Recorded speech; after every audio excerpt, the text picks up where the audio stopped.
Good morning, everyone. Are we ready?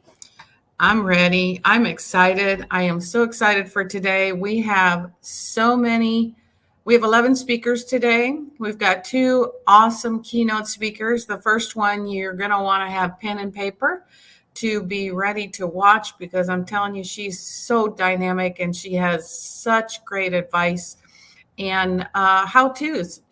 I love Fanny. You know that, right, Fanny?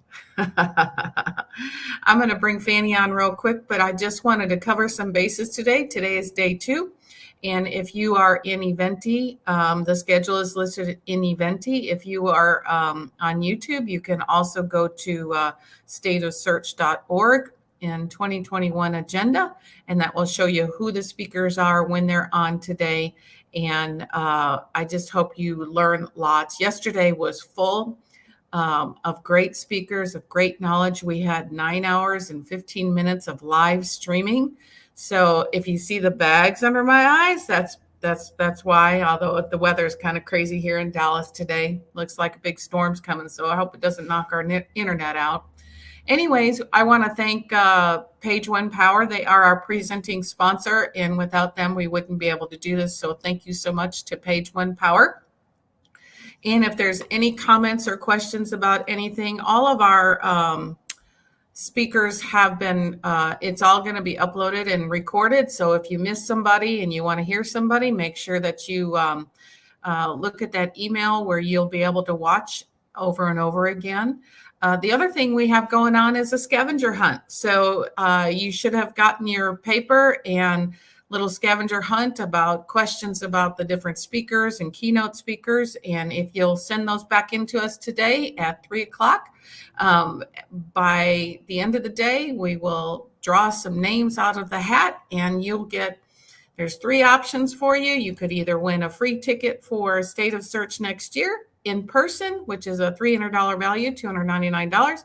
Or you can win a virtual ticket, or you can win a membership. So we're trying to make some fun out of this and have a good time. And hopefully you'll have lots of questions, or maybe she'll do such a great job that you won't need questions. But I'm going to bring and announce Fanny. Hi, everyone. Hi, Chris. How are you? I am phenomenal. Other than my bags that I can see under my eyes, but you know, hey, it's all good, and right? I love your painting in the back. Let me see that. Very cool. Yeah, we are actually streaming from City Central in Addison. Yes. Oh, I know that location. It makes it pretty cool. Awesome. Makes it pretty cool. So, I kind of like this room too. I like that painting too. And you match. Your shirt matches. I didn't plan that. I promise I didn't. I definitely didn't. Looks like wings. Yes, absolutely. Well, I am going to get rid of myself. And quick question. So will I see their questions and comments in the comments of the... You should. Okay. Yes. Hopefully they'll be asking questions. If not, I'll be asking you a few questions at the end and trying to interact a little bit. Okay. You know, they might still be on that sugar high from Halloween. I know my kids are. And me. I probably had a bit too much chocolate. Well, you know, hey, it's that time of year, right? It is. You know, it's all but chocolate's excusable. healthy for you, right? Isn't that what they say? Yes, chocolate's healthy for you. We'll keep on telling ourselves that. Yeah, exactly. Well, let me get your presentation all set up and let me get me out of here. And welcome, Fanny. Thank you so much for being here today. Yes. Well, good morning, everyone. I'm assuming people are tuning in from a variety of places. So maybe good morning, good afternoon, good evening, wherever you are. I want to make this interactive. I know it's virtual, but if you can, I'll try to, ask some questions, and then feel free to just type it into the comments and chat. And I know Chris will let me know if there's anything I miss as well. But I'm really excited to be here. I am going to talk all things branding and LinkedIn, because if you're not on LinkedIn sharing your expertise, then you're missing out on a huge opportunity. When you think about it, LinkedIn is actually probably one of the most affluent platforms out there. This is where a lot of business happens. A lot of decision makers are on there. And over the next hour, I'm going to share with you how to make your brand very unique. And even if you don't, end up being on LinkedIn, you can use a lot of those tips and the branding framework that I'm going to talk about in your other social media platforms. So I'm going to dive right into it. And let me know if there's any questions and feel free to comment. So today's presentation is how to build a unique brand in today's saturated market. We are inundated with so much information and social media. So how to stand out, right? How to be unique, how to be authentically you. We're going to talk all about that today.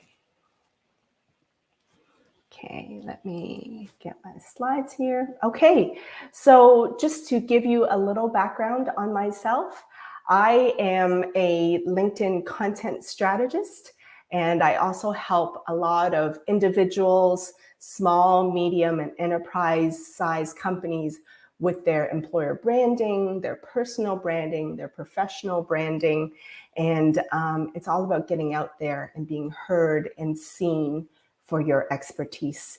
And I kind of came from a very geeky kind of background. I used to be a civil engineer, and then I got into business consulting and doing communications and training. And then I morphed into content marketing and videos over time. So I'll get into a bit more about my past, but in the meantime, look me up on LinkedIn. If you can all pull up your phone and find my name, Fanny Dunnigan, and please connect with me and let me know that you saw me on the State of Search conference. I would love to connect with you guys. I'm always pumping out a lot of content on tips and advice about LinkedIn. So definitely look me up on LinkedIn and connect. I also have a YouTube channel. A lot of times my tips and videos on LinkedIn, if it starts getting into months and years ago, those posts kind of disappear, but I put all of that on my YouTube channel so that there's over like 40 plus LinkedIn content tips there. And you'll be able to find lots of free resources and content on my YouTube channel. So be sure to subscribe there as well. And so, every week I pump out different tips. And then starting back in December, I'm going to start back my LinkedIn live shows and giving you a little sneak peek. I go live every 2 weeks, every 2 Thursdays at 4 Central, and that will begin in December. It's going to be my 3rd season. And the topic for the 3rd season is going to be creator stories and tools. So if you're interested in content creation and building your brand, I'll be interviewing a variety of guests and have them share their stories as well as the tools they use. So as for today, the agenda is why LinkedIn. Okay, I'm curious if you can drop into the comments how many of you are active on LinkedIn. I'm very curious to that. So let me know in the comments if you're active on LinkedIn. But I'll give you some statistics and numbers to justify why right now is like this optimal time to be on it. There's still tons of organic reach. You could do it on the free LinkedIn account. You don't even have to pay for ads or anything. Facebook, Instagram, it's very, very full and saturated right now. But LinkedIn, you can still get tons of organic reach. I see Julie is on it. Yes, and Chris is on it. Awesome, awesome. Yes. And then I'm going to go through an exercise to help you define your unique brand. Right? So the first part is all statistics. I tell people that's kind of like my geeky side. I'll throw you a bunch of numbers. The second part is going to be all about your heart and how to tap into the value that you have to give to others. And then number 3 and 4 is all going to be tactics, how-tos, right? The 4 purposes of content. So I'm going to throw a bunch of content ideas at you. Make sure you jot down whatever resonates with you, and then that can become great content ideas for you to post. And at the end of the day, if you can post all kinds of content, but if you don't have a community, it's going to fall on deaf ears. So make sure, I'm going to make sure that you guys learn a lot of the tactics on how to build an engaged community. And then they become your loyal fans, and they will end up hiring you and wanting to follow you. Okay, so why LinkedIn? Okay, when was the last time you guys Googled your name? Right? Go to Google and type in your name and let me know what comes up. Because what you're going to find a lot of times is that when you Google your name, typically your LinkedIn profile is going to be in the top 5 search results. It's surprising, but it's true.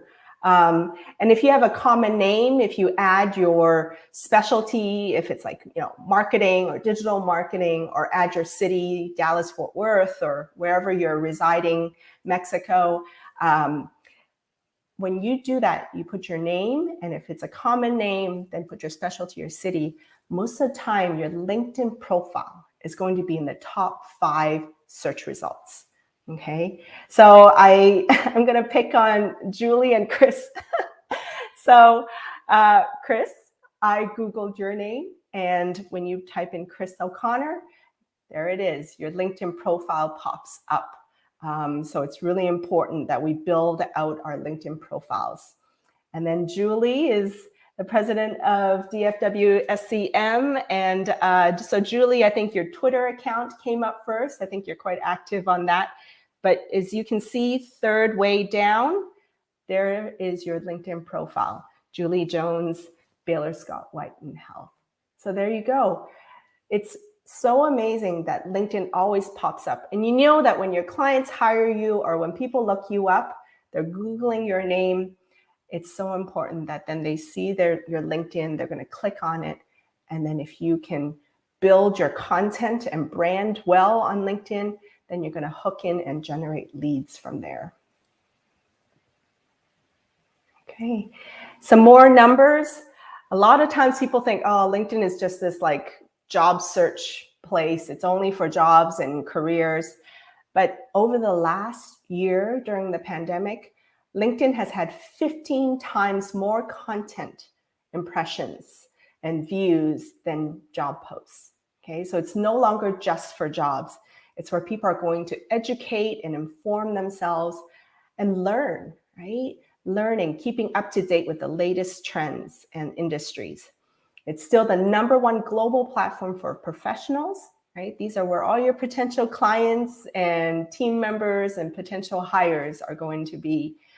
40% of B2B marketers say LinkedIn is the most effective channel for driving high quality leads. Why high quality? Because this is where you can get those consulting gigs and coaching gigs and things for your agencies and for business owners and so forth. And there was a 60% increase in 2020 in content creation. Okay? So now's the time to jump on that bandwagon. Okay? And #1 platform for B2B lead generation. So one more slide about statistics, and this one's just going to blow your mind. Okay, so globally, there are 722 million LinkedIn users. Okay, but only 3 million, only 0.4% of people actually post anything on a weekly basis. Okay, look how small that percentage is. And then in Dallas Fort Worth, where I am, and I know Chris is, 3.7 million Dallas Fort Worth users, but only 4% of people posted in the last 30 days, right? So even though your feed looks busy and full, but statistically, only 4% of people in Dallas Fort Worth in this major city is actually posting that post in the last 30 days. However, 47% of users are active, meaning they're lurking and just looking on LinkedIn, right? So then it's your chance to be spotted if you're one of the content creators, right? So this demand for content, this 47% of users, is so much greater than this like 0.4% globally and this 4% in Dallas-Fort Worth. Okay? If you create content on a consistent basis, you are going to stand out from your competition and the crowd. And that's how you're going to slowly start to build your unique brand in this saturated market. Okay. And then there's so many decision makers. These are all the people that will potentially buy from you, right? And buy your services and hire you. And so 90 million senior level influencers, 63 million decision makers, 10 million C-level execs. They're all there. And unlike the other platforms, you know exactly what company they work for and their job title as well. So why, right? Why create content? Let's start with why. I'll get to the how, I promise. I will get to the tactics, but why, right? Why should you spend your time building your brand? Why bother, right?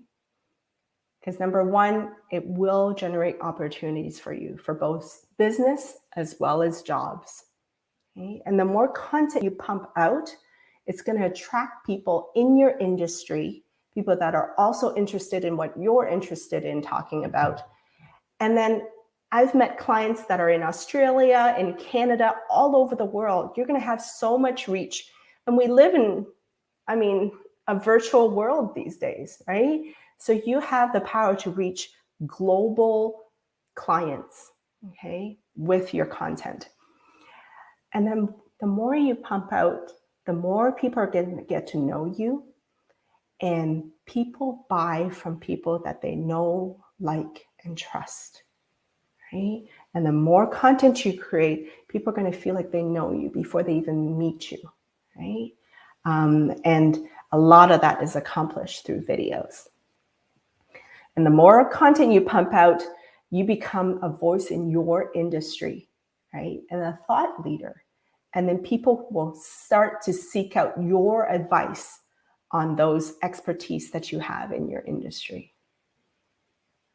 So that's the why, right? Let that be foundational to you.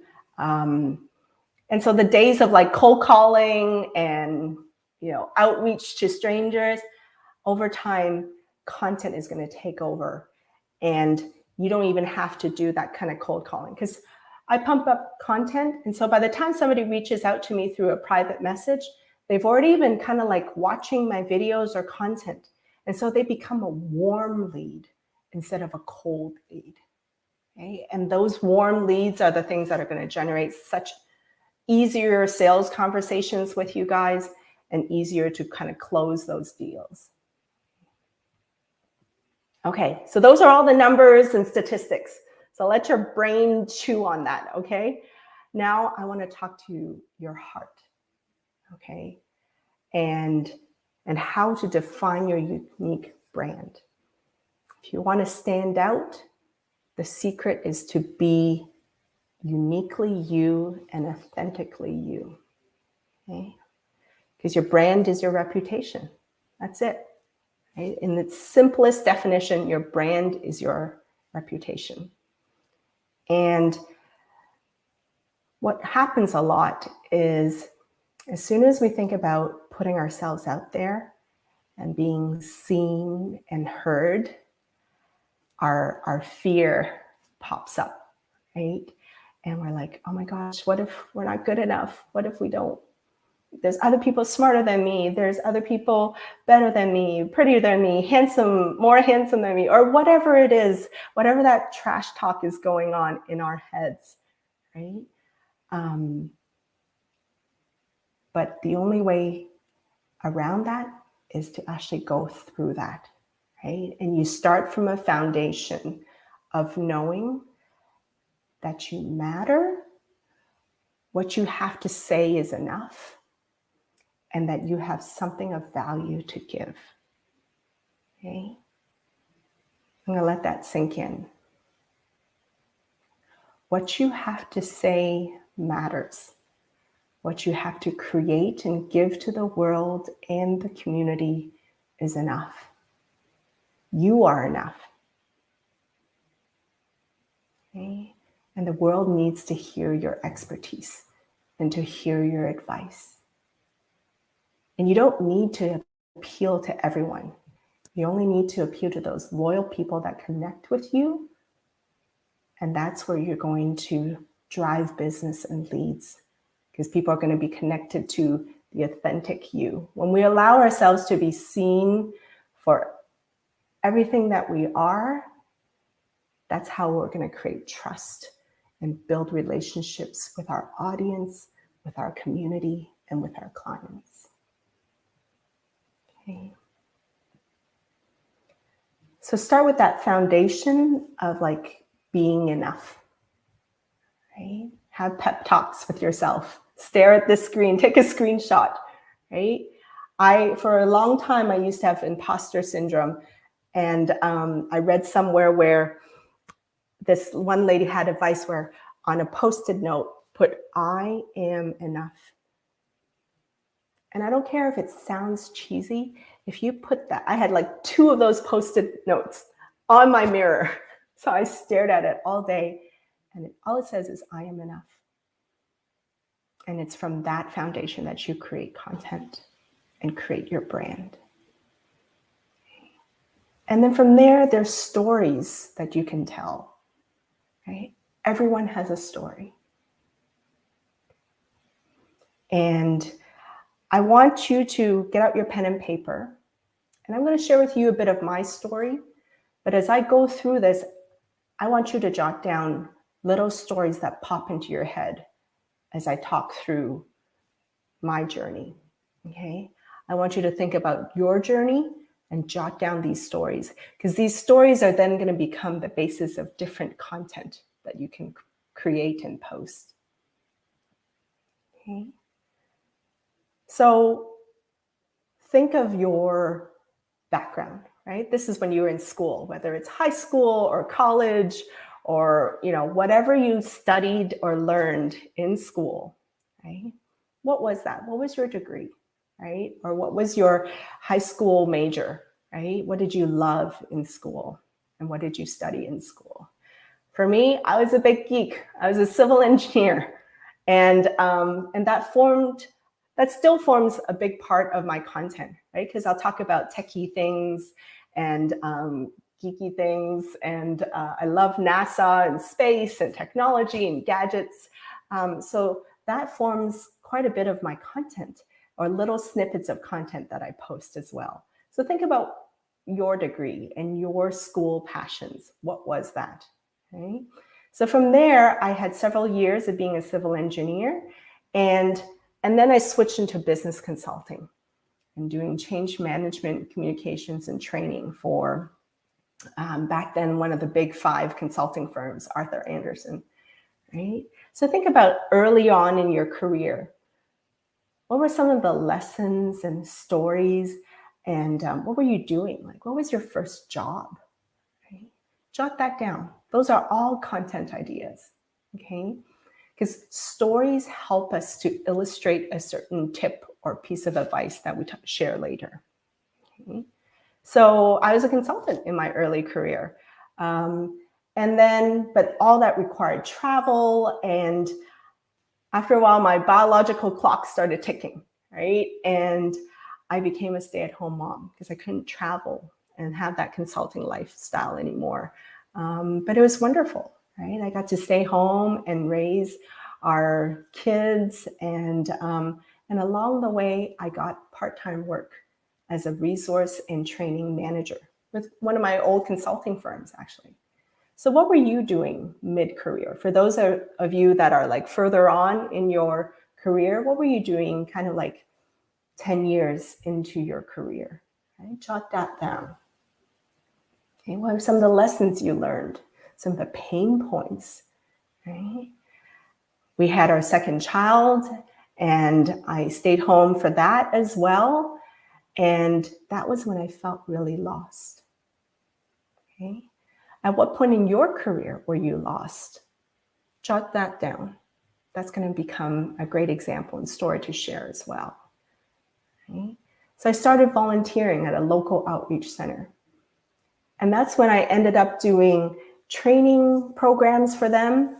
And that turned into a business. And they ended up wanting me to organize job fairs for them. And so over time, it ended up interacting with a lot of employers and job seekers, right? And in order to promote these job fairs, I got into video marketing, content marketing, posting a ton on Facebook and LinkedIn. And that's when I found my desire to be an entrepreneur and then eventually a content and video strategist. Okay? So I use these stories to weave in and out through my content. Okay? So where are you right now in your career? Have you found your passions? Are you doing what you love? Right? And if not, share about that. Right? Share about your growth and journey to find it. Okay? So I hope that kind of jogged some like ideas in your psyche of stories that you can tell. Okay? Because stories are going to connect with your audiences. It's the stories that bind us. Right? You can give tips and advice, but when you supplement it with your stories, it's going to make it so much more impactful. Okay? So you thought of your stories, you have this foundation of being enough. Now let's think about who, okay? Who do you want to serve? Who are your best clients, right? And I find that those are the ones, right? You think you want a certain type of client, but when you look back and look at your best clients, that's going to be your best indicator of who you want to create content for and who you want to build a brand to serve. So I'm just going to call out these questions real quick, right? And think about like, what is their job role? What is their job title, right? Think of your best client, right? The one that you just love working with, okay? Picture them in your head. Right? What is their age group? What is their personality? Are they more analytical? Are they more relationship? Do they prefer stories or do they prefer statistics? Are they into technology and numbers, or are they more into design and creative videos and graphics and so forth, right? Ask yourself, your best client, what type of information communication do they prefer? Okay? Do they like written form? Do you think they like videos? Do you think they like images? Ask yourself what that is. That tells you how they consume information. Okay? And then ask yourself, what do you think keeps them up at night? What are their biggest problems and challenges? Right? Whatever you think keeps them up at night and gives them like anxiety and how that ties to what you do, jot that down because that's going to be the basis of your content and your brand. Okay? How do they make buying decisions? Do they want all this ROI or do they just want to see whether they can get along with you or not? Right? Who are their employees? Who are their team members? Who are their collaborators and so forth? Because you can also reach your target clients through their team members and through their colleagues and partners. And let me know if you have any questions, pop them into the comments. I'm watching those and I'll be sure to answer them, okay? So with that, picture your best client, right? Picture all these problems and things that they're having. Now let's get to you. Right? This is how you're going to define your unique brand. Okay? So I want you to draw 4 boxes. Okay? The first box, put expertise. Second box, values. Third box, strengths. And fourth box, interests. Okay? These are going to form the basis of your brand. In the first box for expertise, write down 3 things that you're an expert in. Okay? And even if you're earlier on in your career, jot down 3 things that you love doing, right? And working on, right? And 3 things that people always ask your advice about. And then for those that are further on in their career and experts in their field, write down the 3 things that you consider yourself expert on and that people hire you for. Okay, just write those down. Now, values, right? What do you value? Do you value innovation, creativity, accountability, honesty, collaboration, commitment, respect, entrepreneurship, whatever it is? What are those values that are important to you in how you operate in life and how you operate at work? Okay. Jot down 3 words to describe your values. And then strengths. For those of you that have taken your Strengths Finder, Gallup Strengths Finder, if not, definitely go there. Just Google Clifton Strengths. You'll see a link right there. It's like a $20 assessment. They'll give you your top 5 strengths. These are the 5 things that you are so good at. Even when you're tired and grumpy and stressed, you could still do that and be that, right? So those are really important. Those are really uniquely you. And then interests. What are your hobbies? Jot down 3 hobbies. What do you do on the weekends?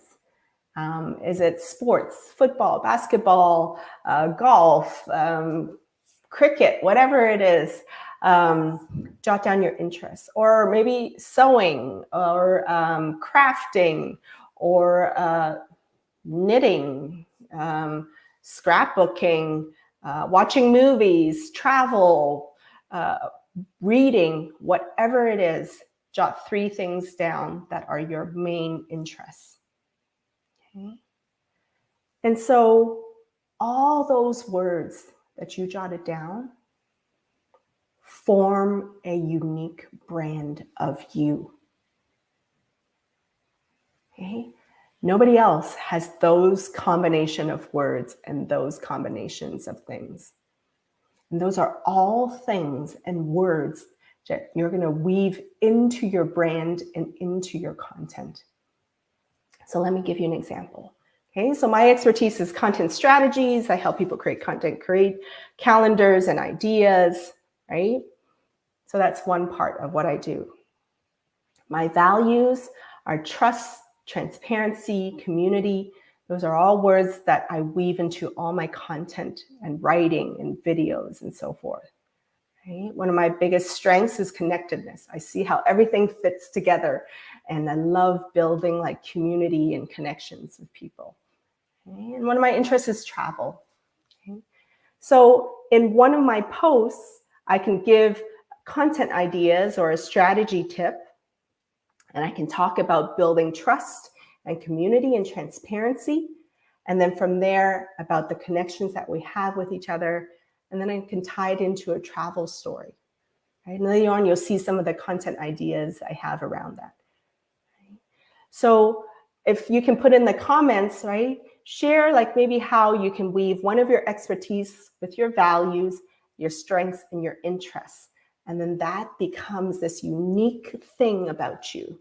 Right? So I'll give you some examples from my clients. Right? I have a sales trainer. Right? His expertise is around training people on sales, and his values are all around growth and learning. He's constantly like quoting books and movies and podcasts.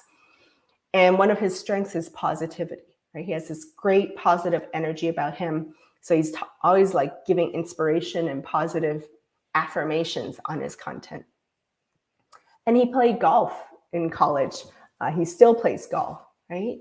So he'll write like sales articles and blogs and tips and advice, and then he'll tie it to like a golf story about like setting goals and setting a target for your ball, and how you aim for that, and then like how your multiple putts can be multiple times that you reach out to a potential client when it comes to sales. So suddenly he's talking about sales, which a lot of people are sales trainers out there and talking about, but he tied it into like a book quote or a movie quote, from his learning, and then he'll weave in a golf story or a golf analogy, or he'll post a photo of him on the golf course and talking about aiming towards things and tie that to sales training. and so forth, right? I have a recruiter friend that she's one of my clients, and she's very much into mindfulness and yoga. And so her hashtag is mindful recruiter. Right? She talks about empathy and leading with that when she's recruiting. Right? I have a technology leader, right, who is very much into football, right? So then he'll weave in football analogies when he's talking about implementing technology projects and so forth, right? So that's how you're going to start to like be very uniquely you, right? And then you're going to attract clients and audiences that like those interests of yours as well. Okay? I hope that makes sense. Let me know what are some of your unique branding words and techniques in the comments. Okay, so I gave you statistics. We talked about your heart. We got really personal and figured out your brand, right? So just real quick here, right? The secret here is you talk about your expertise probably half of the time, right?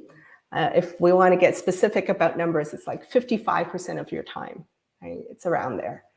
But then you weave in 15% of your values, 15% of your interests, and 15% of your strengths. And use those words throughout your audio, your video, your written form. And then that's going to be this unique brand that only you have, right? And that's how you're going to stand out in a saturated market. I hope this is making sense. Let me know in the comments. And so let's get into the how, right? Okay, now tactics, right? How are you going to do this? Number one, before you even post anything, you have to engage. You have to comment. And then I'm going to talk about the 4 purposes of content and then how you build a LinkedIn community. Okay, great. Chris says it definitely makes sense. Logan says totally makes sense. Good, good, good. Yeah, Logan, like I'd love to know, like what would be 4 words that came out of your 4 boxes that speak to who you are, Logan? I'd love to see that. So step 1, right? Engage. Okay, you got to give. You got to give and give. And that's how you're going to build community. Okay, so start to follow and connect. Right? Find companies that are your target clients. Find companies that you want to work for. Right? Find content creators. Right? So if your thing is digital marketing, type in hashtag digital marketing into the search bar of LinkedIn and see what comes up. And then those are all the popular creators and industry leaders. Start to follow and connect with them. Okay, your target clients, potential collaborators and partners, right? Sometimes I'll collaborate with other brand strategists, and then that way it becomes a win-win, because then my audiences sees their content, their audience sees my content, and it's this abundant win-win kind of community. Engagement. Like content that exemplifies your professional interests. You can share. Those shares don't really get that much views on LinkedIn. So even though I put it here, just know that so a lot of you that might just share things, those are never going to get as much views as if you upload an original JPEG or video or article. Okay? It's just the nature of the LinkedIn algorithm. So if you're getting low views and engagement on your shares, that's why. It's because the algorithm doesn't like shares. However, comments, okay? Comments have power. Comments can land you clients, right? I've engaged with people in the comments. I write like 3, 4, 5 sentences, whole paragraphs. I know this other like amazing coach that also writes like several paragraphs into the comments. Because think about it. It takes effort to write a comment. But those that do, the person that's posting will always read that. Right? So if you want to get in front of industry leaders and content creators and people that are making an impact in your industry, go to their posts and comment on them. And that's how you're going to be seen. And that's how you can start small. You don't even have to go get, post this huge video or whatever. Start in the comments. And there's times where I engage with you in the comments and then we end up in direct messaging, and then and that becomes a sales conversation and a potential friend or client. Okay.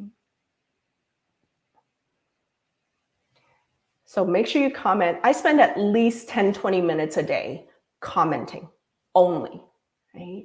And that's a great way to build your brand, even at a small level, right? Because that's how you're going to start your relationships. Right? Who doesn't love somebody that comments on their post, right? Especially if it's like, great article. I love this sentence where you said whatever. It resonated with me because whatever. That's a very quick and easy way to do a very effective, deep comment. Thank you for your post. I really like this part of it. Quote that part, and then why. Okay. And then, so 10, 20 minutes a day on commenting. I guarantee you it's going to build your connections and build your community and build that engagement with people. Now let's post, right? What are the 4 purposes of content? It's educate, inform, inspire, and entertain. That's it. That's all you ever have to do, those 4 purposes, right? I call it the EIIE. I know, it's not a very sexy acronym, but EIIE, educate, inform, inspire, entertain. Okay, just remember that. Take a screenshot of that. So I'm going to break that down. What do we mean by educate? This is when you can do tips, lessons, and share research. Okay, here's some samples. Books that you're reading, podcasts, articles. Take a photo of it and then say, these are the 5 things that I learned from this book that relates to marketing. Like whatever it is that your expertise was, whatever you wrote in your expertise box, right? Find books that relate to that, or podcasts, or whatever it is, if that resonates with you, and then quote things from that, right? So in a way, you're sharing tips and lessons that you're learning. So you're not just dispensing advice, you're also learning as well. Little gadgets, right? I told you I love gadgets. So I did like a photo of a gadget that like can store files from your iPhone, right? You can do PDF carousels, right? Carousels are like on Instagram, you probably see it, right? You just scroll through a bunch of images. On LinkedIn, it's the same thing. You just upload it as a PDF. You can scroll through, 5 best practices of digital marketing, or 5 tips to improve whatever. 7 mistakes to avoid when whatever, right? Those are great things to do. Every time you speak or present, post that. You could do like a 1 hour, often I do like a 1 hour presentation of something, and then I'll cut out like 1-2 minutes from it.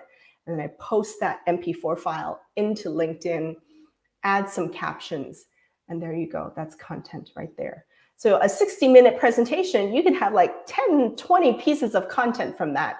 And suddenly you're like pumping out videos and sharing your expertise. If you're not comfortable being on camera on your own, right?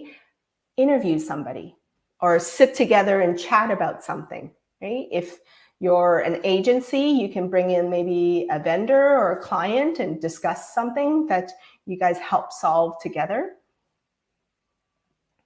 And then I also have a live show for those that have access to LinkedIn Live or any kind of live format. You interview people. And then, so these are all different ways that you could educate and give tips and lessons and advice and research. Okay? So those are just some ideas. So jot down anything that popped into your head as I went through that, right? Any books, podcasts, people you want to interview, what lessons and tips do you want to share around your expertise? So that's for education purposes. Inform those in your industry and community, right? So this is when you share with people conferences that you're attending, webinars, and so forth. Whenever I'm about to speak somewhere, I'll do a quick video to promote it, or events, right?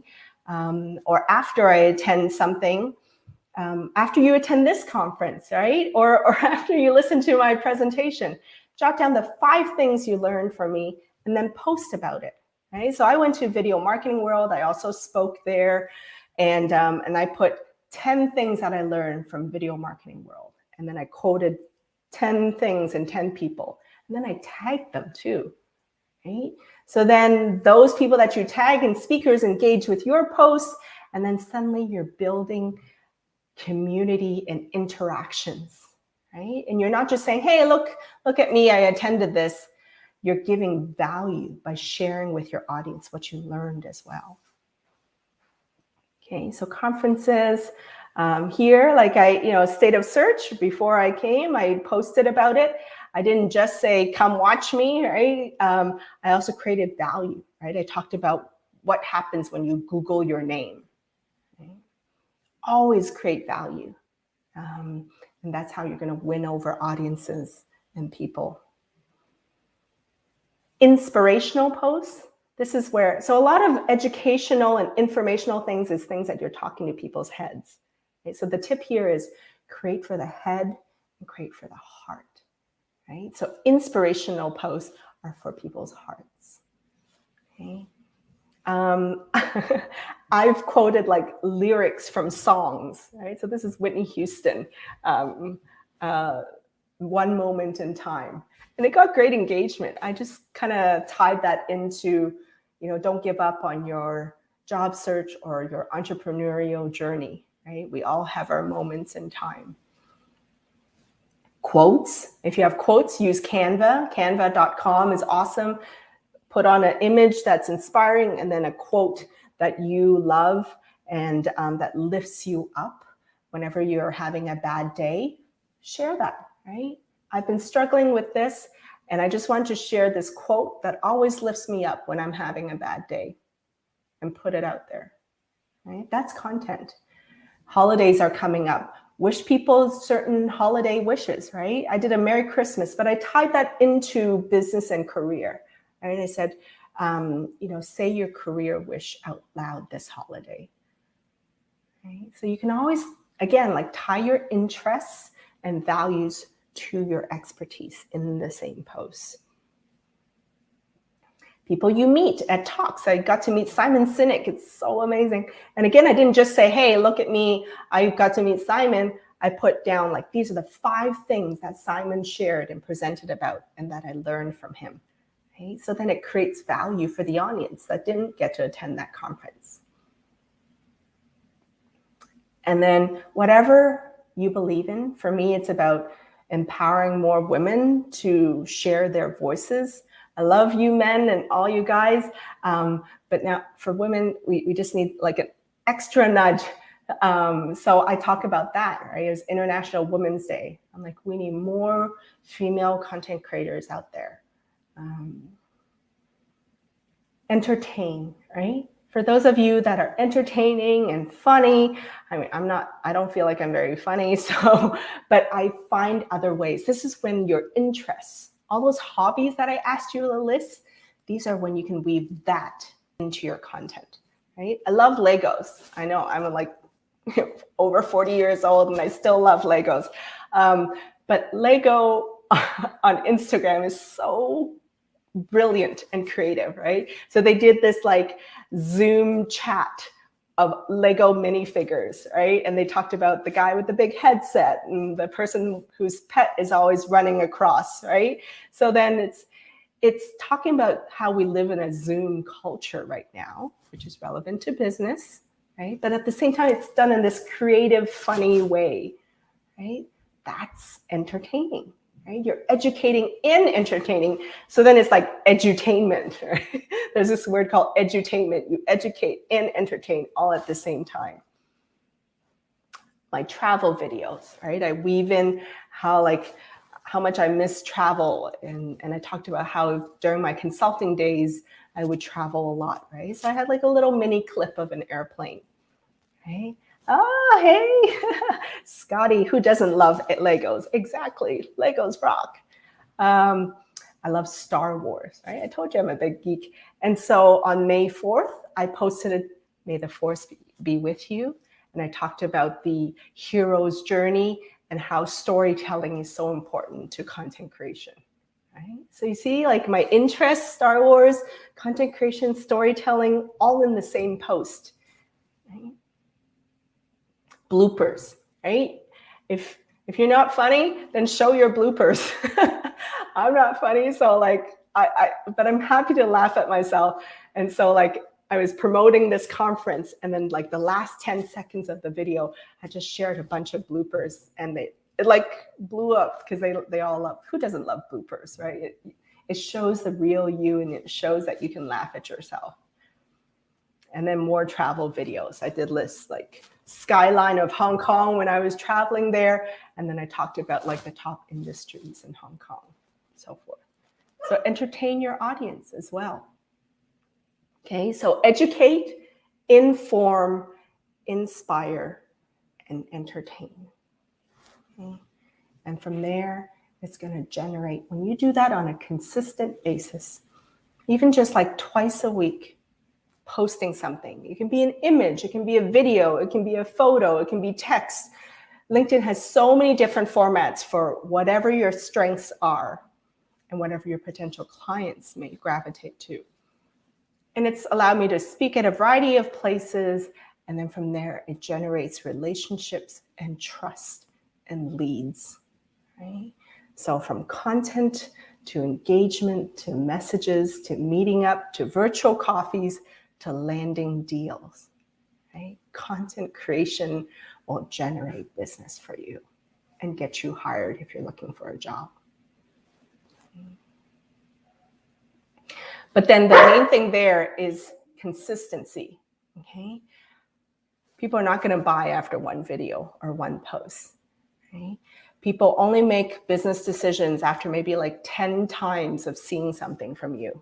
So be patient, right? Just be consistent, be patient, and there are people always lurking. Remember the 47% was 47% never a comment, but they're watching you, right? And you're either gonna convert them from your content or they'll fall away, and that's okay. You don't need everybody to like you. In fact, the ones that stay with you are the ones that are really engaged, and they become your loyal fans and customers. And from there, my last tip, build a LinkedIn community. Okay? Reply to all comments. Whenever you post, every single comment that you get, reply to every single one of them. Okay? Think about us in real life. If somebody says, hey, great article, are you just gonna be like, thumbs up? You're not, right? You're gonna engage with them, thank them, and acknowledge them, right? So reply to all comments in your posts, right? Not only should you engage in comments of other people, but reply to everyone that comments on your posts. It's the polite thing to do, and it's also a great way to build that relationship. Excuse me. And then connect with people. So when people like your content, if they're a second or third connection, personalize your invite and say, hey, thank you for liking my video on LinkedIn content tips. If you'd like to see more or build on that, let's connect. Or I noticed that you're also in the industry, or I noticed you're in technology or hospitality. I love engaging with other people in that industry. Let's connect, right? Because if they're liking and commenting on your posts, there's something about you that resonated with them. So make that connection. Okay? Support your colleagues, team members, collaborators, personalize those connection invites. And then remember this 5-to-1 give to ask ratio. Okay? For every 5 posts that you post giving tips and advice, then the 6th one, you can ask them to sign up for something, like sign up for my newsletter, message me if you want to work with me, or coaching or consulting, whatever it is, right? Give 5 times, and then you have permission to ask, right? Don't be so salesy right from the beginning, right? We all hate those people that send those connection requests and immediately try to sell us, right? Sorry for my dog. Okay, I'm almost done. So 5-to-1 give to ask ratio.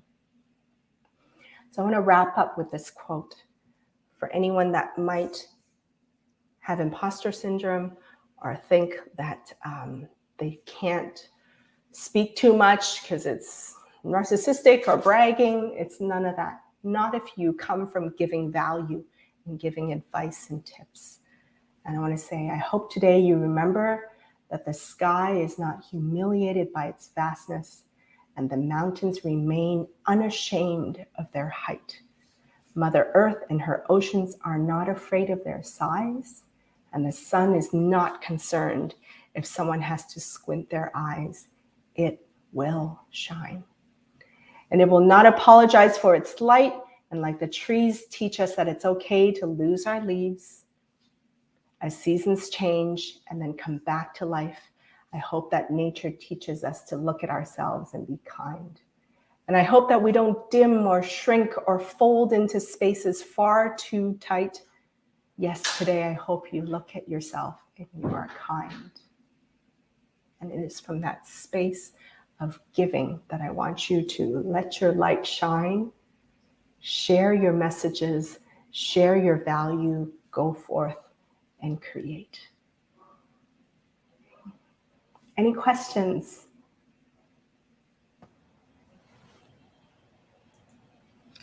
Wow. How can anybody have any questions when you completely laid the plan out for them? I mean, Oh, thank you. Yeah, and feel free to reach out and ask if you want to just message me on LinkedIn or something with questions afterwards, whoever's out there.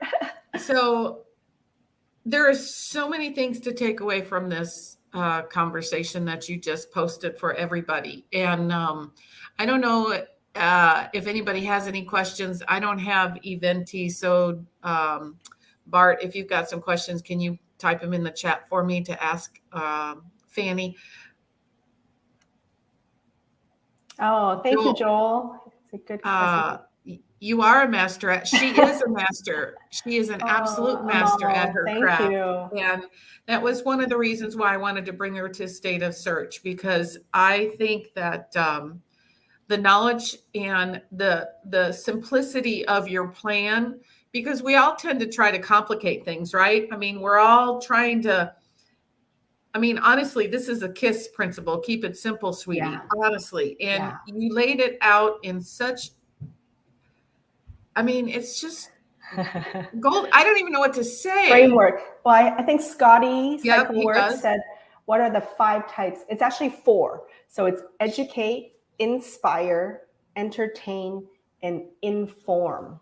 Inform is when you tell people about events and webinars and conferences or things that you're attending. So it's educate, inform, inspire, and entertain. And I didn't even have time to cover it, but like, as far as the formats, like LinkedIn allows up to like 9 different formats.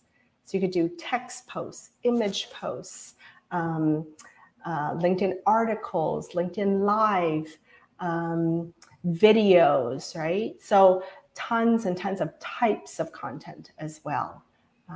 So use those 4 purposes, do it in whatever format you love, and then suddenly you have tons of pieces of content.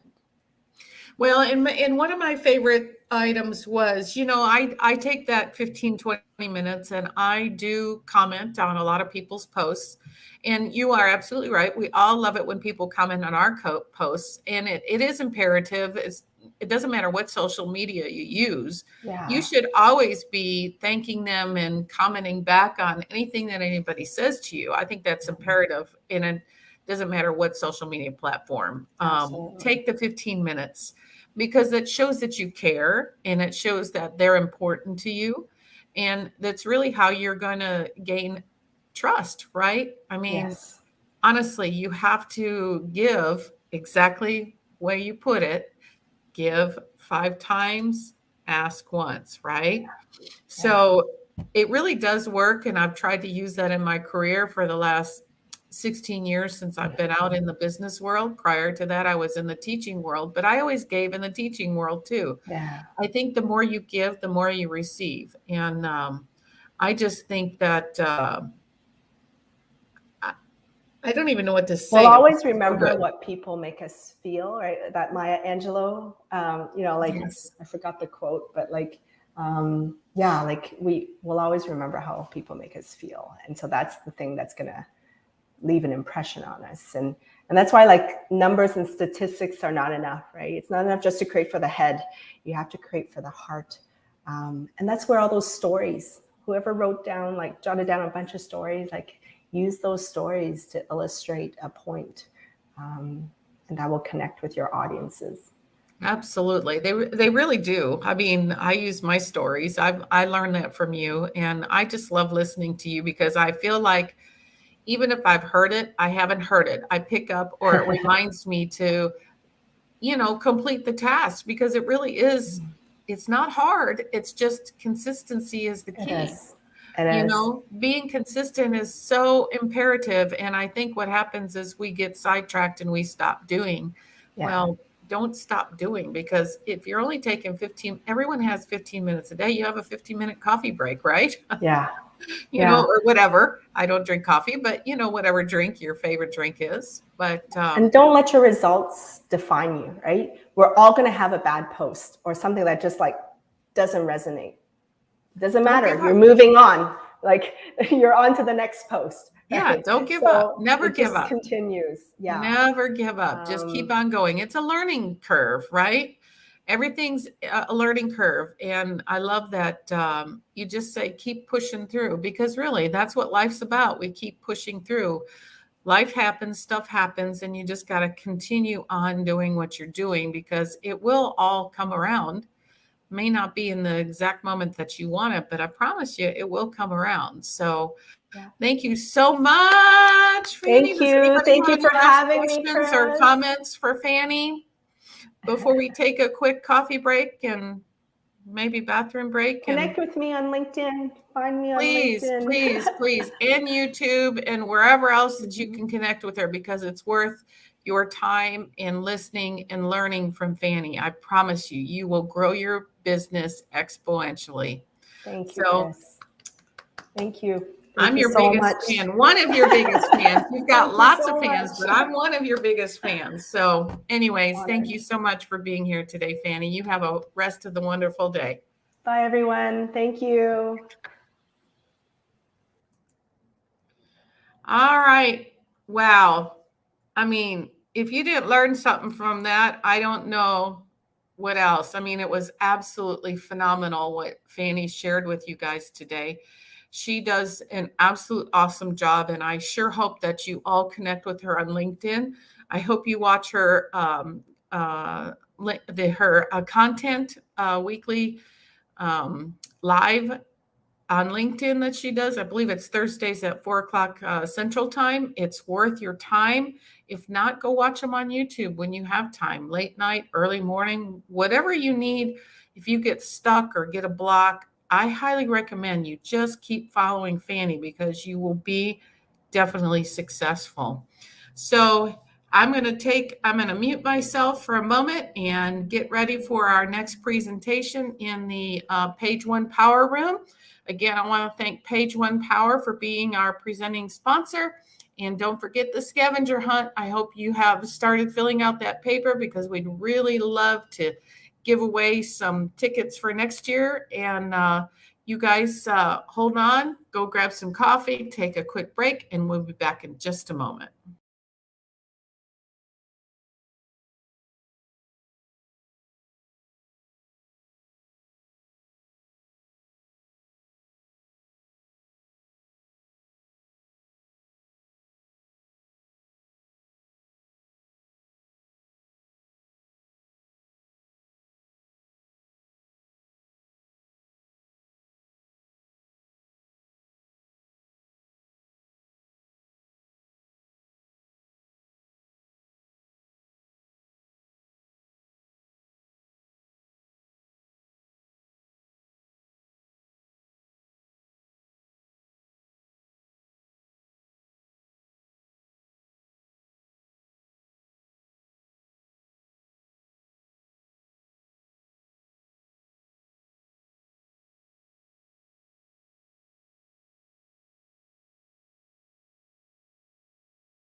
excited to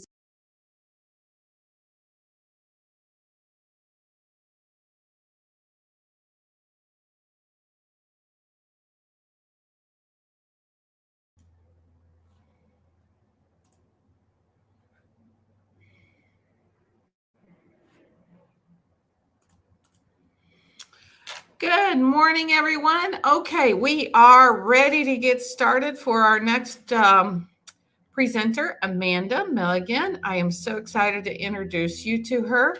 We're going to play her presentation, and she is in the audience to answer any of your questions. I know that we're going to learn so much. We've already started out with women power, I'm going to call it, because we've got some great women that are coming in the lineup today. And Amanda is just as awesome as Fanny. So I'm excited to get her going. I will be quiet and let's hear what Amanda has to say.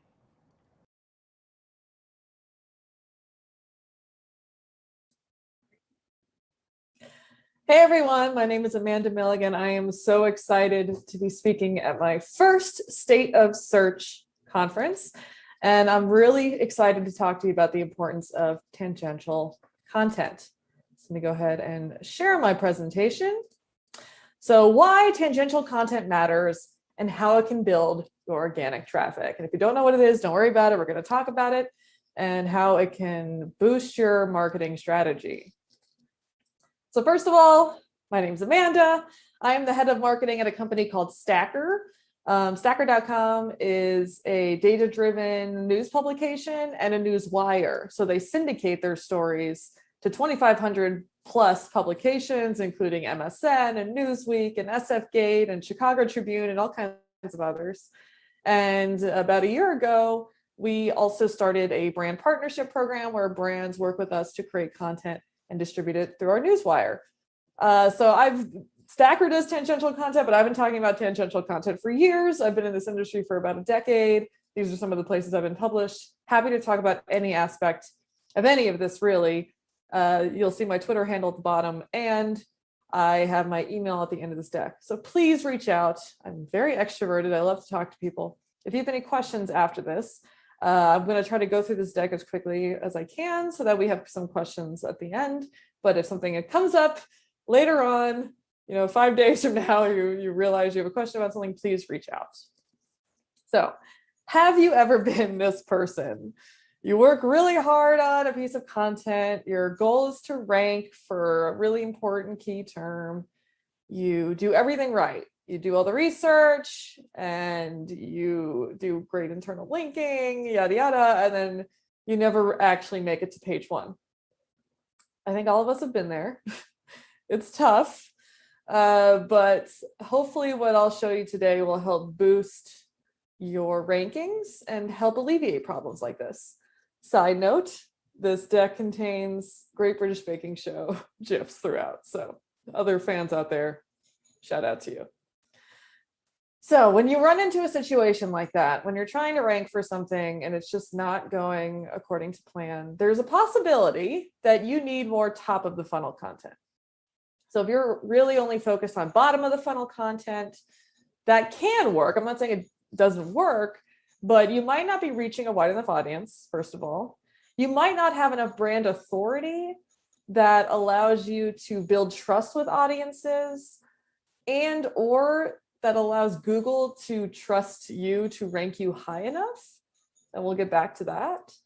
And you might also just need to build more brand affinity by demonstrating the willingness to provide more value outside of just your product or service offering.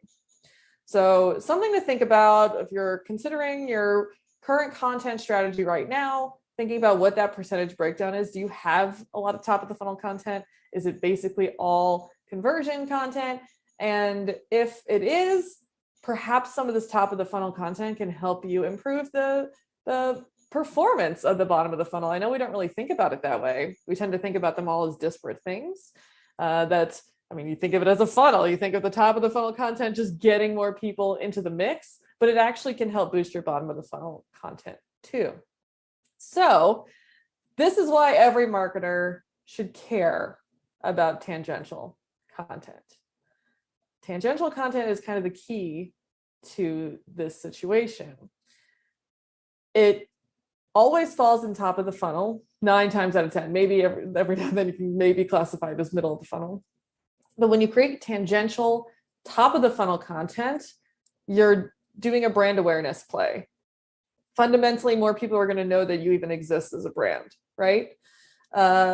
If you're creating content that's more relevant to a wider audience, which is essential for tangential content, that means you're also building more backlinks.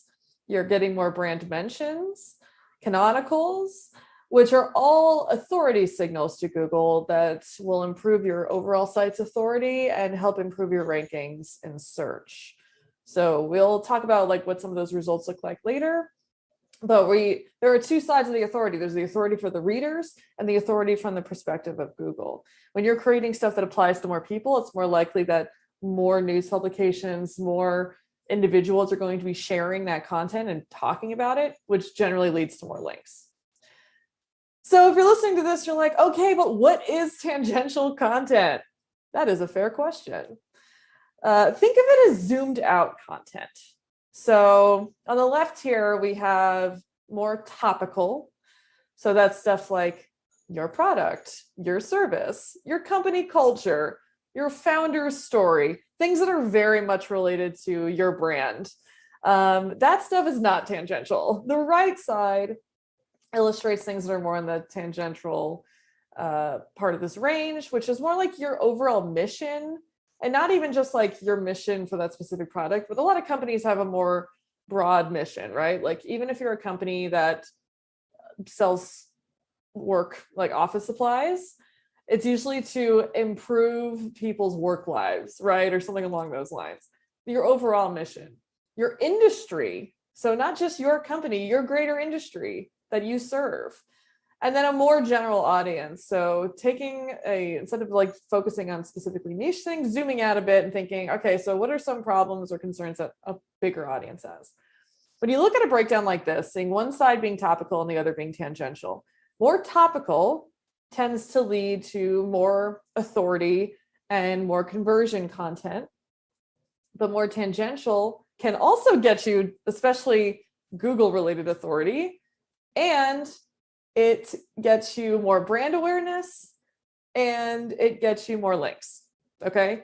So there's benefits to both, and there's a huge amount of middle ground here. A lot of the time when we're doing tangential content, we are trying to build the authority, and I can talk about ways to improve the chances of that. But that's kind of how you think about it. So let's look at some actual examples here. I took some actual posts from Redfin. I have no affiliation with Redfin, just decided to pick them as my example today.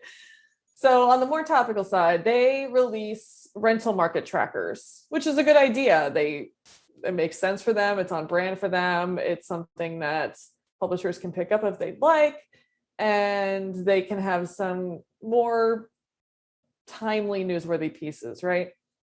On the right here, however, we have a headline that says 1 in 7 recent movers refuse to live in a place where abortion is fully legal. And it's based on a survey that they ran. So you can tell right now which one's more topical and which one's tangential, right? The tangential side is not actually about renting or buying. It's more about how, when people are moving, what they're thinking about when they're moving. Okay, so that is more tangential. The audience that this appeals to, it's wide, right? There's a political slant to this, even though they are not being overtly political, but they're talking about wider trends that are going on in the country. So significantly more tangential. So when you look at these, which do you think is more newsworthy? I think they both are, but I think the one on the right is significantly more newsworthy. I can see many more publications being interested in talking about that. The ramifications of the state of abortion laws in this country and how that impacts where people decide to live is fascinating. So that is the type of tangential content I'm referring to today. What can your brand make that makes sense for you to talk about? This isn't totally unrelated. They're talking about people moving. They're talking about that stage of life. But that isn't specifically related to what your website is about, right? So I see that and I think, oh, that's actually a really interesting survey that they ran, and I understand why they ran it. and it's offering new information to a conversation. That's perfect. I think they did a great job with that. Here's another example. So we had a client that is a business insurance company. We did not create content specifically about business insurance. That would be much more niche, much more topical. We went a tangential route, and instead we did a story about 10 trends about the state of independent workers in America. Okay. So we zoomed out. We said business insurance is great, but what about just the state of work in the country? Because people interested in business insurance are also going to be interested in general working trends, right? So that's why this works. It's not specifically about business insurance. It's still interesting to their target audience, but it appeals to a more general readership. These are the key things. And this is how it's syndicated. So like I said, Stacker, this is a Stacker example. We have a syndication network, and all these different publications can choose whether or not they want to run the story that we're sending them. So this went on SF Gate, it went on the Houston Chronicle, and it's syndicated to more than 100 other news outlets with a domain ranking of at least 60. So it syndicated even further than that, but a lot of them are very high authority. So you can see that it's a great example of how zooming out, talking about something still relevant to your audience, but isn't so niche, can get you a ton of brand awareness. So this is not from one story. So let me just set that expectation right now. With that client, we've been doing stories on a regular basis. So this is an ongoing tactic. That is a major caveat. You don't want to just create one thing and call it a day.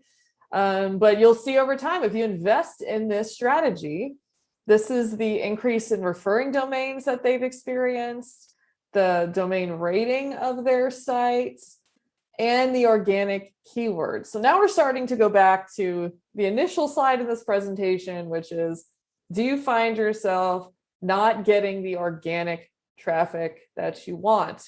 Are you struggling to rank for pages that are critical to you, and for some reason it's just not working? This is a great example of how tangential content, while not always seeming like it'll be helpful, can be a huge boost to those types of efforts. I even took out the 11 to 100 rankings and just focused on the first page, and you see the increases that they've made there. So there's a lot happening on this slide. So let's take a beat and I'll walk through it. We're talking about tangential content. That's what's at the top of this chart, right? The tangential content is posted on your website. In our case, for Stacker, we post it on our clients' websites when we work with clients. Then you do your promotional effort, and I'll talk a bit about that at the end of this presentation. Whether you're syndicating it to the news or you're pitching it to the news through digital PR efforts, the goal is to get it out into the media. You created something newsworthy and tangential that's interesting. These news publications talk about it and they link back to you. Notice this little line of link equity going back to your website because you are the source of this information.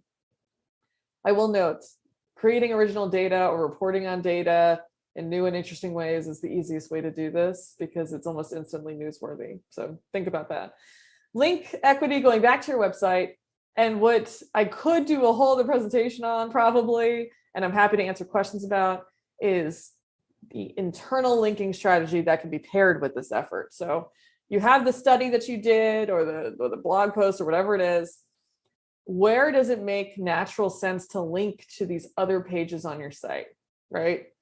That those pages that you're struggling to rank, bringing some of that link equity to some of those other high value internal pages, right? So that is a key part of this. It also keeps you from getting a little too off the rails with what you're talking about. You want to make sure it's still relevant to what you offer as a company. But this is how all of this works. And we've seen it work really well for our clients, like the one that I was showing before. All right, so if you're bought into it, you're like, this is awesome, but how do I actually create it? Ask yourself a series of questions.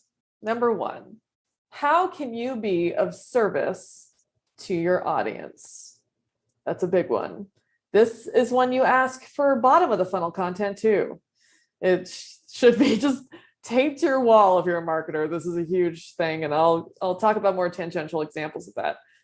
Number two, what context can you add to trending topics or long-standing challenges? So those things that are always being talked about in your industry, or perhaps breaking news that has happened, you're not always going to be able to add something new. You don't want to say the same things over and over again. That's not going to do you any favors, and the news publications are not going to want to talk about it. So what other context can you add? What other perspectives can you provide that have not been talked about? And number 3, I mentioned this before, what data can you analyze and present to provide a new perspective? So data is an excellent way of creating something that's tangential and newsworthy and getting coverage for that and getting a lot of buzz around it. So I'm going to break down each one of these things. How can you be of service to your audience? In the news world, this is called service journalism, okay? And this is something that I think marketers need to pay more attention to. We have topical, and like I said, this refers a lot to marketers when they're doing bottom of the funnel content. The topical side, for the example of this client, how do I get business insurance? Right? That's very bottom of the funnel. How do I get it? Not what is it? It's I want it. How do I get it? The tangential version of wondering how you can be of service to your audience is thinking about a question that a more general audience would have in your industry. What does it take to start a business? Right? And this is so top of the funnel, because if somebody's interested in starting a business, they're probably going to want business insurance at some point, right? But it is a question I'm sure a lot of people have. Think about the audience of people who has thought about at some point in their life starting a business and what it takes. So that's a tangential version of how you can be of service to your audience, is creating a guide like that, right? If you're trying to get a sense of how you can get that type of information, I'm sure you've already done a lot of research on your target audience. So tangential research is a little bit different, not in that the strategies are entirely different, but you need to do a separate round of research thinking about those more general questions, or even identifying those more general questions, right? So for example, you can keep up with current news. Google News is kind of a giveaway. Any sort of news publications in your industry. SparkToro, if you're not familiar with that, that's Rand Fishkin's new company, where you type in like a website or a podcast, and it shows you other places that audience is consuming information. So that's a good brainstorming tactic. See where your audience is consuming information, what kind of information are they consuming on those platforms. It's really good to zoom out a little bit and see maybe what else they're interested in, right? Exploding Topics, that is Brian Dean or Backlinko's new tool, where you can type in a topic or category, and they are trying to identify which topics are about to peak. So that's why it's called exploding. So they call it exploding. So if you can find a trend that hasn't fully hit its peak yet and jump on that, that's a good opportunity to make something newsworthy. And it allows you to also get a sense of other things that are being talked about in your industry that might not be your specific niche. And then you can dive into keyword and question research, which is, standard operating procedure for SEOs, but do it in a more general way. So Answer the Public is great for that. Looking at questions just people are asking in a more, if you just typed in starting a business or entrepreneurship, and you can see what kind of questions people are asking around those topics. And tools like Keywords Everywhere. I love Keywords Everywhere, the plugin. Keyword Surfer I put on here because it's still free, but Keywords Everywhere gives you the volume and competition of keywords in Google, like while you're doing the searches, which is invaluable. And Keyword Surfer only gives you volume, but you can be searching to see what are people actually typing into Google and what are they looking for. So get a sense of the scale at which people are asking these questions. Is there a demand for an answer to these questions? Using a combination of any or all of these tools can be extremely helpful in coming up with more tangential ideas. Okay, what greater context can you add? What is the history of this? You've seen this used before. People try to do like the evolution of or the history of.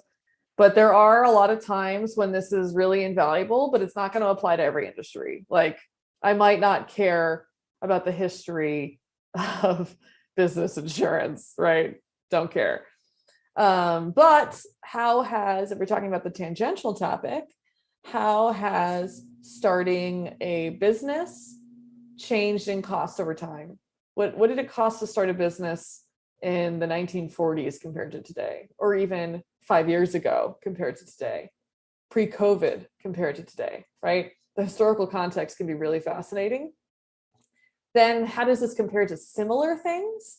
So, for example, the cost of business in different states in the country, right? If you're starting a business in Texas, that might be different from starting a business in Nebraska. So what are those cost differences? Can you find a data set about that? Or you do different types of businesses. So what does it cost to start a restaurant compared to a construction company? Is there a type of business it's the most inexpensive to create? What are the most expensive to create? All really interesting perspectives. And then also thinking about how it compares to different things. And what do I mean by that? Still wanted to make sense and be a cohesive story. When you think about how does it compare to different things, if we're taking the how to start a business example, how do the changing costs of starting a business, so for example, and I'm making this up, if it costs more to start a business now, how are student loans changing for business school, right? How much does it cost to get the training necessary to start a business? That's something different. It's not exactly the cost of how much it takes, how much it costs to start a business, but it's extremely relevant to an overall narrative. So these are just framework questions you can use to think about how can you add context to a story that's already being talked about, perhaps a story you already did. And there are other angles that you can cover that are going to be interesting. And what data can I analyze and present? Internal data is where everybody should start if it's available. Maybe you have really great information that nobody else has. And obviously you have to have permission to share this. You don't want to just be sharing information that is private. But if you're able to get permission to share it, anonymize it, whatever it is, and you can identify trends in your industry that other people don't have access to, that's fascinating. And it is an even more authoritative way to do this type of work. And you see that companies like Zillow are excellent at this, right? They're using their information to put studies out, and it builds their authority as a brand. If you don't have really great internal data, or even if you do, you can't use it a million times, it's only going to get you so far. Publicly available data is available. Even considering just government data, there are a ton of options. You have the census, you have the Bureau of Labor Statistics. I can go on and on and on. The government has a ton of stuff. You probably don't even realize the scope of what is available. And most people aren't just kind of sifting through all of that for fun, right? They need people like you to sift through it, find the interesting insights, do the analysis, compare it to other data sets, and tell those more comprehensive stories. So look at the publicly available data. Maybe there's an opportunity for you as a brand to co-brand with somebody else who does have data, but maybe not the resources to turn it into a study, right? Manually collected data. So this is more along the lines of running a survey, just doing research, you're seeing what's already there, but like compiling it in a different way. Like if we're talking about, maybe you don't have a data set on the costs of starting a business, maybe there are disparate sources of how much it costs, and you can collect all that, do the manual work to put it all together. Manually collected data is also an option. So you've spent a lot of time creating all of this. How do you promote it, aside from throwing some glitter on it and seeing how that goes? So I want to take a second and remember that the goal here is not conversion. The goal is usually a combination of brand awareness, brand authority, and high quality backlinks. Okay.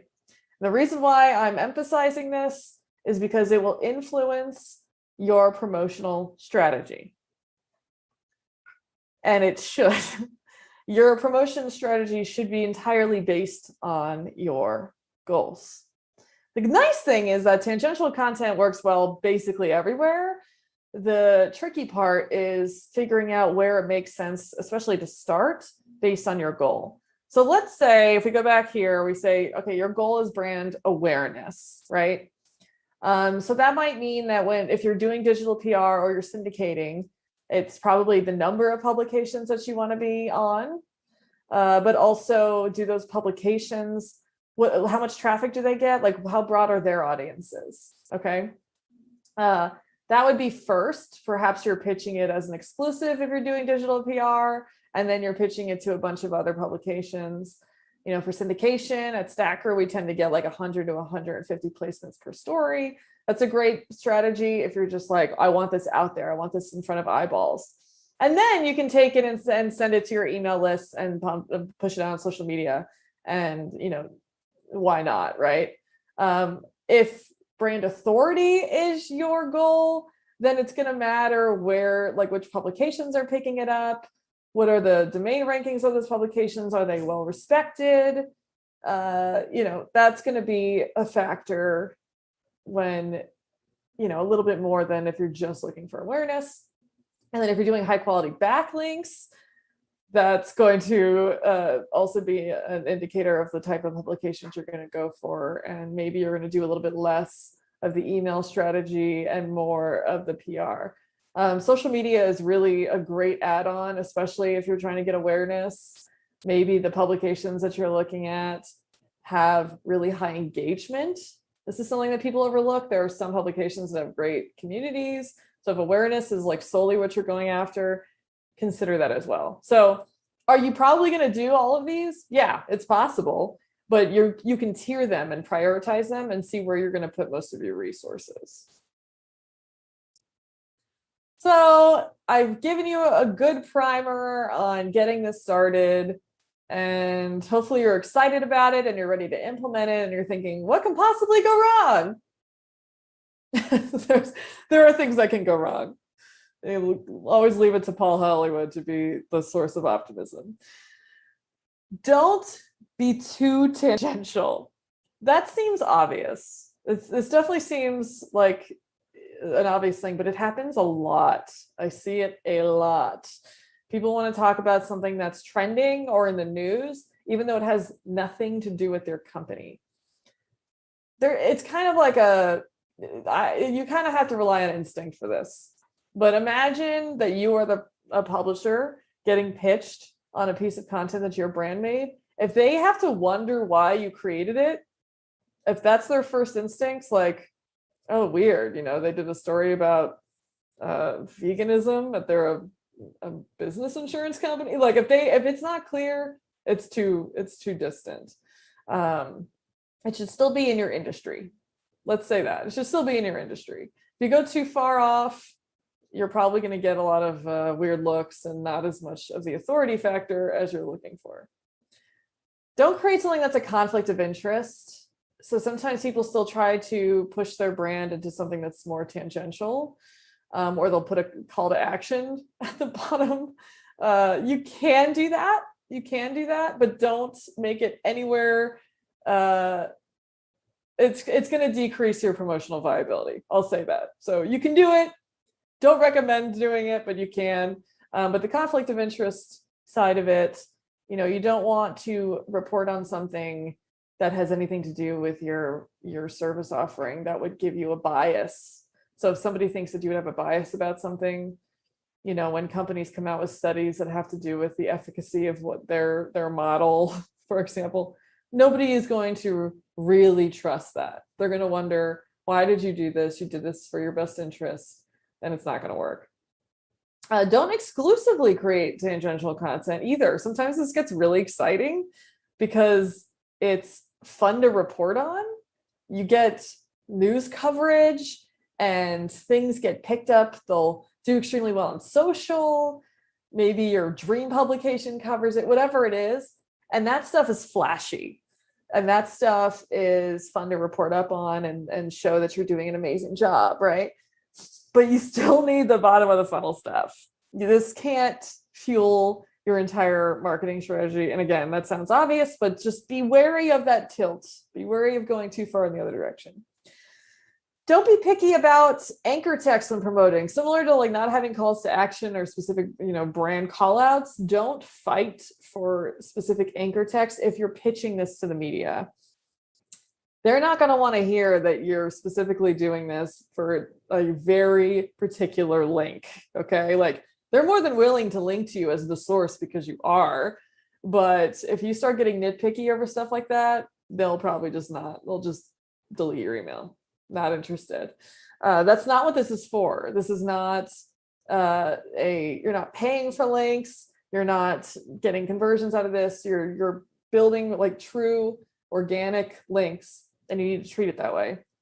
And then another mistake that often happens is not only promoting it one time. A lot of the time, the tangential content you're creating has legs for years. And if not consistently for years, there are events that come up or another trend bursts in popularity again. And the study that you did is relevant. Maybe you can redo the study. If you did a survey, for example, you can relaunch it. But sometimes if nothing comes out in the interim from you or anyone else, that stat is still going to be the most relevant one that people are going to want to see. But it's good to either re-promote or keep an eye on the things that you have done well and relaunching them either as is, obviously update the data if it's possible, rerun the survey if it's possible, but don't just do it and then never think about it again. There are definitely opportunities to get more promotionally out of the stuff that you spent so much time putting together. Okay, so I just wanted to end on a moment of enthusiasm and support. Go out there and do this. You have everything you need to do this. If you have, lacking in design resources or project management resources, whatever it is, you can outsource that stuff. Give it a try. When it comes to getting buy-in, do a test. Say we'd like to do this one thing. We think it's a great idea. We think it has legs. Let us do one project. If you have internal data, even better, because it's already there. You can just illustrate it and send it out.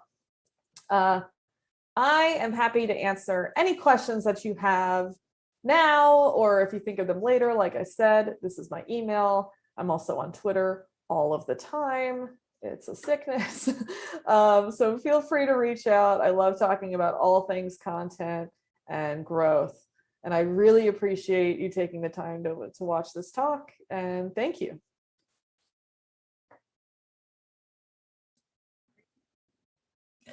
Hey, everyone. My name is Amanda.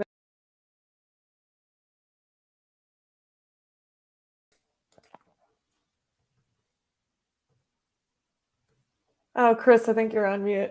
Yeah, I do that all the time. I was unmuted and then I muted myself. So I apologize for that. Blonde, No right? worries. Good morning and whatever. Anyways, what a great presentation that you gave to our attendees at State of Search. I love don't worry about the conversions. Don't go after the conversions. You said brand awareness, brand authority, and I missed the third one. What was the third one? The backlinks or canonicals, if that applies. Yes. Yes. What great advice is that? Because I think that sometimes as marketers, we're always looking for the conversion, right? We always want conversions, but sometimes I think we get caught up in all the conversions and don't really get the brand awareness out in front of somebody or get the authority out there in front of somebody. I thought that was a great tip. Thank you. Yeah, I think that a lot of the time we forget how much that complements the conversion efforts, right? Like even if it's not directly leading to conversions, it's bolstering all of the stuff you're doing on your website anyway. Yeah, and a lot of that is conversion content. Yes. Does anybody have any questions for Amanda? I mean, it's woman power this morning, and I think you guys are doing such a great job that nobody is awake or has questions for you. But we do know how to reach you, right? And yes. So now that you watched yourself, which is the hardest thing to do, because you nitpick, what do you feel, and I asked this to everybody yesterday, what do you feel that you would like to add to what you think you may have missed in your presentation? Because there's always a thought that pops up in your head, right? Oh, I wish I would have said that to go along with X, Y, and Z. So tell me, what do you think that you feel you should have added? I love that Good question. Yeah. I used to ask a similar question when I had a podcast where I'd always say, like, what did I not ask you? Like, what is missing here? Yep. Oh, we got a question coming. I think I would have gone more into matching it with your goals. I touched on that, but I think that it really does affect the way that you tackle it. Like, if you really want just the brand awareness, that can change what your goal is with tangential content. Are you trying to get it in front of like the most general news audience that you can? If so, you're probably going to go more tangential than ever. But if you're really trying to reach just your target audience, like the SparkToro tools are really good for that. And you might stay a little more topical. I think I would have maybe gone into that a little bit more because there is overlap. It's not going to change anything fundamentally, but it can lead you down a slightly different path that will help kind of customize for exactly what your KPI is as a result. Right. Well, Julie's asking, well, she said, confirm, still need coffee. It is mid-morning, I mean, it depends on how many cups of coffee you need. But her question is, what led you down the path of, I can't even say that word, tangential? Thank you. Yeah. Sure. So I worked at Fractal for 7 years. It's a content marketing agency. There's a lot of them out there. They all kind of discovered the benefits of not always talking specifically about your brand. This overlaps a lot with digital PR, right? So it's like, how can you go about getting media coverage? I think was the question, because people saw it as a solution to authority building that is otherwise very difficult to do unless you're doing tangential content. I think the term kind of just like, not everybody even uses it, right? Like, because there wasn't really a name for it. I think a lot of people create tangential content without even realizing that might be what it's called. Well, it's a big word that people can't pronounce like me. It's just a fancy way of saying, it's not your product or your service. And people were just realizing like, but we just need people to know that we exist. So why don't we talk about other things that are still relevant to our target audience, right? So I think, I don't know exactly like where it came from, but the reason why I got into it is because I've been in the content marketing side of SEO. And the question was always, okay, aside from like the really niche stuff, how do we get our names out there? Yeah. And tangential content was the answer to that. Thank you for your question, Julie. And you got to step outside of the box to figure that out, right? Because so many of us are inside the box and we're afraid to make that step outside of the box. But it's amazing when you do step into something a little uncomfortable, as Fanny mentioned this morning, or, make it, don't give up, just keep going, keep adding, keep doing. I think that you'll grow your whatever company or your agency, you will absolutely grow it and make strides for other people and clients and customers. So I thought it was a phenomenal talk. I learned a lot. I really did. So, and welcome to State of Search. We're glad that you're here. And I'm so excited. And we hope that we can, you do it again and want to come talk to us and see us again next year. But thank you so much for being here today. Does anybody have any last questions for Amanda before I let her go? Looks like we got another one in. It says, how do you handle ideation in obscure niche markets? Yeah. Oh, that is always tough, right? I actually think the same way you do your research in niche markets for your targeted bottom of the funnel keyword research, you do the same techniques, you just zoom out a little bit, right? So like instead of only doing the keyword research for like, are you related to your product or service, start just reading publication, like niche publications in these Slack communities that you might be in, Facebook groups that you might be in, see what other things people are asking. Like it's just broadening the same way you're broadening the topic, you're also broadening your research a little bit, but it's not going to be anything monumentally different from your current strategy. It's just making sure that you're taking in some of these other questions and wondering like, okay, well, if they're asking me this, that means that this is another challenge that they have, not directly related to us, but it's still complementary to us, right? Like maybe we help with a different part of it, but they're still wondering about XYZ. So definitely like to get inspiration for that. Even for me, like I'm in the marketing world. I'm in like the big SEO subreddit. I'm in like 4 different Slack groups because it's important to stay aware of what else is happening, even if it's not directly related to you. You want to know, what do people care about? That's how you start to get these more tangential ideas. So that's what I would recommend. Absolutely. I used to watch my competition quite a bit, and because I would learn what they're putting out there. They must be getting those types of questions, right? And then I would learn how to answer them better and do better. And, so I would, and I coming here and learning all this, I would, from State of Search and other conferences I go to, Bill Hartzer, all these people that I learn things from, I learn how to write it better than what they do to get brand awareness, right? So I think it's definitely imperative. And Cindy said, "Thanks, Amanda. Great presentation." Thanks, So yeah, that makes total sense, Chris. Like, that's great. Mm-hmm, mm-hmm. Well, how do you keep above your competition, right? I mean, I was in a service-based business. We weren't slimy, but in the realm of things, we're a slimy type of business. So how do we keep relevant, and how do we keep honest, and how do we keep in front of our clients? And so that's what I learned how to do, right or wrong, but that's what I learned how to do. And it helped us grow. I mean, I obviously did something right because we started at 0, and before I left, we had hit 1.6 million. So I must have done a few things right. Probably.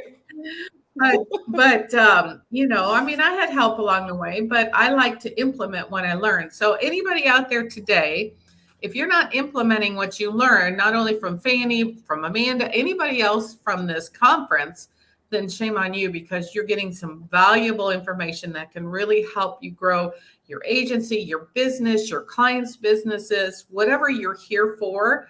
This is what it's for you. So in closing, Amanda, tell me what the most important thing is to do that somebody's listening today. What's the first thing that you would recommend they do in the next 24, 48 hours? I love that question. I would take a look at your content funnel and audit it. And by that, I mean, where do you feel comfortable is already successful? Like, maybe you have great conversion content, but maybe your middle of the funnel or top of the funnel is not bringing enough there. Or maybe your conversion content isn't great. It's not converting the way you want, and you need to do A/B testing. I think you need to, before you can tackle anything, you need to sit down and say, where are the weaknesses? And it's easy to forget about that in your day-to-day. I think sometimes, like an outsider, or this is why people hire consultants and agencies, sometimes they need somebody to take a critical eye to what is or isn't working. I think you have to do that first. And then you say, this is what is missing. So now how do I use these strategies I'm learning today and yesterday at State of Search to figure out how to bolster those things? Because it could get so, I know, when I attend events, I get overwhelmed. It's like, there's so many things I can be doing. I want to do them all, but how do I prioritize them? Right. Well, and when you are in your own business or whatever, and you're so close to it, you overlook a lot of things. And so if you kind of like step back or step out of the box, as I mentioned earlier, and take a real look at everything overall, what can be adjusted, what can be, and lay out a plan for yourself, it makes your life a whole lot easier instead of walking in Wednesday morning and winging it, right?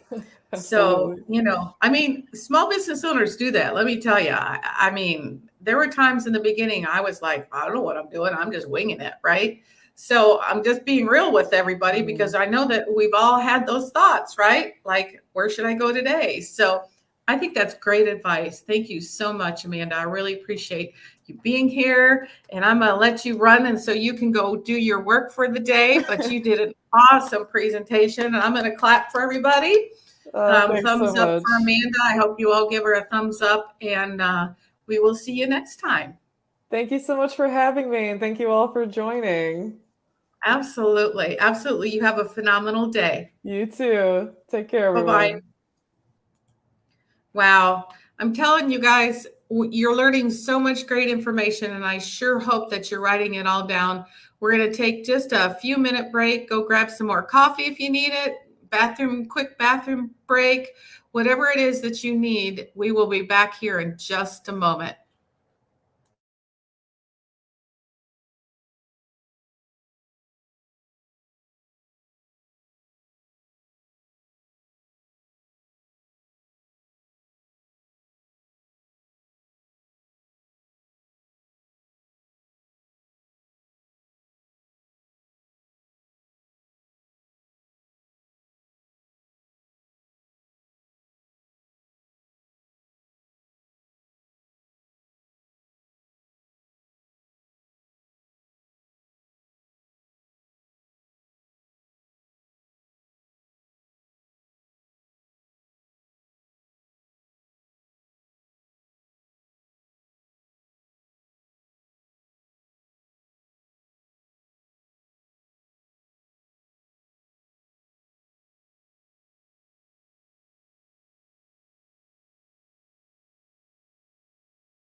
Good morning, everyone. We are getting ready to hear what Tom Shapiro has to say. We've had a very full morning, and I'm really excited to hear what Tom has to say. He is in the background. So if you have questions or comments or anything that you need answered, don't hesitate to put it in the chat. And with that, I want to say thank you to Page One Power for being our sponsor today. We so appreciate you being our presenting sponsor. And we look forward to sharing a little more about you at lunchtime. So without further ado, I'm going to introduce you to Tom Shapiro.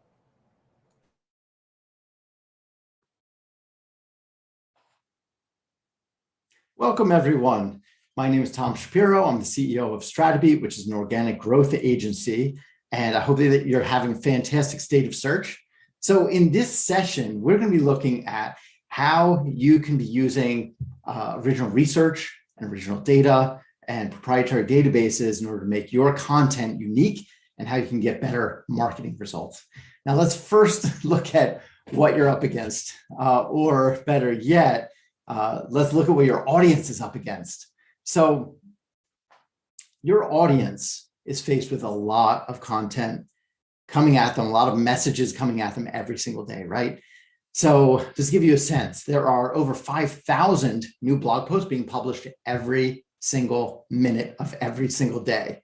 On top of that, you have 500 hours of new video being uploaded to YouTube every single minute of every single day. And then you have social media. And just to give you an example of one platform, let's look at Twitter. There are 575,000 new tweets being published every single minute of every single day. That is a lot of information. We're talking information overload, right, for your audience.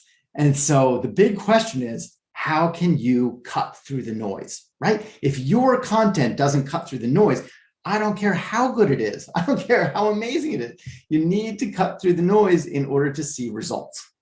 And so we're going to walk through what I find to be one of the most effective ways to cut through the noise, one of the most effective ways to get marketing results from your content. And that's using original research, using original data, and using databases in order to make your content really come alive and be very different from your competition and really grab the attention of your audience.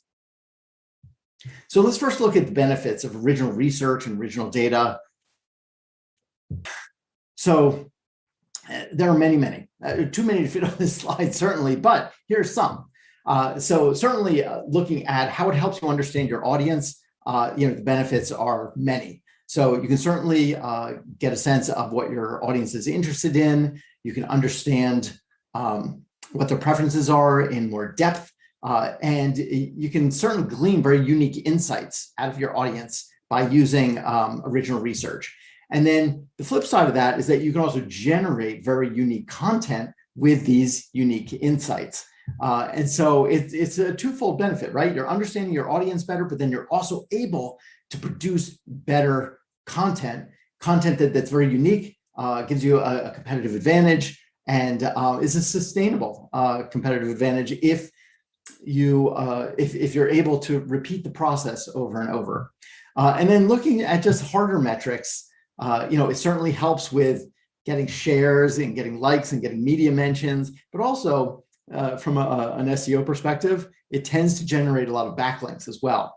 And then from a business perspective, it increases your leads, which is fantastic. And if you're looking at more top of the funnel, it helps you to increase your subscriber base, your mailing list as well. And so many benefits of original research and databases in order to generate content. Now, BuzzSumo and Mantis Research conducted some research into this and found some pretty interesting results. So it does turn out that yes, marketers are finding original research and creating content out of data to be successful for them. In this study that they conducted in 2019, only 6% of marketers who were doing this type of original research were not finding it, weren't really sure whether they were getting value out of it. Another 4% found that it did not meet their expectations. So only 10% say we're not really satisfied with it. And then the other 90% were finding that it was meeting expectations. And then you have 61%, which found that the majority of their expectations were being met through original research. And a good test of whether a certain type of marketing is working or not is whether marketers are going to repeat it year after year after year.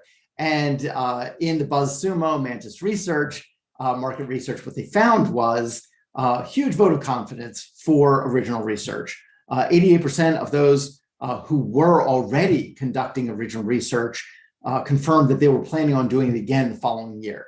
And so that's a pretty massive vote of confidence for the value of original research. They would be willing to invest their time, their money, their resources in it all over again. So let's bring this to a very tangible place. So I want to show you an example, which I think gets the point across very clearly of why you would want to do this. Why go to the effort? Because it is a lot more effort, but why would you go to the effort of collecting original research, original data, managing it in a database so that you can come out with original content? So I want you to tell me, which would you click on? I'm going to show you two different titles for a blog post, okay? So the first one is what you need to write the best headlines, and it's relevant to 2021. Okay, so what you need to write the best headlines. Okay, well, a lot of people would be interested in this, right? They would be interested in knowing how you write the best headlines. However, let's compare it to 100 million articles analyzed, what you need to write the best headline. So the only difference here is one is data-based and the other is not. The other is, could be opinion. The reader doesn't know. So obviously, when you put them side by side, probably, I'm guessing you would click on the version with the data analysis, the 100 million articles analyzed. I know that I would, and I think that your audience probably would too. And so this is a very simplistic way of proving out just how powerful it is to be generating data-based content versus content where who knows what it's based on. It could be opinion, it could be something else, but it's not articulated. And so here's a clear example of if you want more click-throughs, having content that is data-based is a very clear way of doing that. Okay, so those are the benefits, that's the clear value of data-based content. So let's look at some of the types of databases that you can be creating in order to capitalize on the opportunity and generate fantastic content that your audience is going to love. So I love using this term content moneyball because I think it's very applicable where you're looking at original research and you're finding things that surprise your audience. You're finding the truth, right? You're finding the truth in the data, and then you're sharing that with your audience, and you could be surprising their expectations.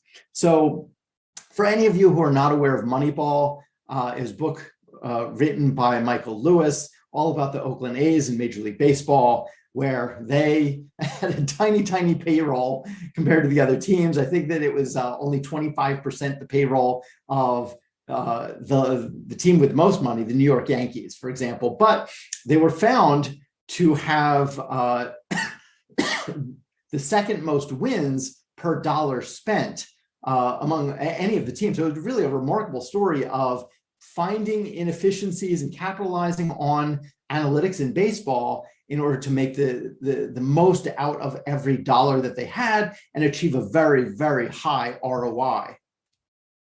So one of the things that we did at my agency, StrataBeat, is we built a database of B2B websites. And we looked at these websites from various angles, looking at traffic stats. We looked at design aspects, the website design and the colors and the UX. We looked at SEO factors, organic traffic, as well as domain rating, backlinks, things like that, as well as different aspects of marketing, whether it was audience segmentation or evoking an emotional response out of the audience. And so you can see many different factors that went into it. And what we came out of with that unique data set that we collected was insights into what drives traffic for B2B websites. What really drives traffic. So not hearsay, not what anyone thinks, but actual data that proves it out. What we found was that websites that prioritized design and had good design generated 441.7% higher traffic than sites with poor design. Massive difference, right? And so it was surprising facts like these that we found through the data and through the data analysis in particular that really enabled that content to shine.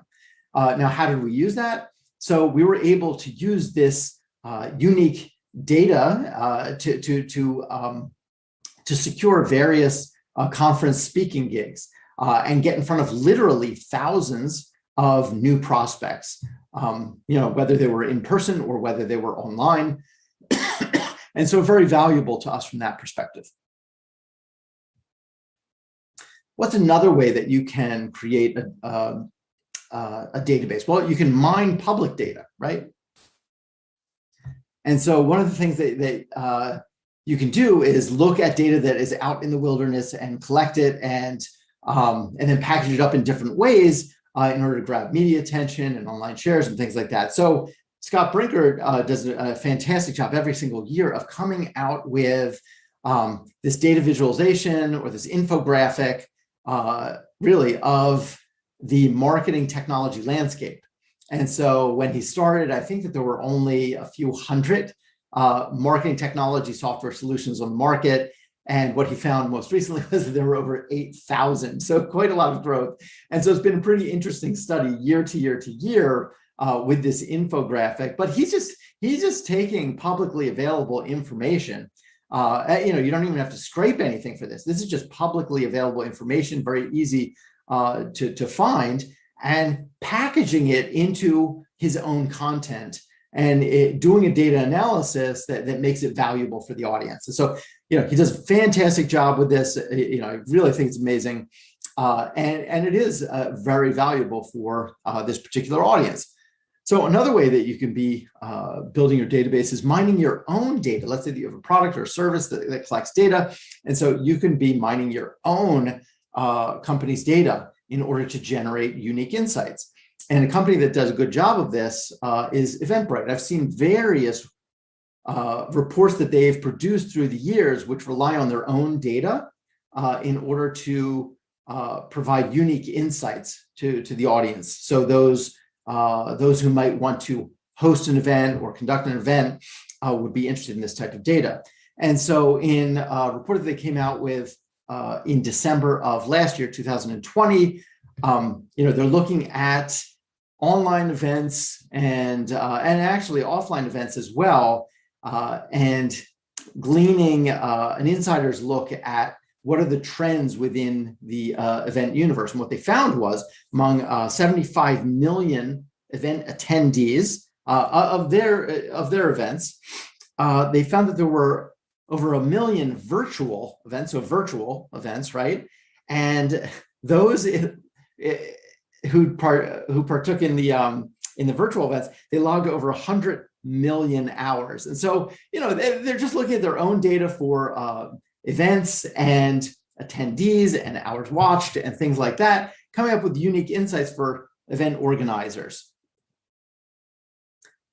Another way of doing it is partnering. So let's say that you don't have all the data that you would need for the type of insights that you're looking to extract. Well, find a partner who might be able to help you match data sets, or perhaps they have certain services or certain audiences that you want to tap into, and partner with them in producing this data set. I mean, we saw earlier today, right, with BuzzSumo and Mantis Research, the stats that I was giving you, that's a partnership. And ironically, it's on this very topic of original research for marketing.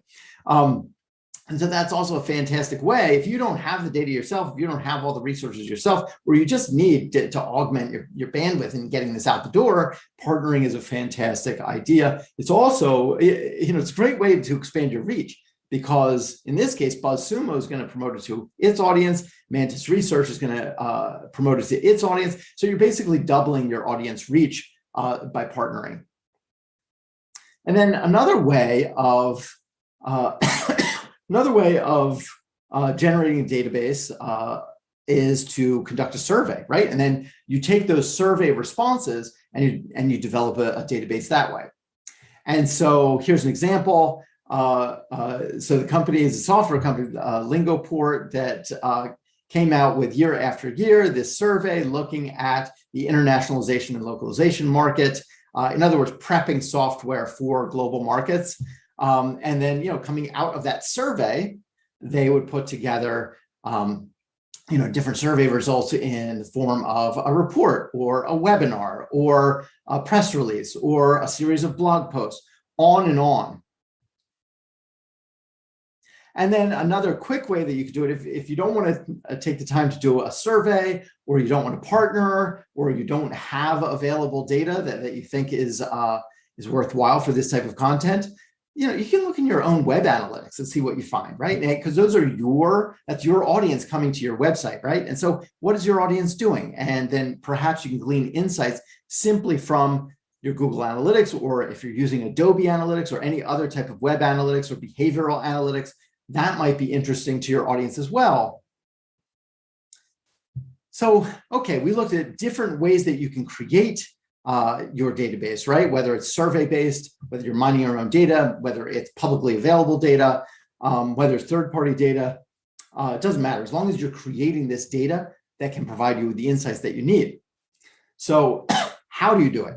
So I'm going to teach you a way to do it super easily without needing a developer involved. So I'm not a developer, I'm a marketer, right? But in using Airtable, our agency is able to create databases very quickly, very rapidly, on the fly, all the time. And we create databases for many, many different purposes. Some for content creation, but others simply for management of the business. And so Airtable is a fantastic solution. You can use it like a spreadsheet if you want, but build databases as you're doing it. And so in other words, it's like a souped up spreadsheet on steroids. It's really fantastic. It gives you many, many more capabilities than a spreadsheet. Now, there are other applications on the market. I'm familiar with Airtable. That's what we use. And so I can't speak to these others, but they are on the market. And so you might want to test them out and compare them to Airtable. Notion is one. Another one is ClickUp. Another one is Coda. So what I would say is try various tools, see which ones match your personal preferences, see which ones match your needs the best, and then go with that. And so I'm not pushing Airtable over the others. It's just that's the one that we happen to use because it works really well with what we're looking to do. And so surveys, I'm going to go into a little bit of depth on this. So there are good ways to do surveys and bad ways to do surveys. And because so many people collect data through surveys, I just want to take a step back and make sure that you're using data, surveys in the right way, and you're capturing data in a really efficient way that's going to give you better data as well. And so with surveys, what you typically find is a company will come out with, say, one survey at a time. That is not the best way to do a survey. If, for example, on your website, if you just have one survey, well, you have different audience segments probably, right? And then you might have different categories of products or different categories of services.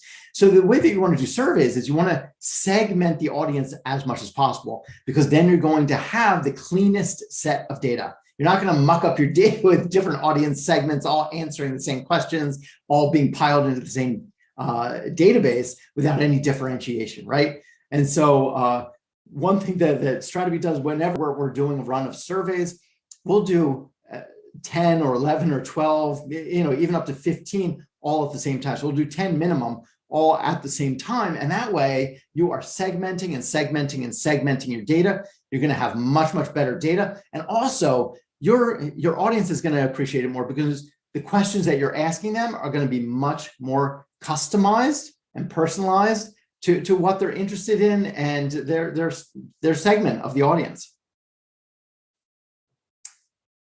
So another thing that you can do in order to generate more responses from your efforts is using online tools. So what you can do is offer value through an online tool but require that they submit their email address. And that way you are gathering a ton of information and data in terms of what they're doing with your tool.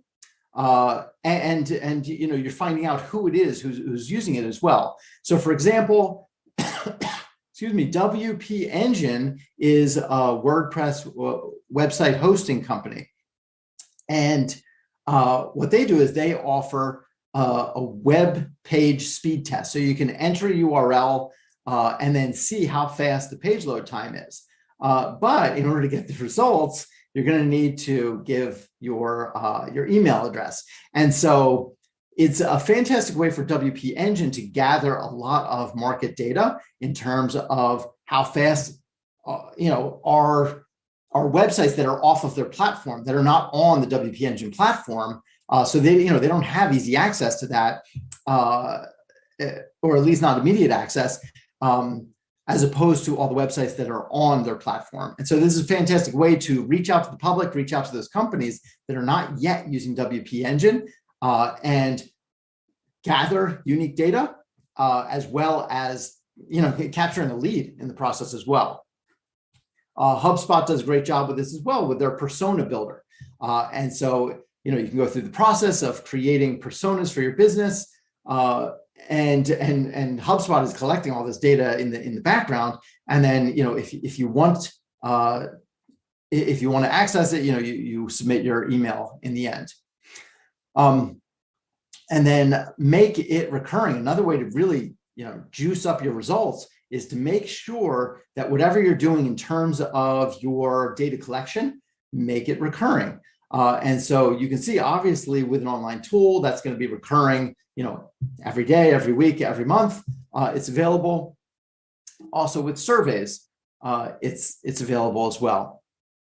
And so, for instance, if you are coming out with a survey, do it every year, do it every quarter, do it on a regular cadence. And so that way, instead of just getting the value and the ROI out of one survey, you're getting the value out of the survey over and over and over again.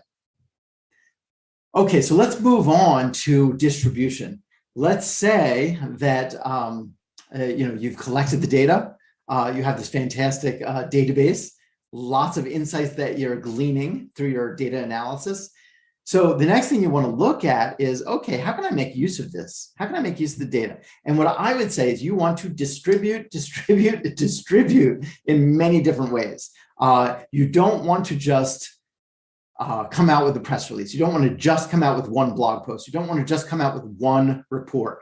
There are many companies that do that, but it's short-sighted because there's so much more ROI to be had if you can look at collecting once and then distributing many different times in many different ways. So one of the things that you can do is take the data and atomize it. So content atomization. And so what we mean by that is taking your core data set, and then you want to figure out different ways of repurposing that data over and over and over. And so you might be publishing a blog post about the data analysis. You might be producing infographics. You might be producing articles or charts or press releases or videos or webinars, on and on and on. And you can see here, again, this is from the BuzzSumo Mantis research. You know, blogs seem to be the most popular in terms of making use of original research. However, you know, as you can see here, there are many, many different ways. And what we would recommend to you and what we do for our clients is we'll always pick at least 5 different ways of packaging up the data. For example, for one client, you know, we did reports and press releases. We did infographics, webinars, blog posts, and then also partner outreach. And so many different ways that you can be packaging up one set of insights and distributing it in many different formats. Look, some of your audience is going to be very visual in nature and they might love an infographic, right? But others might be more textually oriented in their learning style. And so a report is fantastic for them, or perhaps it's a slide share is fantastic for them. A blog post on and on and on. There are many different ways to do it. And so you're going to give yourself a greater chance of achieving ROI if you're packaging up and repurposing your data in many different ways. Another approach to this in terms of distributing your content is how can you make it stunning, right? So how can you make it so stunning that you can package that up and then distribute that in many different ways? And so thinking of data visualization is a great way of doing it, because you can, one, create multiple sets of data visuals, right? Multiple sets of these visualizations, each in their own right, which might be stunning, but you don't necessarily have to do that. You can take one data visualization and then you can package it up in different ways. So you can present it in a graphic. You can present it in an interactive web page. You can present it in a video and have it animated. So many different ways that you can take advantage of data visualization. And as you can see in this example, it makes your data come to life. So instead of, say, if today you are conducting original research, you're collecting this data, and you're finding that everything that you're producing is text-based, because the data is the data and you don't have visuals to go with it. And if you're producing blog posts and you're producing press releases and you're producing articles and everything is very, very text-based, think of data visualization as a way to break out of that mold and really, take your content marketing to a different level. Another fantastic way to distribute your content is partnering with influencers in your industry. And so, who has the connection with the audience that you're looking to connect with, right? And so what you want to do is partner with them, but don't do what so many brands do. They make this big mistake with influencer marketing. And what they do is they'll tell the influencers what they want. They'll say, look, we came out with this report. We want you to share it with your audience. Here you go. And, we want it on this date, and you're going to do it in this way. And we need 3 tweets, and we need, this and that and this and that. And they're very dictatorial about it. And it's not a two-way conversation. You see that with brands all the times and how they treat influencers. Don't do that. Be more sophisticated with your application of influencer marketing. And the way that you can do that is by having a conversation with them, building a relationship with them, getting their insights, getting their guidance on, okay, hey, your audience better than anyone else in the world. How would you suggest we package up this data and present it to your audience, and then customize it for them? If they have a large enough audience, or even if it's a small audience, but if it is absolutely your target audience, then what you want to do is allow them to guide how you should be customizing and repurposing your data. And it might be completely different from everything else you're doing with your data in terms of promotion. And that's great. That's fantastic. And work with more than one influencer. Work with 5 influencers. You can work with 10 influencers. You can work with 15 influencers, depending on your industry and how many people you realistically could connect with. You absolutely can amplify this to exponential degrees. But again, go back to this model of allowing the influencers to guide what's going to be best for each of their audiences, and you'll get much more ROI out of the effort.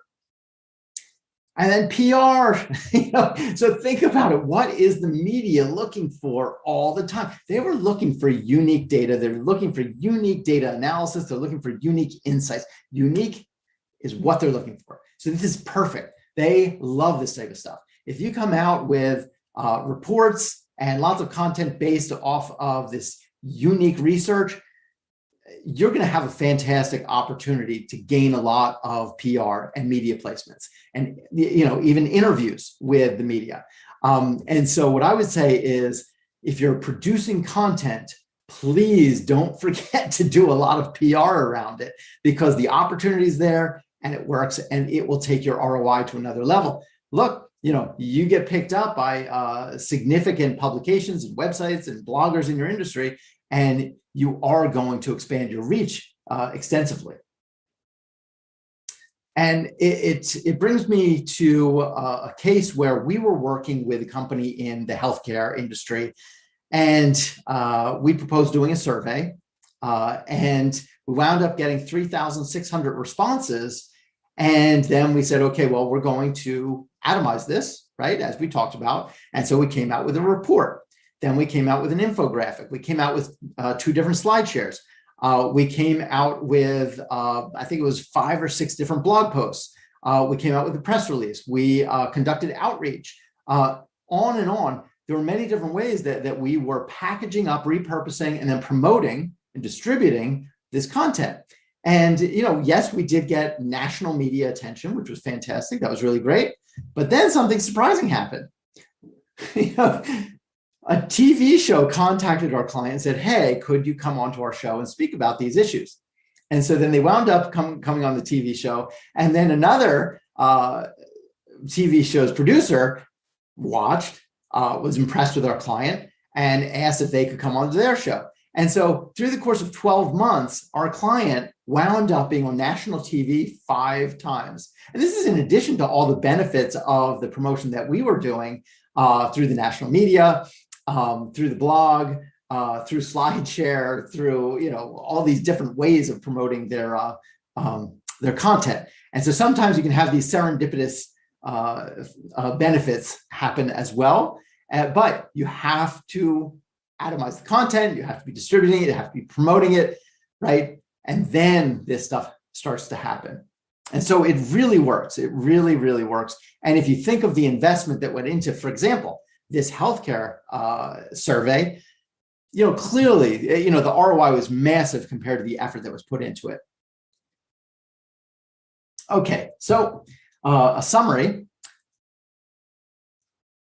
So proprietary data and organic research, unique research, original research, it's all going to help you understand your audience in greater depth.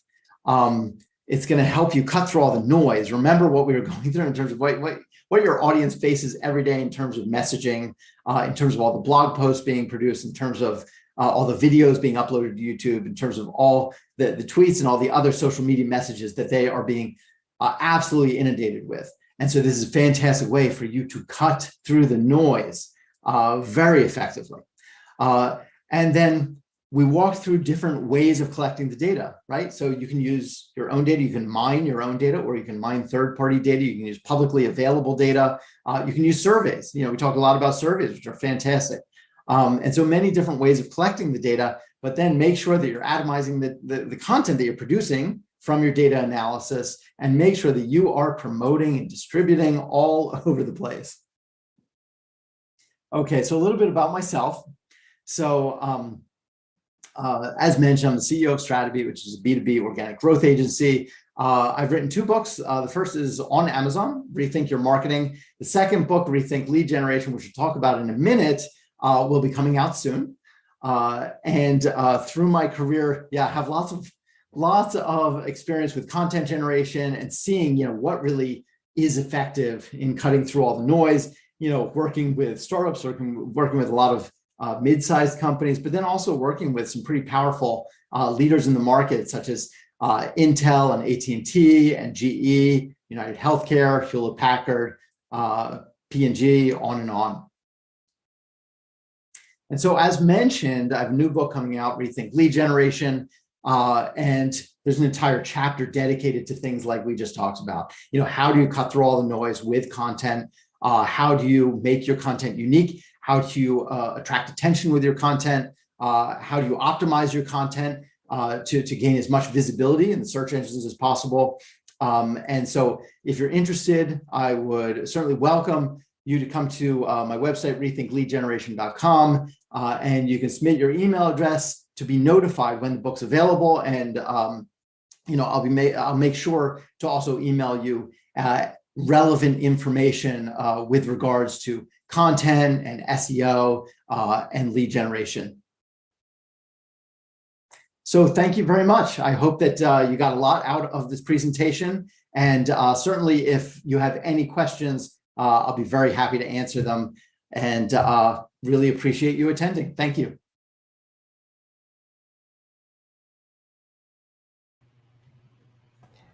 Wow, that's impressive. Thank you. I mean, 5 times on national TV?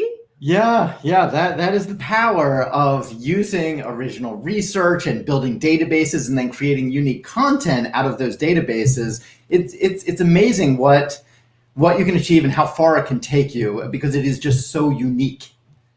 No kidding. I mean, in the beginning, when you started with, 5.2 thousand new blog posts every minute, 500 hours of YouTube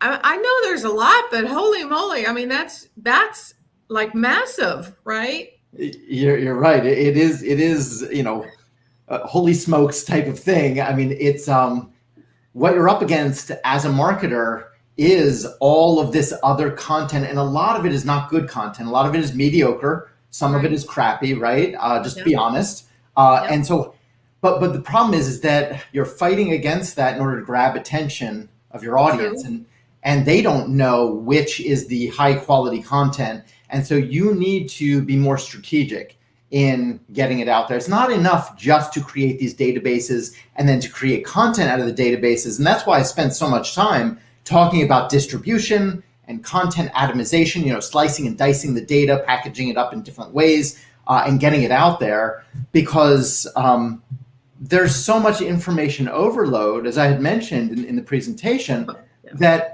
it's your job. It's your job. Once you create this amazing content, it's your job to cut through the noise. It's your job to distribute it in creative ways. Absolutely. And I love that you showed the database versus opinion. I like that headline, when you just added absolutely. I would have clicked on that top one too, because I'm curious, right? So headlines do definitely make a difference, but adding data to the headline for proof that you really know what you're talking about really, really, truly helps. So the other thing I thought was interesting, you're right. We all want to do one survey at a time, but you said 10 surveys at a time. That's right. Okay. Wow. That makes a lot of sense, because now you're compiling a whole lot more information quicker to be able to get where you need to get the data to produce the headline, to produce the article, right? Right. It's all about being contextually relevant. And so if you only have one survey and you're trying to place it in different spots in your website to gather data, well, different audience segments and different personas are going to be visiting different parts of your website, different pages, reading and consuming different content.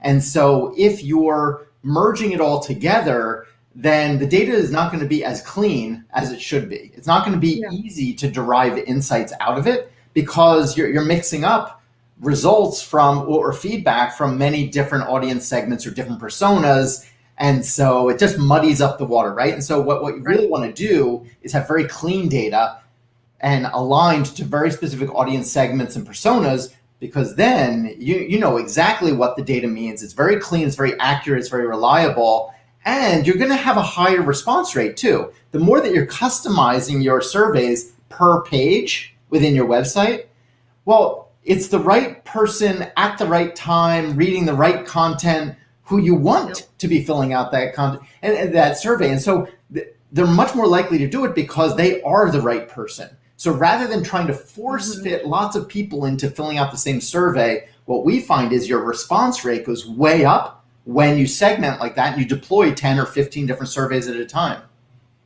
It's very unconventional. That's so interesting. And then you talked about Airtable, Notion, ClipUp, CodeUp.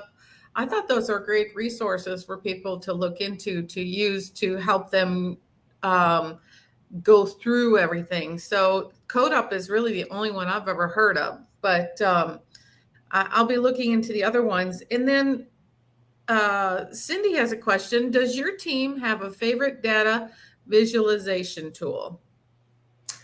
So it depends on the type of data that we're trying to display. So certainly, Tableau is a fantastic data visualization tool, has lots and lots of capabilities. But on the other hand, for certain types of data that we're trying to display, we might use a dashboarding software. So something like an application called Dash This, we use a lot to display certain types of data. And so I would say, there are lots of different tools out there. And certainly, I would use a designer in addition to the tools. Use a designer definitely to make sure that it's you're going to be communicating the data in a very effective way, because the tools are very simple ways to package it up, but designers have much keener insights into how people read data and how they digest it and how they respond to it. Mm-hmm. That makes sense. Cindy, I hope that answers your question. Does anybody else out there who's watching this and learning from Tom have any other questions? I love that quote for your new book. If your lead gen needs a Red Bull, Tom's book is here. Now, who doesn't want to read that now, right? I mean, that was super creative. Right, and that's from Ann Handley, who's written several books on content marketing. And Ann Handley's a genius. She's brilliant. She's a mad scientist genius of a marketer. And when she responded that way, I was very, very excited. I love that. I wrote it down. I might have to use that somewhere or keep that in front of me, because if your lead gen needs a Red Bull, I mean, what a great one-liner. Honestly, I'm looking forward to seeing your book, and I hope that you all connect with Tom. I think he did a great job. We need to give him applause. I'm not sure. Are there any other questions out there? Julie from Eventi. I don't have Eventi setting up, but I don't know if you see any other questions, Tom. But I loved your presentation today. I'm really appreciative that you came and shared it with us on State of Search. We have so much great information from all of you that are coming here to speak to us today. And I know this isn't your first time. I hope it will never be your last time, because I really always learn so much from you. So if we don't have any other questions, we can, I do. I'm sorry. I can't forget this question. I've asked everybody else. Now that you sat and watched yourself do your presentation, every speaker tends to say, oh, I should have said that in that spot, or, oh, I should have added that in that spot. So what's one or two things that you thought of that you should have said that you think that our audience would like to know? Yeah, so looking at it now, I think I would have gone a little deeper into scraping web data. So we talked about many different ways of collecting data, right? Surveys, I talked a lot about that. If you have a tool like Eventbrite, I gave the Eventbrite example, they collect a lot of data inherently in their tool, or, there are other tools that do that. We saw an example of HubSpot or WP Engine where, they have tools to collect data.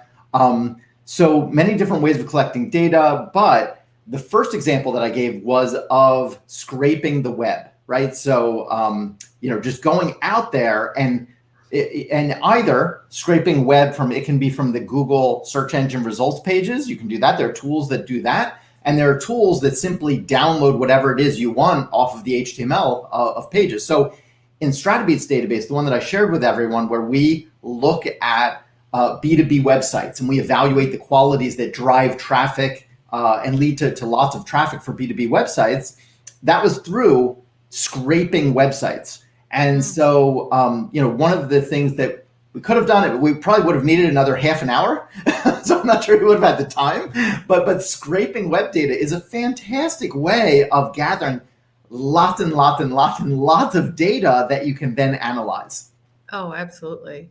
I bet. Well, obviously, I mean, I'm sure some people already do that, and that's how they get one up on the competitor, right? I mean, yes, we're in a very competitive world, and a very obviously noisy world with the blog posts and the YouTube videos, and I just loved how you share how to get around that and what are the best resources to be able to make your data show that you have done your research and know what you're talking about and are the authority in what you're talking about. So, and the best part, well, two best parts, 5 times on national TV. I mean, that's not easy to do. I promise you, it's just, you would think it would be, but it is just not easy to do.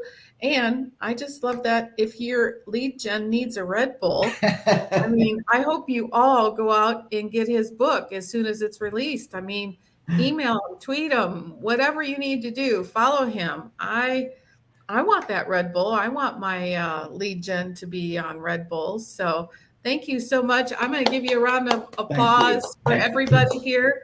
I think you did a fantastic job, and I'm just excited to have met you. Hopefully we can meet in person someday. Absolutely. Instead of virtually. And I'm looking forward to State of Search next year. I mean, we're going to finish today, of course, but I like things when they're in person because you really get to see the person and feel and touch it more so than on camera. But thank you, Tom, so much. You have a phenomenal day. Thank you. And we'll talk soon. Great. Thanks, everyone. Thanks, Chris. Bye-bye. Bye. Wow. I'm telling you, my mind is very full. My eyes are getting puffier. I'm just like overwhelmed at all the information. I hope you guys are overwhelmed too, because there's so much great information. And we're going to take a break right now. It is hard to believe it's already lunchtime. I'm going to play a couple commercials for you for Page One Power, who is our presenting sponsor. And so appreciate you guys being here today. So appreciate Page One Power for being our presenting sponsor and helping us move through all these speakers. We've had over 25 speakers for the 2 days. And I'm hoping to find out what you've liked and what you didn't like. And I know at the end of the conference, there'll be a form going out. Would love to hear your comments, good or bad, because the only way we can improve is to hear from you guys. And also, don't forget the scavenger hunt. We really want to give away free tickets for next year. So make sure you fill out those forms. You've received them. If you haven't received them, email us at info@dfwsem.org, and we will send it out to you. Hopefully I gave you the right email address. If not, I'll put it in the comments. Until 1 o'clock, have a great lunch. Enjoy, take a nap, drink some great coffee. It's kind of chilly in Dallas today. I might have to go buy me a Coke because I didn't bring one. Anyways, we'll see you shortly.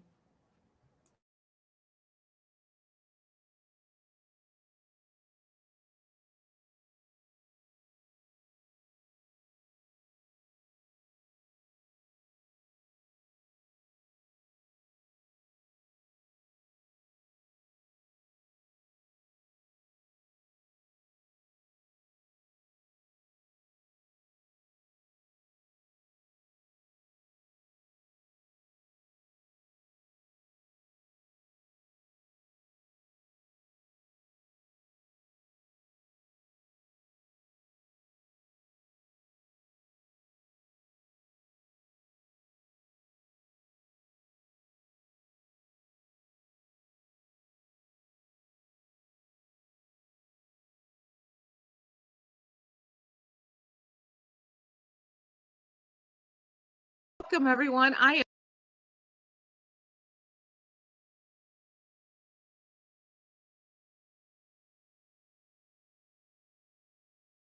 Welcome, everyone. I am Chris O'Connor with State of Search. I'm excited that you're here today at our November 1st and 2nd event conference. And Page One Power is our title or presenting sponsor. And Michael Johnson's going to tell us a little bit about their company. So tell us a little bit about yourself, Michael, and the company. Yeah, thanks, Chris. I'm Michael from Page One Power. I'm the Partnerships Development Manager. So I oversee the onboarding and initial strategy creation for every project here. I've been at Page One Power for over 8 years now. And over that time, have helped to develop hundreds of link building strategies for companies of all shapes and sizes.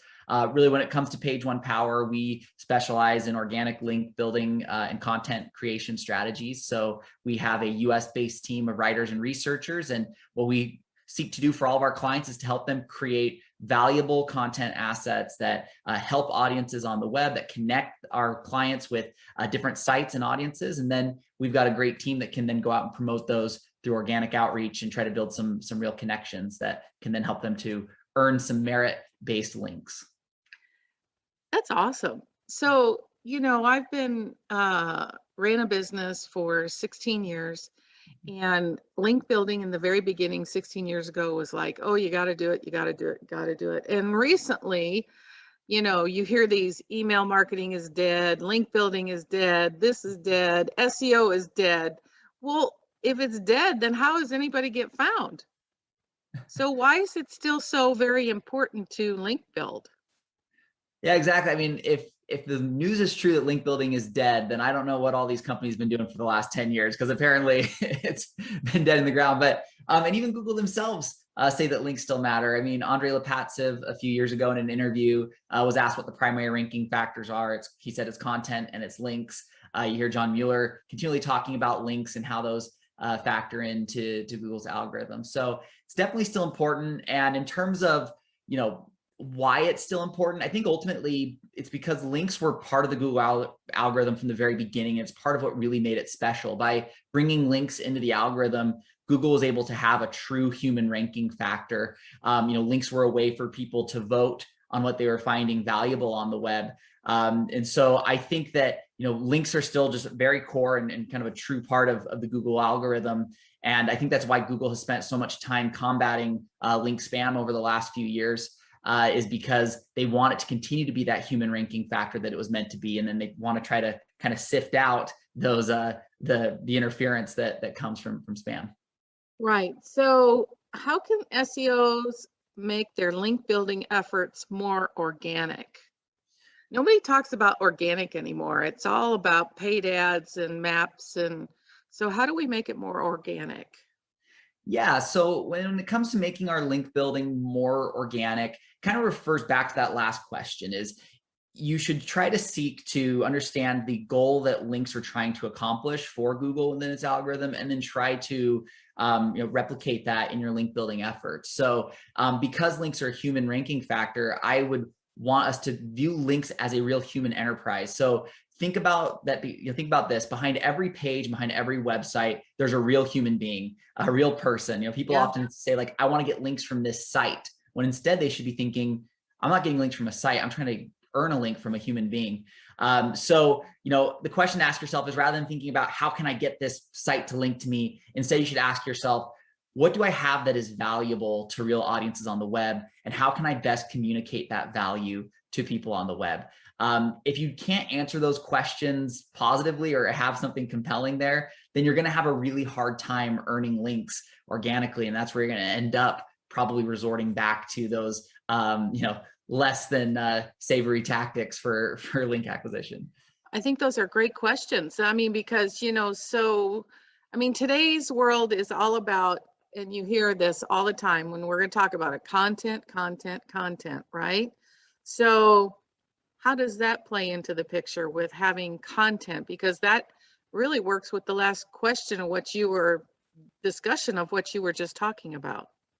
Exactly. It feeds right into that, is that ultimately content is the value that you're providing. I like to kind of refer to it as like content is the currency of link building. And if you don't have great content to provide to the web, then the only other currency that you can provide is literal currency. And you don't want to do that if you're trying to do link building organically. So your content really is that opportunity to provide value to the web, but also to connect your brand with other audiences. So often when we talk to folks about link building, they think about how can I double down on the people who already buy from me and provide content to those people, when really that will limit your runway for link acquisition. So content is also not just a way to provide value to the people who already know about you, who already try to buy from you, but to build bridges to new audiences and provide yourself more runway for successful link acquisition. That's a great answer. So my last question for you is, what's something you wish every SEO knew when it came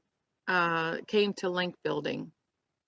Yeah, there's a couple things that come into my mind here. I think the first one is that I think we should stop viewing links as a commodity that are had, and instead think of it as a connection that is earned. So kind of goes back to that human aspect that I mentioned before. But behind when we think about how we're trying to earn backlinks and what we're trying to do with this, again, there's real people that have their own motives and their own objectives. And I think what happens is we get this short-term view of almost like a reactionary thing where, hey, I'm no longer ranking for this keyword that I wanted to rank for. So now I got to build a quick link building project, hire a vendor to go, sell me some links and, do this, rather than viewing it as a process, rather than viewing it as a system. If you can create a system, a sustainable approach to link building where you are consistently building out great content that can connect your site with other folks on the web, you're promoting this content on a regular basis, then it's no longer about reacting to the algorithm changes or to ranking changes. Instead, you're consistently growing and creating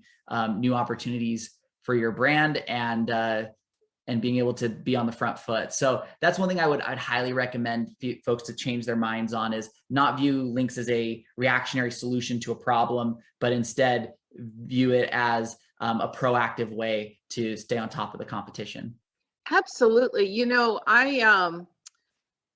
I've really learned about link building a lot over the years, and link building for us way back in the day for the other company I worked for was, getting in directories and, all that kind of good stuff. Now, I know that's still important, but I think link building has changed somewhat, and it's not really all about the directories. It's all about exactly what you just talked about, content, getting good quality content on your website and sharing that on many different platforms to get people to follow you.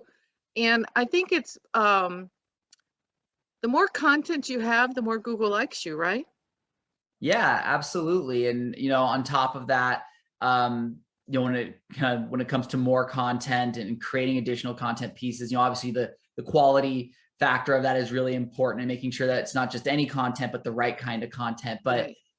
But yeah, I mean, you mentioned directory links, which is so funny because a lot of people hate any kind of directory link, when really, if you can find relevant directories that real people use, that real people access, that serve a purpose on the web, those are still good links to have, and you should absolutely go after those. But in terms of those links that are consistently create a difference for you in the long run, those are definitely the links that you want to think about human value, think about relevance, and and making sure that when people link, those are viewed as true editorial votes. And I think those are the links that will consistently matter in Google's algorithm, because they serve that original purpose.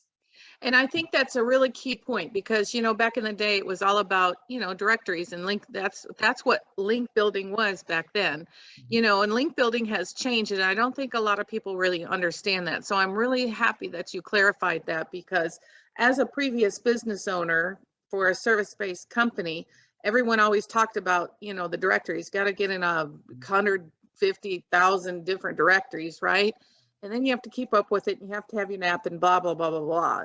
Yeah. To me, link building the way that you're describing is really a much easier way, more consistent way, more authentic way to get your name and service, product, whatever it is that you're selling or offering, is a better way. So in 30 seconds, give me a wrap up of what you think the best process is, because I loved that keyword there, is process. It is a process. So would you do it weekly? Would you do it every day? Would you do it monthly? What is the best process? For sure. So real quick, the one thing I wanted to highlight that you said that I love so much about how much link building has changed was, I don't know if you remember, and this is something I mentioned in my presentation and also talked about a little bit about it, is the idea that 10 years ago, right, you would buy links on, like, they'd say, hey, I'm selling links on PR7 social bookmarking sites, right? We'd buy those links because it said that, it had a high PR. And today we no longer look at PageRank, because Google got rid of the toolbar PageRank, that it's no longer visible to us. But now we just jump to DA, or we jump to DR, and we continue to use, these like third-party metrics as like the overall, way to judge quality, when really there's so much more that can go into it. But yeah, in terms of your questions and 30 seconds or less of how to develop a process for link building, is we highly recommend a relevancy first approach to link building. And what this means is, by taking things relevantly, the first thing you want to do is think about the audiences and groups that your product or service is relevant to. Then from there, you create content that speaks directly to those audiences, that provides value to their day-to-day lives. And what can happen is, why this is sustainable, is because you now can create a piece for a specific audience, promote it for that audience, then find the next audience, create a piece for them, and promote it to the sites that speak to that audience. And it's something that's replicable, that can be done month over month, year over year, and you can have a much more long-term view to link building. So that's kind of how I would describe that process, as a relevancy first approach of identifying audiences that you can connect your brand to through content. Well, I'm really excited to talk to you. I probably could sit here and talk to you for hours, but of course we are on a short time frame. But I want to say thank you so much for being here today and sharing with State of Search fans and all the people that are attending. I think you gave them some really valuable information, and I hope people wrote it down and are taking notes, because that's what the State of Search conference is all about. So thank you for not only being the presenting sponsor, but thank you for presenting yourself. I'm looking forward to hearing your presentation, and we will look forward to seeing your commercial here for on State of Search and longer. It'll just be posted for a long time. So thank you so much for being here today, Michael. Thank you, Chris. We'll see you.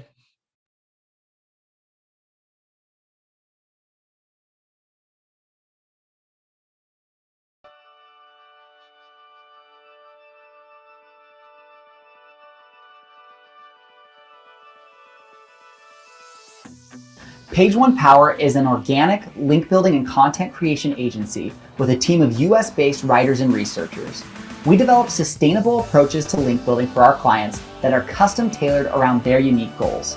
Other firms sell you links. Here at Page One Power, we develop a sustainable system and approach to enable your website to earn quality organic links over the long term.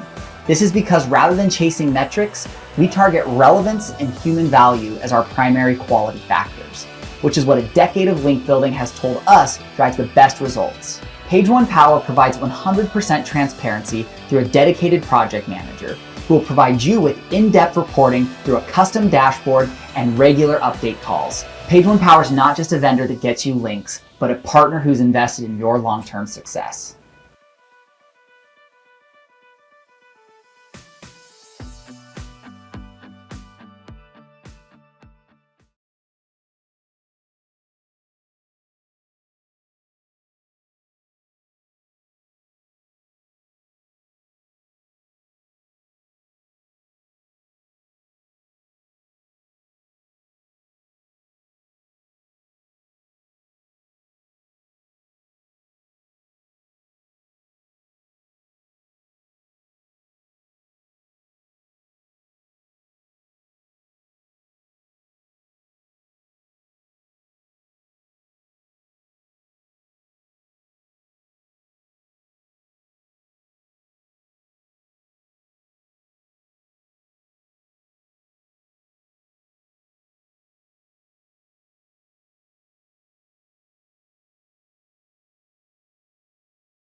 Well, good afternoon, everybody. I hope you had a great lunch. I am glad that I went and got something to eat and came back because now it's pouring down rain outside. So it was perfect timing and didn't wreck my hair or anything. Anyways, I hope that you all are ready for us to get started for our afternoon sessions. I can't believe that we've done a day and a half already. And my mind is overloaded. And I know that Adam is probably going to overload it even more. So I'm really looking forward to it. I hope that you guys are ready to learn from Adam. I think he has a lot of great strategies and great information to share with us today. So without further ado, I am going to bring Adam on and away we go. Having me here, and hi everyone. It's weird to not be at a state of search in person. I know it is very weird. And, it's been a tough couple years, because, virtual isn't as much fun. I mean, we try, but it's hard, try to get people in chat and all kinds of good things. But, it doesn't always work. But we've got so much great information, and you guys have shared so much great information. So just very much looking forward to it. So without further ado, here you go, Adam. I'm going to remove myself and put your, add your, I'm assuming you were sharing your screen with information. Yeah. All right. So well, pre-recorded. It's all yours. All yours. Thanks. So hey everyone, thanks for having me back. My name's Adam Reamer from Adam Reamer Marketing. Totally not original, but at least we do some good work. Today we're going to be talking a little bit about affiliate programs. We're going to talk about how to scale your affiliate program as well as remove fraud. And what we're going to cover is why affiliate is actually the highest risk and highest return channel out of all of the marketing channels, how to properly tell attribution with affiliate versus what networks, platforms, affiliate managers, and agencies are going to tell you. We're going to cover a little bit about communication amongst teams and team members so that affiliate can actually complement everything from paid media to PPC to SEO to email marketing. And then we're also going to talk about finding and pitching new partners, which is very similar to pitching for backlinks, and they can actually work one and the same with each other. And then we're also going to talk a little bit about growing the relationship if we have time. And I am actually looking at a stopwatch to make sure I don't go way too over like last year. So the biggest thing I see is that most of the programs I've seen are about 80 to 90% fraud or theft. Fraud in this case does not mean stolen credit cards and it does not mean chargebacks. It means that the sales would have happened with or without the specific affiliate being involved in the process. Now, networks and managers, even agencies like mine and my competitors, we're going to tell you it's part of the customer life cycle and journey. The truth is you shouldn't be paying out commissions when the commission wasn't earned. You're also going to want to know what tools you're, I can't talk. I'm in Las Vegas right now and it's just so dry here. It's like killing me. But basically you want to know what network your affiliate program is on, the tools that they use, and the tools that your agency or manager are using. One of the biggest things that I find with affiliate fraud is that affiliate recruitment tools will scan for backlinks, similar to how you can pull a backlink report using Majestic SEO. And what's going to happen is they're going to reach out to all these webmasters and places you worked really hard to get a link from. And they're going to say, hey, if you change that out for an affiliate link, you could be making money from the work you already did. So it's kind of just a no-brainer, even though that's going to damage SEO. That's going to damage your PR efforts. That's going to throw your tracking or analytics and attribution off because now it's all getting jumbled and it becomes usually a 307 redirect. So that's why it's important to know what's happening with the tools and systems your affiliate managers are using. You also want to think about affiliate influencer campaigns that could be paying more or other influencers that are double dipping. So, for example, one of the issues I find very frequently is you'll use coupon codes to track TikTok or Snapchat or Instagram because there's no actual clickable link except for a swipe up. However, those same coupons, they get pushed out into the coupon website. So if you type in your brand name plus coupons into Google, you're going to find it. And if you're using coupon-based tracking, you're going to find out it looks like influencers driving all these sales, but really it's your other channels that are driving the sales. They're just finding the code at checkout. Or it could be a browser extension, which we'll get into in a minute. You're also going to want to go in when you're analyzing your affiliate and influencer campaigns and type in your brand name plus review. So if I was Macy's, it would be Macy's reviews. And you're going to look to see, are there YouTube video reviews showing up? Are there review sites showing up? And do they have active affiliate links? Because what you can do to save your company money at this point is you can actually remove them from your affiliate program, or you can optimize non-affiliate reviewers and influencers to show up. Now you paid a one-time fee versus having to pay over and over and over. Not to mention that's going to overwrite the top funnel click for value adding top funnel affiliate partners. The last thing that makes it a high risk and high return channel are legal problems. If you're in the medical space or you do anything in a controlled industry, even finance, like credit cards, you're going to come across false claims, and they become a serious issue that it's just not fun to deal with the general counsel at a company when it happens. And if your affiliate program is not being managed properly, there's probably a million of these out there, and they tend to sneak up on you all at once really quick and just bite you in the tushy. And then there's also a lack of disclosures. Just the other week, somebody, I believe it was the Performance Marketing Association, had shared the FTC just penalized another 700 companies for having influencers and affiliates and other people that weren't disclosing the relationship, and that there is a financial transaction, which is why they're sharing content, writing content, and things like that. So you really have to keep an eye on your program, not give it to someone just out of college, and use a real experienced marketer, because it is the highest risk, but it can be the highest return. And that's what we're going to start to talk about shortly. So first, let's jump into attribution. So who does and who does not add value to your affiliate program and your company? So coupon sites, for example, if you go into SEMrush or any of the other tools that pull back the keyword search volumes, you're going to see that the majority of coupon sites show up for the brand name plus the word coupons in Google. All this is doing is intercepting your own shopping cart and your own traffic at checkout. So basically, if you do work on PPC and you're bidding on a really expensive keyword, that person comes into your website, they make a purchase, but at the checkout, they see there's a coupon code box. So now they leave for a quick second to go to Google, type in your brand name plus coupons, they find it. That's going to be the last click. In many cases, I'll actually see attribution not being set up properly. And now it's going to look like it was an affiliate sale when in reality it was PPC. And that PPC term, if it was barely profitable, well, it might actually be a lot more profitable if you remove this type of low value partner.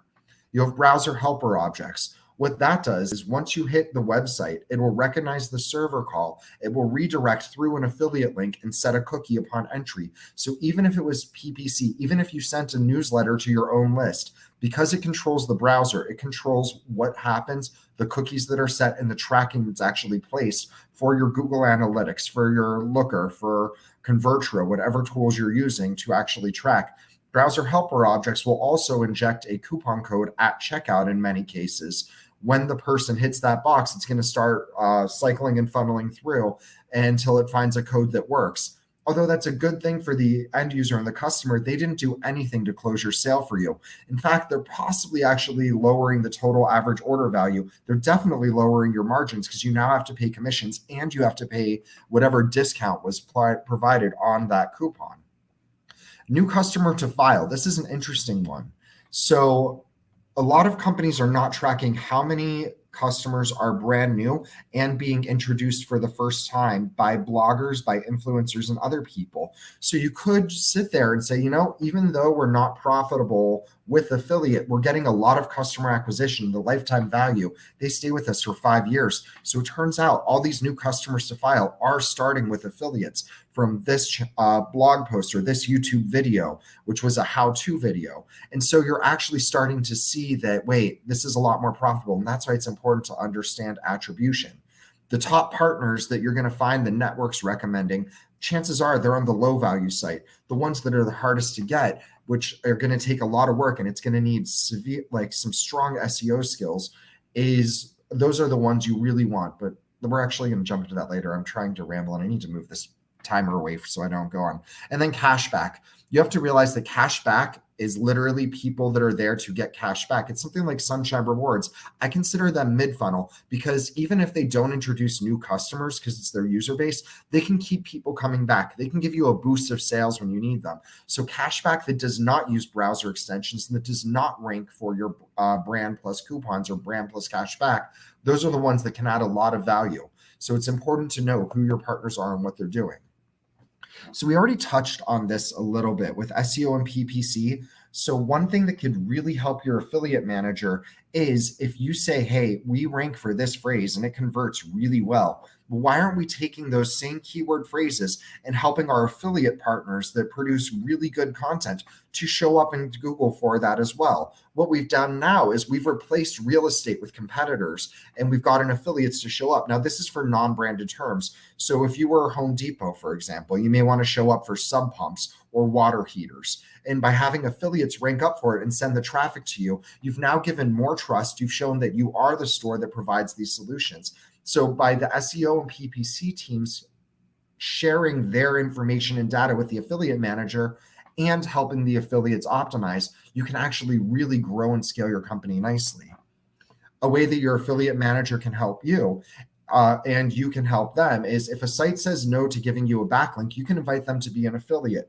Other times you can talk to affiliates and say, hey, would you mind just giving us a direct link if you build a really good relationship? And sometimes they will, if it's especially on the really authoritative sites. So it's a really good symbiotic relationship if you become friends and work with your affiliate manager and you're in search. Influencer managers can benefit greatly from affiliates. Suppose an influencer costs $100. You can say, look, we'll give you $50 and commissions. Sometimes the influencer will say, okay, you know what? That sounds fair. We're both taking a financial risk. You pay me this and I'll do the promotion and get commissions.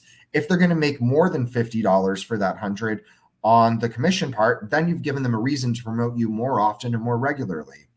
PR is also a lot easier.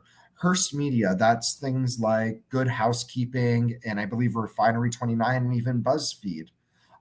They are all affiliate sites now. Basically, all those lists you see and everything, it's just affiliate links. So by having an affiliate program, you can create relationships with the journalists and the editors. Penske Media is Rolling Stone and Spy.com. Meredith is Redbook. CNN, they have Underscored, which is actually on their homepage. The New York Times is Wirecutter. You can get tons and tons of PR easy now if you have an affiliate program and they're signed up and the journalists know that they have to look for skim links, for example, on the site. CNN was using VigLink, but you can actually go direct. Hunter is the rep there and he's fantastic. Affiliates can also get you more real estate in PPC for high converting and competitive terms. Now, it's against most search engines policies and depending on who you talk to, it could be illegal. And I am not a lawyer, so I can't give legal advice. But basically, if there's a really competitive term, you can bid on it yourself like you're already doing. And you can actually give your affiliate some extra PPC budget to take people to a review or a solution or a how-to post or a list post or a pros and cons post on their site, and then take that to your site after through the affiliate link, as long as that is legal again. So you can get a lot more real estate, and that's how you can grow and scale easier. But then you have to also find and pitch the new partners. So there's major media. You can pitch a journalist. You can find a contributor. Contributors usually charge you a writing fee, but it's a great way to at least get your foot wet. And then you can put the as seen in logo on your own store to build trust with your potential customers. You can find the manager of the platform. So I mentioned Hunter earlier from CNN. Jessica, she's the account manager for BuzzFeed. She's actually here at the same conference I am. So you can create relationships with the managers and they'll cut deals with you. Sometimes it's a media fee, sometimes it's commission only, and they'll get you featured with the editors. One issue you're going to have to deal with is enforcing disclosures, especially with contributors. It's getting a lot better now that the FTC has cracked down, so you're not going to have to worry as much, as most major media now uses a disclosure on the top, including Business Insider and Insider.com. You can offer products. There's good and bad to this. Some of the publications do not allow product to be sent. So if you accidentally mix that up, you can get your company banned and yourself banned from gaining exposure. So you have to really keep track of that. And then I already talked about the hybrid model, and we're down to 6 minutes and 20 seconds. So I'm just going to kind of hurry through. We have bloggers and reviewers. What you need for a blogger and reviewer is product to review, but you want to be careful to not let the blogger do brand plus review. So if you send them a blue widget, from your company, you don't want them to do your company review or your branded blue widget review. Instead, think about what it solves. So we'll talk about Home Depot again, for example. If they were selling water heaters, what you could do is how to fix a water heater, how to know if a water heater should be repaired or not. And so basically you would send them the water heater, and they would say, the water heater you need to do this and this for this solution is this brand and model. I found mine at Home Depot, which you can find here and shop. Now what's happening here is you're creating content that shows up for how to fix a water heater, how to replace it. And because it's someone that's doing it themselves, they're going to have to buy it. And that's where the pure value add comes in from. You're gaining brand exposure and trust. They're making money on the sales. So it's just a big win-win everywhere. You also have to be careful with bloggers and reviewers. They're going to tell you how many page views are on their site and how many fans they have. Page views do not matter on a blog because page views are across the entire website. If there's nobody reading brand new posts, you're not going to get any access. So even if they have 100,000 page views, you maybe got 2 page views, which is yourself checking out that video and the blogger checking out to make sure it published correctly. So you've got to look at how many people engage with all new content. And the same thing goes for fans. You're going to find a ton of pods and other items where it's just the same groups of people commenting and liking and sharing each other's thing to give fake metrics. You're going to have to educate bloggers and reviewers on tools, mail systems, including Constant Contact, Drip, Klaviyo, any of them, data feeds. I love GoDataFeed. They make life easy, but there's also data feed tools to create a storefront. And SEO is something a lot of bloggers and reviewers love. And that's one of the things that makes our agency successful as an affiliate management company too, is that we're all trained SEOs. So it's kind of just works hand in hand. And then the placements that work and do not work, being placed in content in a list or in a solution at the bottom of the post is usually one of the best converters for the solution posts. On listicles, my favorite spot is when I can talk to them and say, if it's going to be more than 10 products, say, why don't you do the top 3 picks at the top in like a little table of contents? BuzzFeed actually does this. And so you can go in and that usually converts like crazy.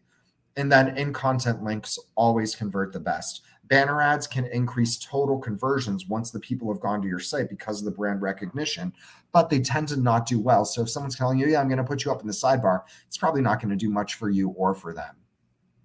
Influencers are great with product for review. You can give them hashtags and keywords and data to use. You got to make sure you're enforcing your disclosures. Another big bonus tip that no one really thinks about with influencers is there an audience match? So I ask them for demographic screenshots from the platforms they're on, and then I match it up with the products and people that are actually shopping. So even if our store only sells to women, for example, maybe the product they're doing has a ton of men. And if their audience aren't the men, it's not going to convert for us. And then real versus fake engagement, which we already talked about a little bit. Growing the relationships. You can check in with major media and just make sure you have the notes you've taken. I mentioned the disaster we had where we sent product review to a person that wasn't allowed and it almost destroyed the relationship. Luckily, we were able to rebuild it. If they're an editor, they're able to update lists and content. If they're a contributor, they can't. So when you make friends with editors, you can also say, hey, I noticed you had this article from 2016 that's doing really well. Would you be able to add us there as well? And remember to always treat them like people and not an employee. Say thank you. People forget to have manners and just be friendly. With bloggers and reviewers, tag them in a database so you're only sending relevant information. If the blogger talks to grandparents and you have life cycle products from baby to teen to adulthood to seniors, then why would you want to mail bloggers that only cater to seniors toddler products, especially if it's not season like the holiday season? So it's really important to only communicate when it's relevant with your bloggers and reviewers. You can send strategies based on themes and topics they talk about, following that, and include the metrics of conversion rate for their niche and their theme and the average order value so they can forecast an ROI if they feature you on an affiliate basis versus a paid basis. If it's okay with the top partners in your program, you can share examples with their audience. And that tends to do well because it shows these other people are doing it and they're making this much money, but get their permission first. And again, make sure you say thank you to your bloggers and reviewers. They get abused and they get spammed left and right. Simple thank you makes a world of difference. And then with influencers, one of the big things is every company wants the influencer to tag them. But if they're supposed to be affiliates too, when they tag you and go to their audience leaks through to your channels, and it's not a big amount, but it is an amount. And when they leak through, they shop direct, bypassing tracking. And that means your influencer is not going to get credit for the sales they sent, and their affiliate commissions aren't going to come in. So it makes it harder to continue to work with them, or you have to keep spending more money versus doing that hybrid deal where the fee goes down and you can pay a commission. And you want to match your products to their audience, not their audience to your product or your campaign theme. If the audience doesn't match, you're not going to convert. And we are at 20 seconds. So thank you very much for having me. You can visit my blog at adamreamer.me or find me on Twitter at Rollerblader.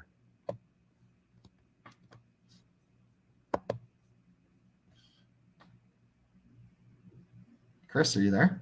I'm here. I said, wow, you said a lot in a short period of time. I always forget to unmute myself. You still have time. So when the interesting thing, when you started out, you started talking about coupons, right? And my previous company that I was at, that was our number one hit page, was the coupons. And then we had the codes to go along with it so we could figure out what ones work better than others and reused them. And I thought that was pretty interesting. Why is that? So coupons are sorry, I totally didn't mean to just interrupt you there. That was rude. No, you didn't. Okay. I've had the lines here are insane. I ordered room service 2 hours ago and they're still mailing me that it's just on its way up. Carolyn Shelby. I don't know. Do you ever meet Carolyn Shelby? Because she was just messaging me downstairs. She's like, oh my God, I've been in line for an hour. I can't get my coffee. Oh, that's awful. She's here at the show with me too. Yeah. So with the coupon sites, coupons are an important part for you as a retailer or a service provider to convert more. And it's just how you use them in a smart way. So I use Macy's as an example because a big chunk of their audience, if you go into any keyword tool and you type in Macy's, you're going to see there's a lot of searches for it. So it explains why it's a high trafficked page. But if you're an affiliate manager, that's the easiest sales for you to make, but it doesn't add any value to your company. I've been doing this for over 20 years and I've never seen a program that's run by coupon sites that's actually adding value.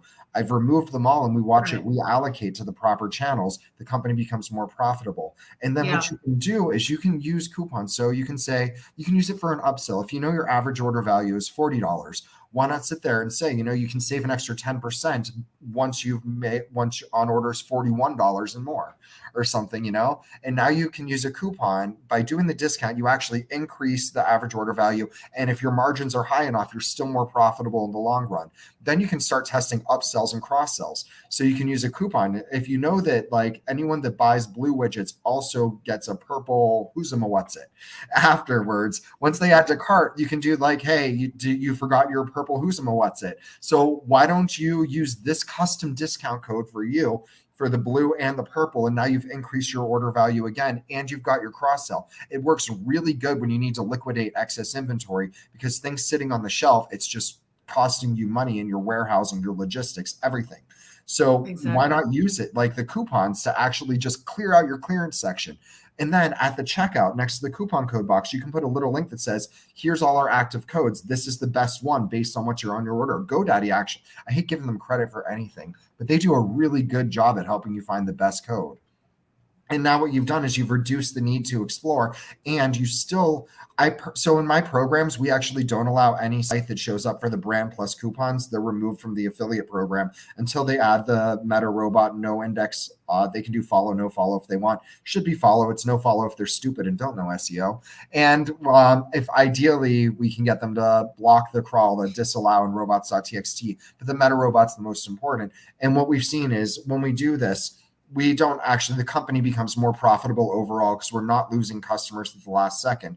You can tell if you have a coupon poaching problem because the click to close time is going to be severely reduced. Those affiliates are going to magically have this massive conversion rate. If your website converts at 4%, they're going to convert at 10% and 30% and 50%, which is unheard of. If that was real, you'd be spending all your money there because that's like the best customers. Yeah. They're just taking credit at the very last second. So that's kind Right. of like what's going on there. Gotcha. Well, Kevin Adams says, always amazing, Adam. Hey, Kevin. And then Julie has a question for you. How do you find influencers, affiliates in niche industries, ones that may not be part of an official influencer program? Can you give me an industry as an example? Julie, you have an industry as an example. Let's say healthcare.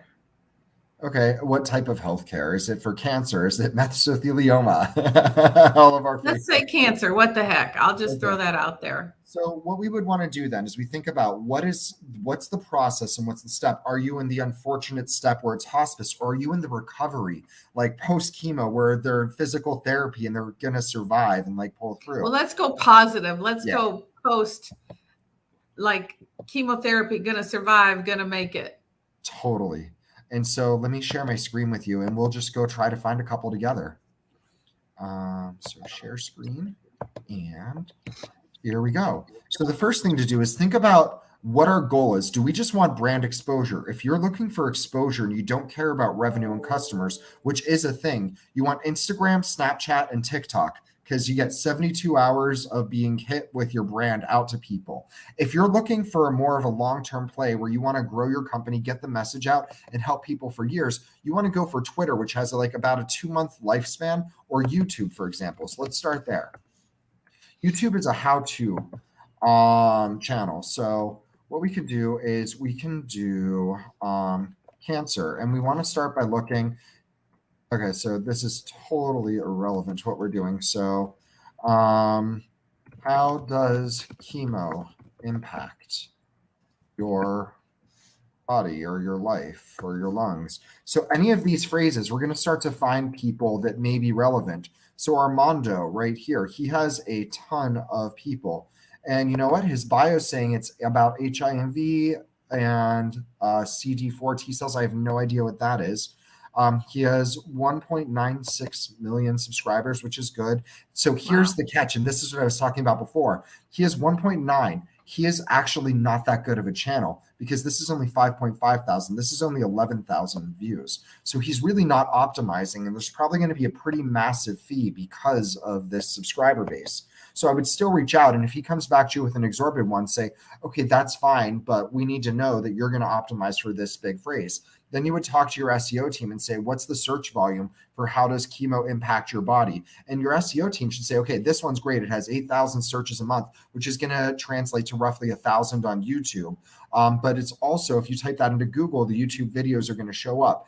And if we can get Armando by using the authority he's built up in the trust, which is how he grew that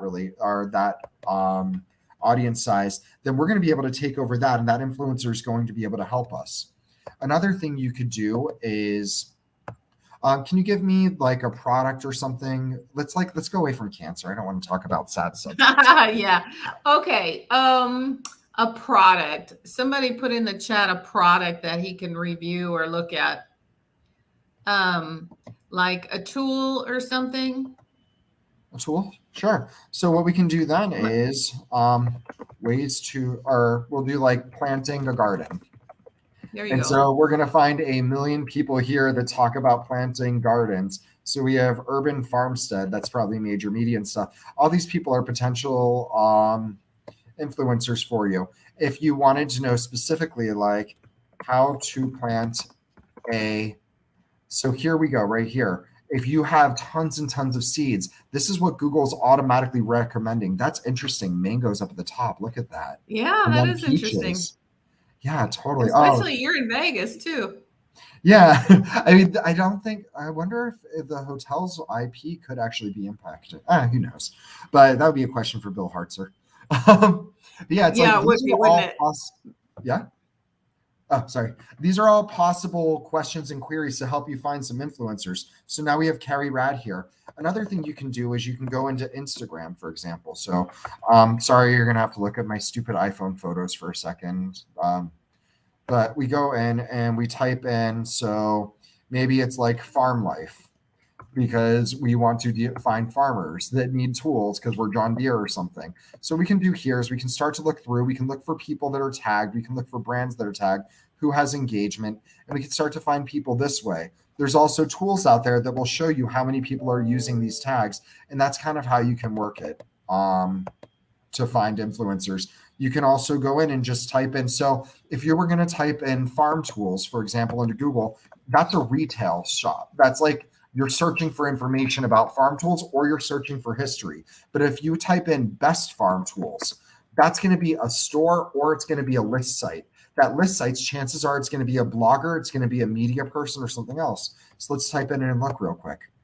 So we have Farm Hacker. This could be a really good site to partner with. Farming Base. This could be a good one. They could be influencers or affiliates for you or brand ambassadors. There's tons of them showing up here. Does this help answer your question, Julie? Oh, this is perfect. This is an affiliate site, actually. So, and here you go. There's your disclosure. See? Yep. So it's That's like, that's how you awesome. do. You want to use. Uh-oh. We lost Adam. Oh, no. Hopefully he'll click back, but hang on for a minute. I'm not sure what happened. We lost him in Vegas. There he is. But sorry, That's I clicked okay. the wrong one. But yeah, the modifiers are what's going to help you waste time or not waste time. So when you're looking for influencers and affiliates, you want to do best, review, top, things like that, all those like keyword spammy ones, because the intent there is going to bring up someone in the researching process. That's awesome. She said, yes, totally. Love seeing it in action. Said it was absolutely amazing and super helpful. It was, I love it when people do it actually live right in front of you so you can really see what you're talking about and make it a lot easier. And I like the top keywords you were using, best, review, top. It really does make a big difference in how you find things. And the other thing that I really liked what you said, Adam, was how did you put it? To match the audience, not the audience match the product or whatever. How did you say that? So you have to match your products to the influencer's audience, because if their audience isn't the customer for that product, you're not going to get conversions. You might get great photos of it, but it's also not necessarily going to be a relevant photo. So you're when you're buying your Facebook ads and everything, it's not going to be as relatable to the people that would convert. Absolutely. I mean, because you know, it's kind of like finding a needle in a haystack. And if you're promoting to the wrong crowd, you're going to be frustrated and disappointed and not happy and waste a lot of money and so on and so forth. So yes, you really do have to match things and figure out who is the right audience and influencers audience to get to where you want to share whatever your product, your service, whatever it may be. So I've been asking everybody this, Adam, and now that you ran through your presentation, and you know, you talk a lot. So what was the one thing that you feel you'd really would like to let people take away from today's presentation that you didn't say in your presentation? Learn how to use your analytics properly, and do not take the service providers or the people you're paying to manage the channels at their word. So I've seen PPC marketers, for example, try to lump in branded searches when they just need to up their numbers versus splitting it out to show what they're actually doing and adding value. Or SEO teams, when the media companies buying TV ads and like Sirius XM ads, it's going to increase the trend in the search. And they say, no, we did this and it's these pages. Like, yeah, that's because we drove the brand in demand. And with affiliate in the industry I work heavily in, we'll see the network saying, well, you need to use these sites and allow these extensions and allow these partners in that are going to bid on your trademarks, because they're getting paid on the amount of conversions that happen on their platform. Right. So Right. that's where it goes bad. So if you're just going to listen to your vendors, and I know you're supposed to, but people are not honest. It just doesn't matter. People are out there to line their own pockets. So even if you'd hire me, tell me to go prove it. Like, don't just take me at my word. Say, look, I am questioning this. Something doesn't feel right. Why do they have a 10% conversion rate? And chances are there's something funny going on. There's always the chance. I was working with a company with a specific type of jewelry. It turned out that keyword phrase actually converted every third click. It was a massive moneymaker. So we actually built out blog posts and everything and overtook the search engines for every variation. That was like Wow. a one exception. We thought there was something weird going on with like coupons or something. No, it was just legit. It was a really good long tail keyword. Wow, that's rare that you find things like that. What a jackpot find. Well, yeah, we were So looking Julie for has fraud. another question for you, Yeah, so Adam. Hopefully you have a few more minutes. What's the most common way vendors inflate the numbers? which channel? Because I mean, there's so many ways to do that. There really are, If you honestly. just want I to like mean, mess with those site comparison things, like what was that, Alexa or something?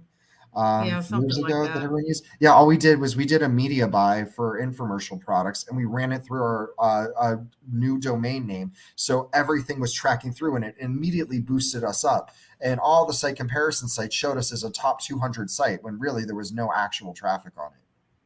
Yeah, she had mentioned TV here. To What's the inflate most TV common way numbers? TV vendors inflate their numbers? Right, Julie? Unfortunately, I don't know the answer for that anymore. I left the traditional media buying years ago. One of my clients would know because he does it all the time. Yeah, Yeah. I used to work in the infomercial space a lot, so I had to know that. I don't know what they're doing now. You There know, was a that's interesting. Infomercial used to be sorry, my so coffee's here. big. Give me one quick second. I don't want to make the Yep, delivery person have that's to wait. okay. Go get your coffee. Thanks. He is in Vegas, so I think Vegas is about 2 hours earlier than us, and he's been waiting for 2 hours. That's patience for coffee. Have a great day. 3 hours later, I have food. I have breakfast. Oh, bless your heart. Oh, wow. Bless your heart. Well, we won't take much more of your time. Logo shirt. Yeah, so we won't take much more of your time, so you can have your brunch, I would call it now, right? I did get cookies, so sure. Yeah, absolutely. So Julie had made the comment. You mentioned TV for a split second, and she got excited. So Yeah, I'm sorry, Julie. I would be lying if I told you anything different right now because I just don't know the numbers or the trends right now. There were some really cool studies where people were. I remember Oprah got in a lot of trouble for it recently, actually, again too, for deflating numbers by saying, "Hey, everyone, I need you to turn on your box to track this." So there's a lot of like crazy things people do, and if you're Oprah, you can do that. right. Well, people that listen, right, to certain influencers for sure. They're going to follow what they say. So absolutely. Well, Adam, I so appreciate you being here today. I'm going to clap for everybody. It was a great learning experience, and I learned a lot. Actually, I like a lot of what you said, and I'll be talking to some of my clients about helping how I can implement some of the items that I learned today. So thank you so much. Go enjoy your breakfast and drink your coffee hot, not cold. And hopefully we'll be in person next year at State of Search, and hopefully we get to see you come back, and we'd love to have Bill there too. So anyways, you have a wonderful day. Thank you so much. Thank you for having me. Bye, everyone. Bye-bye. All right, everybody, we're going to take another quick break until I believe it's 2:00 in our next presentation. And I normally have that ready to go. Let's see who's coming up next. We have at 2:00 Jeff Ferguson and Page One Power, and Page One Power is our presenting sponsor. So at 2:00 in this room, Jeff Ferguson will be speaking, and in the Brazos room, Scotty Smith with SockelWorks Marketing. So I think they're going to be great presentations. I don't know which one you want to attend, but we look forward to seeing you shortly.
Good afternoon.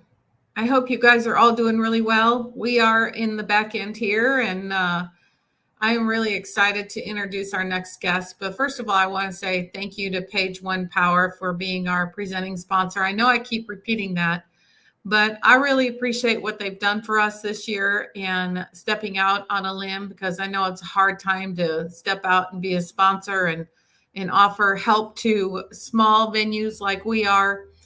State of Search has been around for a very long time, and Bill Hartzer was the one who implemented all of this. And my hat's off to Bill. He's been doing it for many, many years. So we stepped in this year and gave him a weekend off or a weekday off, whatever. He ran away from us here in Dallas and went to Colorado. I think he's loving it up there, which I can't blame him. I lived in Colorado for a while. It's just beautiful country. I think he posted it snowed today. So yeah, it's about right.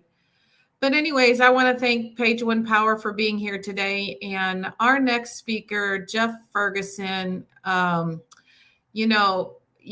he's got so much great things to say, such great ideas. And I really think that you better have your pen and paper ready to go, because I'm going to bring him on, and it's going to be a live presentation, which I always love live presentations. Nothing wrong with recorded, but I love talking to the guest speakers and kind of diving in a little bit more. So on that further ado, I know you don't want to listen to me talk. You want to hear Jeff. So let me bring Jeff up, and here we go. Hi, Jeff. Hi there. How are you today? I'm well. Thank you so much for having me on. It is State of Search is one I've always wanted to speak at. I've, it's, as you see from my bio, I've kind of spoken all over the world and at a variety of different conferences. And this is definitely one of the ones that I always kind of kicked myself. I never really got the chance to do in the past. So I was really happy to see the invite on this one, and I really do hope that you enjoy everything I have to say today. So. Oh, I'm sure we will. I mean, we've had such phenomenal speakers at the State of Search so far. You're going to be just as good. Oh, so without further ado, I will get rid of myself and mute myself and share your screen, and away you go. Awesome.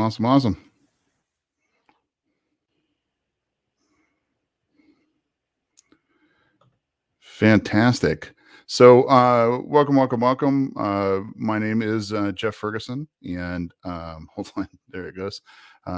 Just a minute while I sort out this brand new software that I, of course, had to learn how to use. So hopefully that's what you're seeing. My name, who's this guy, all that kind of stuff. I always feel like I need to start off to. This is a picture of me of actually a pub in, I believe it was Scotland when they took this picture at the time. But I've got even more of a beard and probably a lot more of me after the pandemic, but I still love this picture. So I've been in the business for well over 25 years at this point. I started the first 15 years of my journey in digital marketing on the client side of things. I was kind of like the first of my kind since the mid 90s for companies like the Hilton Hotels Corporation and Kimberly-Clark, and Experian and Napster. Matter of fact, I was the last digital marketer over at Napster before they got bought by Best Buy back in the day. And then after that journey, I started my own agency, which is named Fang Marketing. And we took on all kinds of fun clients over about a 10-year stretch. And then including some fun names like the Smithsonian and Manchester United and Sony Pictures, and just the list goes on and on and on. And it was a really fun run.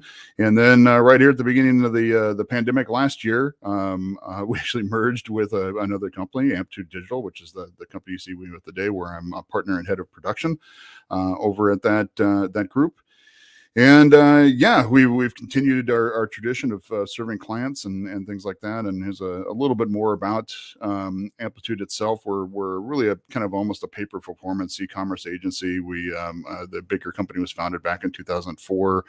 We've got about a team of 30 running around over here. We're a premier partner with Google, as are a lot of people. We're based out of Los Angeles and Burbank. We've got offices this time, and in our spare time, our big corporate mission is actually to aid animal rescue. We like to sponsor dogs, and we're all dog owners and fun stuff like that. We've worked with some really fantastic brands over the years, like Fabletics and Billabong, and as I mentioned, Sony and Manchester United and a few others. And I'll kind of name drop a few others as we go to that were really specific to this presentation and from the SEO side of things as we go. But I wanted to go ahead and we'll kick right into the presentation itself here and do it. So yeah, I know the meat of the presentation you really want to see today. And before we really kind of get into this big enterprise thing, the real kind of solutions and things like that, I have this introduction where I really need to share something with all of you, and it's really important.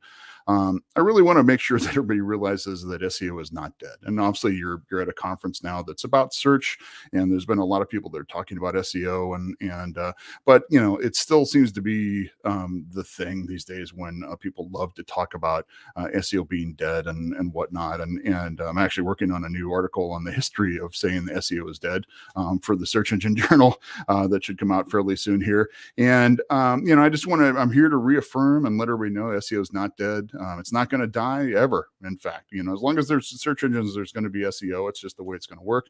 The SEO itself, the person, the SEO optimizer itself is not dead, certainly. And the SEO optimizer is not going to die either, right? So congratulations, you're steady, right? But however, I do want to share some news with you, some things that I see, some visions, and that's really what I'm here to talk about today. Who the SEO in the enterprise is going to evolve, right? This is going to change, and let me kind of tell you why, right? Don't panic. It's all right. You don't need to freak out. Your job is secure for a little while longer. It's not going to happen overnight. You've got some time yet. But let me explain kind of like where I'm coming from here, because it can be a little confusing. It can be a little different as far as the eye goes, right? So let me give you an example. Consider the Mad Men character Harry Crane. I don't know if there was any Mad Men fans in here at this time, but it shows a little older. I know it's a little dated, and so maybe it's a dated reference, or whatever it is. But remember this guy. So Harry Crane was basically their TV guy, right? If you remember, and he basically created the television department at Sterling Cooper, and it was for the then brand new kind of concept of advertising agencies buying time on television as commercials or as sponsorships and things like that. It was very radically new at that time, right? And he was a specialized type of role back then, right? He was just all about television buying, and it's because back then it was very complicated, right? You had a lot different types of deals you had to work out on the media stand. It was much different than buying print or out of home or things like that back in that age. You had to work specifically with different types of creatives. There was, the whole concept of like video was brand new, and how you did it and how you would actually involve with things. There was a lot of live reads. There was a lot of different types of copywriting that needed to happen too. And so they needed this kind of very specialized role way back in those days, right? But now Harry Crane's role is now kind of redundant, right? If you think about it, if any of you that actually work for really big advertising agencies or work for an advertising agency at all, you probably know that if you're working in traditional media, kind of that concept of somebody that is specialized in television just really doesn't exist anymore, right? Traditional media planners and media buyers and things like that really have to learn how to buy everything. And I can tell you that because back when I first started in this business, I was a traditional media buyer. That's how I kind of came into the business. All my training was around traditional media buying, even though I wanted to be a copywriter back in the day, kind of like he did. But yeah, that's kind of like where it comes from, and I had to learn how to do all of these things. And even the times that I've over the years where I've had to buy traditional media, I just had to know how to do all of those. It's just kind of the way it works, right? So if Harry Crane kind of existed today, right, Harry Crane would be the digital media expert, just like, I guess me, right? That's what my role has been for decades now, or whatever. And back when I worked on the client side of things, that's where I was. I was the, either the head of digital advertising or the head of internet marketing or the head of internet advertising, or whatever they wanted to call me at that time. And I was the digital media expert in the building, right? But let me tell you this, as somebody who is even confident in that role and has worked in this business for over 25 years, it's only a matter of time before that digital media expert itself becomes redundant, right? And I'll tell you why. One of the reasons why I really know that is one of my other jobs is that I teach at UCLA. I teach their advanced digital marketing class. I also teach their only SEO class. I actually invented it for them, and I'm teaching the next generation of marketers out there, the next people that are going to be taking all of our jobs that are out there. And the way that I'm instructing them already is this idea is that they shouldn't really focus on becoming digital marketers. They should really learn how to become marketers that use digital, right? And that sounds like a semantic gameplay. It sounds like we're just kind of toying around with things, but in reality, it is a big difference, right? It's a really massive difference how things going to work, because the idea is that going forward, like at some point, digital is just going to be one of the tools in the tool chest. It's just going to be one of the many things that you can use as a marketer. And the idea that, that it's going to take a specialist and things like that are going to go away. Now, don't get me wrong. There's still going to be people that know how to do specialized things around this area. I think for a while now, we'll still probably need experts that know how to run a paid search campaign or how to do certain aspects of social, whatever it is. But even then, after a while, those will probably fade in the background. The way we do these things is going to radically change, right? So we'll have to really pay attention to how these things evolve. And it's not going to happen overnight. It's not going to, you're just going to wake up tomorrow morning and suddenly all these jobs have just gone away. But it's something that's going to evolve away. And frankly, that's really what I think is bound to happen here with just about every aspect we're used to with the whole digital media aspect, is that they're gonna have a whole crop of brand new people that where digital and other aspects of it are just part of their jobs, right?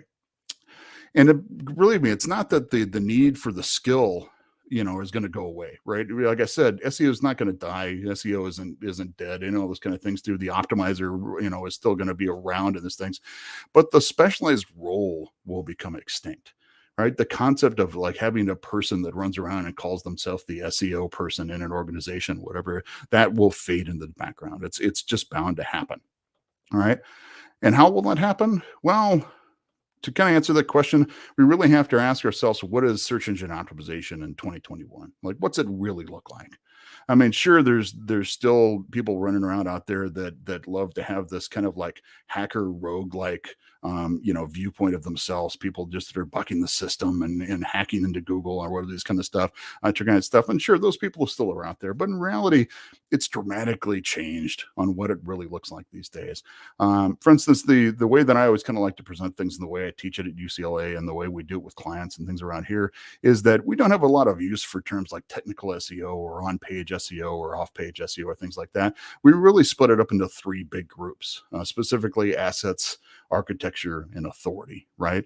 Assets are basically, all of your content. They could be anything. That could be like your blog post. It could be your videos. It could be whatever it is. But all the things that basically you're offering out into the world when it comes right down to it. Architecture is the website architecture, just how it's built and how it kind of interacts with the world. And it could be any aspect of it. But it's, this is usually what most people kind of refer to as the technical SEO side of things. And in reality, if you think about it, on-page SEO is usually some combination between that assets and architecture side of things. And then third, you've got the authority, right? And this is anything that basically drives up the authority, usually inbound links, but it could be other things like citations and whatnot over. But it's all these three things working together that really makes up what modern SEO is. And the deal is that these things, if you really think about it, or if you're really, really honest with yourself, which not a lot of SEOs like to do, but if you're really honest with yourself, are all things that you kind of should be doing anyway, even if search engines didn't exist, right? This is 2021.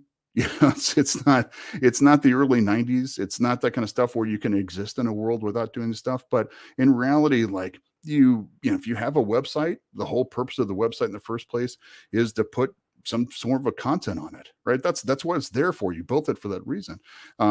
These days, if you're building a website, isn't the purpose to build it properly in the first place? Wouldn't you want to make sure that it was built properly and load quickly and was mobile friendly and had all the other kind of like tweaks to do things? Sure, there's a few things in there that are really specific to speaking to search engines like schema and whatnot. But for the most part, you kind of have to have your act together in that front anyway, just to exist as a website.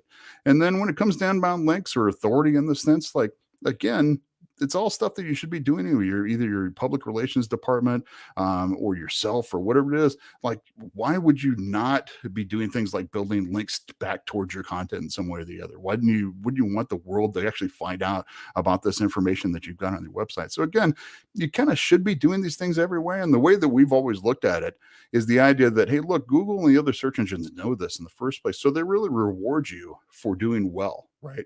So again, it's not really a matter of that SEO is something that is outside of the boundaries, that really is that all much of a specialization. We've really now, at least in the modern times, have repackaged a bunch of different disciplines, a bunch of different roles into something new and kind of sold it to the world as something different. And that can really frighten a lot of people, that concept of the idea that, hey, look, what I'm doing really isn't that unique anymore, really isn't that special. And like I said, it's not going to happen overnight.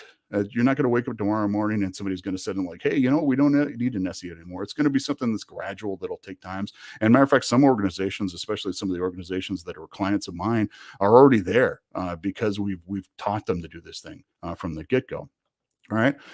And, if you think about it, we're kind of there in a lot of places, especially at the enterprise level. If you've ever worked with at bigger enterprise style companies, you'll notice that most of the role of the SEO these days is really somebody that kind of runs around the organization, just begging for resources. Would you fix this for me? Would you develop this for me? Would you make sure this link goes here? All this kind of stuff too. And then it's not as desperate as all of this, obviously, but that seems to be where it is. So in reality, the SEOs of modern days are really kind of like a really specialized project manager. They've got their tools, they've got specific ways to measure things and keep track of everything that's going on for this. But for the most part, they're really organizing resources to make sure things get done and things kind of line up with that. But it's really only a matter of time before enterprise companies really kind of get in on this tip and realize, like, hey, look, the copywriters can evolve, right? We can just make sure that the copywriter himself knows how to do keyword research and knows how to write for an audience that uses search engines and knows all the little intricacies of making sure that they write their title tags and things like that. The developer itself, the web developer or all the technical people will eventually know that, hey, look, we've got certain responsibilities that we need to focus on about being mobile friendly, about loading quickly, about everything that's associated with core web vitals. These are all things that they really, if you think about it, should have been doing the whole time. I mean, why would you not be doing these types of things? And then there's a bunch of other little things that, again, there's a specific side of things like, the schema codes and whatever it is. But again, that's stuff that really they should be focusing on anyway, because it's 2021. We've been doing this for 25 years. It's time they really kind of stepped up and took these things on themselves without having somebody to kind of constantly look over their shoulder and remind them to do these things in the first place. Right. Same thing goes with the public relations department. Publicists' roles will evolve, right? Some of them already have. So a lot of them already know that, they're an intricate part of the SEO process. You'll see a lot of people in this kind of transitionary role where they call it digital PR. There's many more of them that have made sure that they've kind of claimed the social media fields. They've claimed a bunch of different aspects to it. They know it's there. And in reality, it's only a matter of time before they realize, like, hey, look, we've got specific things that we need to do for the website when it comes to getting that kind of coverage. But that's the way this kind of stuff works, right?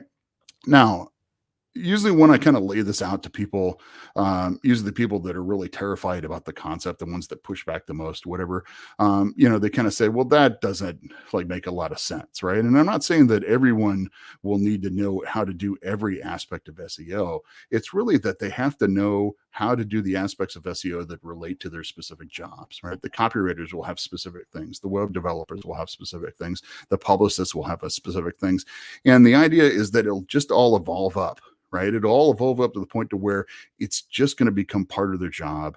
And the person whose role it was before to make sure that they're doing that job will just be their boss, like it usually is. It's not going to be some lone guru in the building that's going to keep reminding them that they need to do these things. It'll just be the way things work. Right? Now, I'm telling you this now, right? Because I want you to be an agent of change, right?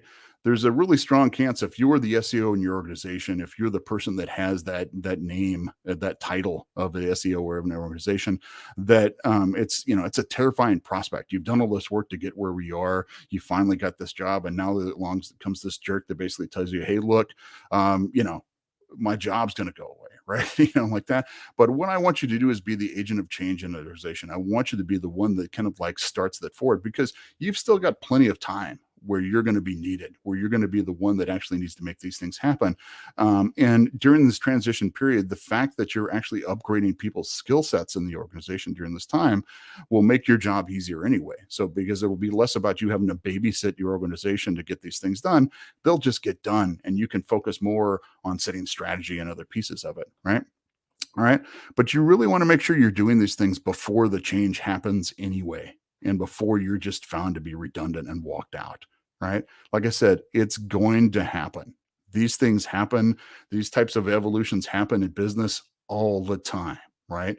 So be the one that actually causes that evolution, the one that actually like pushes these things forward. Now, again, I usually get a lot of pushback when I kind of tell this idea in certain circles, especially the hardcore SEO circles. And of course, nobody likes to hear the idea that they're going to be found redundant or they're going to get walked out or things like that. It's a terrifying prospect. Trust me, I've been there in those types of organizations, right? And usually one of the things they push back is, again, this idea that, hey, look, you can't ask people to know everything about SEO. You can't get them to do this stuff. And again, remember, I'm just telling them individual people in the organization will just need to know the pieces of SEO that really have to do with their job, right? And usually the one bit pushback I get, one of my friends, Christine, who's a very well-known SEO as well, and we have different opinions on this type of things as well. And she's always the first one to tell me, look, hey, look, it's not going to work, right? I've seen organizations try it before. They get in their mindset that they can actually do these things on their own and they don't need an SEO, and it never comes to it. And then after a while, everything starts to break and they have to call me back in and fix everything again, right? And that's true. Right. I have to just agree with her. Back in the early days when I first started coming up with this whole concept of the evolution of this transformation of organizations when it came to SEO, that's exactly what happened. I had a couple of early clients where we went to all the trouble of training everybody and showing them how to do these audits and showing them how to use the tools and how this organization could really become an SEO machine themselves. And usually, a couple of years later, the wheels started to fall off, right? And so we came up with this idea almost immediately. I really kind of looked into this concept of like, well, how can I actually make this stick, right? How can I make sure that organizations never, basically stop doing all these things that I taught them? And how that actually works is a process called change management. All right. And hopefully you've heard of this before. If not, you're going to get a crash course into today, because that's the meat and potatoes of what I'm here to talk to you about today, and how you can use change management to actually get in the SEO concepts in your organization. Now, the good news is even if you really don't want to cause the change that I'm talking about today, the idea that you're really one day you'll talk yourself out of a job, that's fine. Right. It doesn't matter. You can still use a lot of these principles just to make sure that SEO just becomes part of the DNA of your organization, and that the entire organization just gets better at it, period. And they still keep you around for years and years and years. Right. These are useful concepts no matter what. I teach them at UCLA. I teach them in a lot of things. And because it's still needed, this type of digital transformation is still needed no matter how it is. But as I said, it's probably best to prepare for the ultimate course when it actually does happen. All right, so let's talk about change management. Let's have a drink of water first.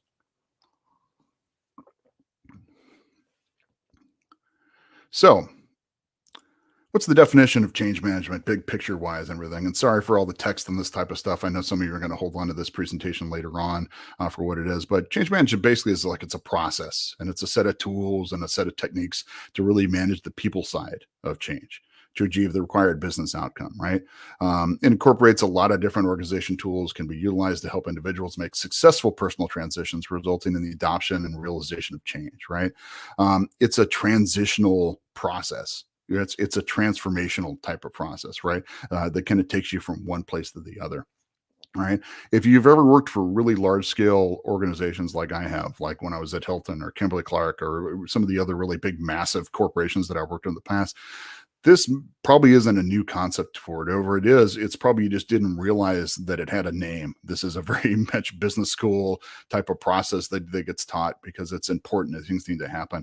Anytime something new has to switch gears, and it could be the fact that everybody's switching over to digital. It could be that new machinery is coming into the plant. It could be just about anything, but there's a process to kind of make this stuff happen. And if you don't do it, these things just don't stick.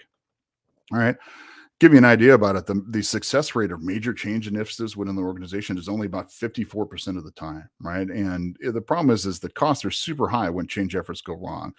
You can imagine just from a financial standpoint, there's a bunch of opportunity that's wasted, the resources that wasted, morale just drops through the floor, right? There's all kinds of problems here, and there's different types of hurdles that actually get encountered when this type of things. You've got people that fizzle out of the system. There's one of the things where if you do it too fast, there's pressure from too many changes at once. During the transition, people can actually lose heart for what they're doing and quit and move elsewhere. The C-suite itself can actually provide directions with no input from the lower levels. There's just a lot of problems that can happen if you really don't focus on proper change management through organization, right? So what does this actually have to do with SEO in the first place?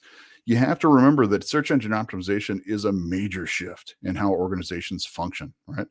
Like I said before, SEO has always been sold as its own discipline. Most people think that's just not my job, right? If you try and, if any of you that have actually been in an organization that the SEO person in an enterprise, whatever it is, and you tell them, hey, look, I need you to do this, you've probably heard people say that's not my job. Right? Like you've probably heard them just push right back at you all this time and say like, hey, look, isn't that your job to do this kind of stuff? And I go, well, no, sometimes I need other people to actually implement these things, whatever it is. But like you've heard it come out of people's mouths that, hey, it's not what I need to do, but it will be eventually, right? And as I said, SEO is a combination of marketing, website development, and public relations tactics. There are already people in these roles in most organizations. Right. And trying to convince these entrenched personnel that their roles are expanding can be really difficult. And for SEOs to be successful, multiple roles need to update their skill sets. And that's what we're here to talk about today. All right. So there's a variety of different steps, and there's a variety of different, methodologies or songbooks that you can read from, or whatever you want to call it when it comes to change management. I'm a big fan of the system that came up at PricewaterhouseCoopers. There's a couple different variations of it, but they really all kind of hit the same points over and over again when it comes back to it. And one of the interesting things you'll see, and if you've spent any time in SEO over the years, you've probably heard one of these already, and I'll kind of point it out when we get there, and even more. But it's really this one, the start at the top. Sometimes you'll see in organizations where it's kind of like how to deal with the enterprise. You have to make sure you get buy-in from the C-suite, or you have to make sure that your boss is involved with the stuff, or the CEO is in on it, or whatever it is kind of stuff. And what's funny about it is that is a part of change management, and it always has been, right? But what's funny is it always felt like people have actually read that step of the change management process and then gave up on the rest of them. Like the rest of it was too hard or something like that, or they just stopped reading the book or whatever it is. And they said, hey, look, I'm just doing a simple blog post here. I can really only talk about one of them. But we're going to talk about all of them today and how you can actually use them in your organization. All right. So what you want to do is make sure that you start with leading with the culture itself. Right. Lou Gerstner over at IBM once said culture is everything when it comes to business. Right. So basically, instead of trying to change the culture, you want to draw emotional energy from it. And I know that sounds a little hippy dippy. Right. But the idea is that you're really not trying to go in there and burn everything down. Right. You don't want that large of a systematic change. What you want to do is just make it part of the system in the first place. You want to kind of change things at kind of like this DNA level so that it just looks like it was there all the time. Like it's just part of the way these seems to work. So, going in there and trying to say, hey, look, everything's changing. We're going to tear all this down. We're going to start from scratch, like that stuff.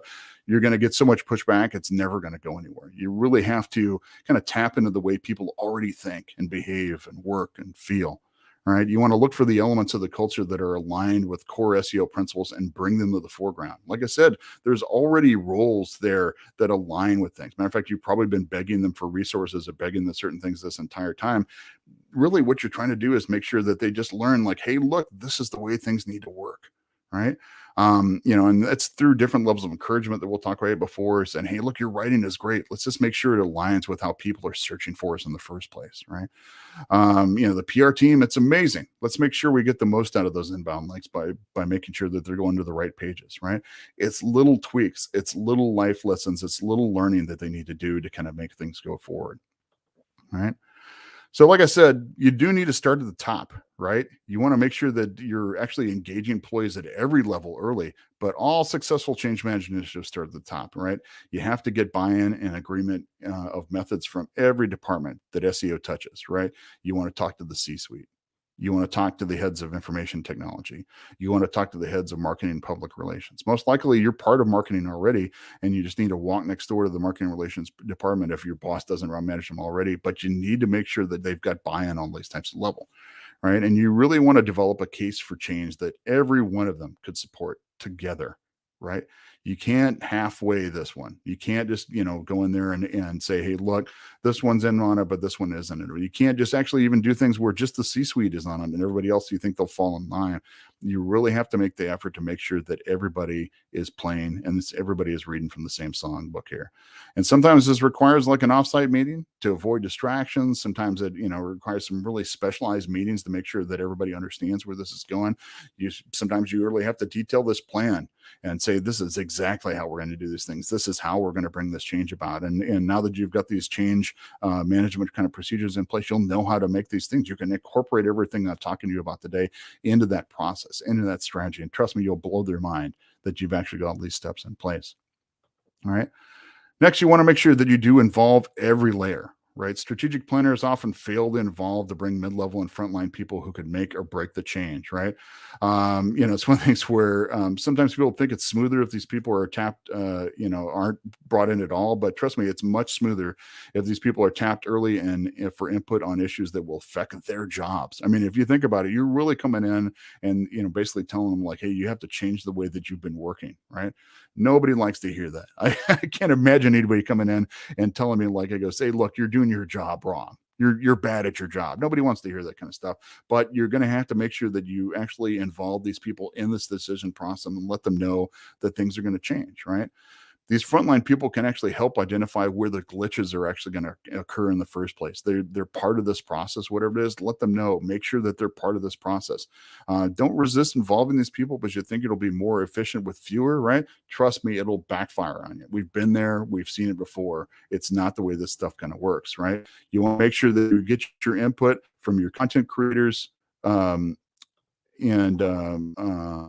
your website builders and your PR team and how they're currently doing their job, and basically figure out how exactly you can evolve these things forward, how you can improve their skill sets.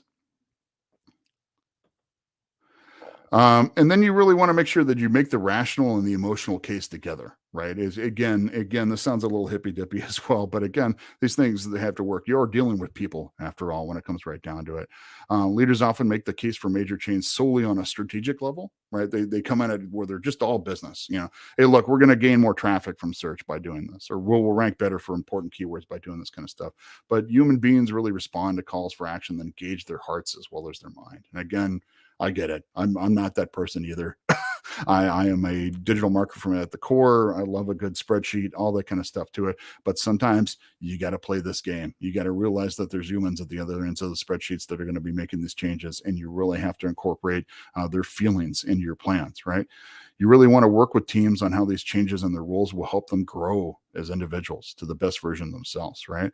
Copywriters are an interesting set in this one. I bring it up all the time, and it's the idea of like, hey, look, if you're a copywriter, trust me, you've already been trained that you need to know how to write for your audience, right? That's just copywriting 101.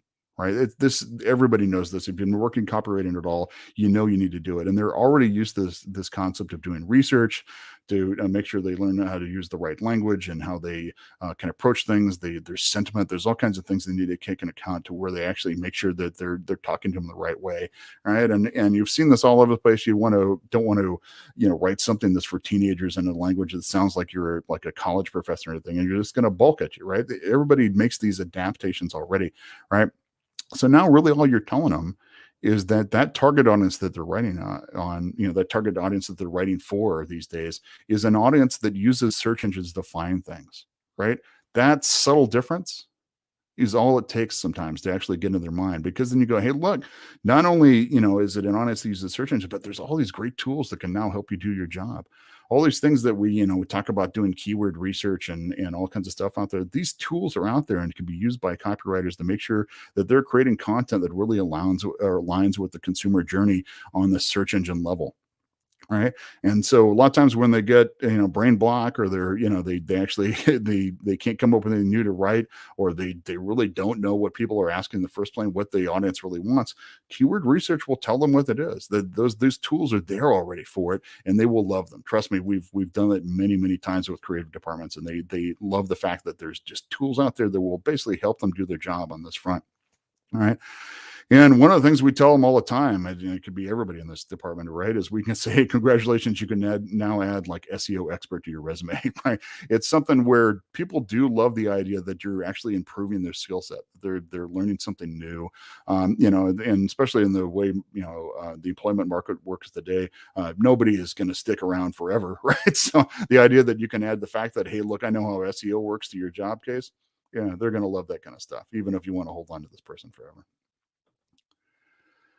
You really want to, as a next step here, is act your way into new thinking, right? Change doesn't happen just because of bold statements or intent, or because you're, put a new line on an organization chart or things like that.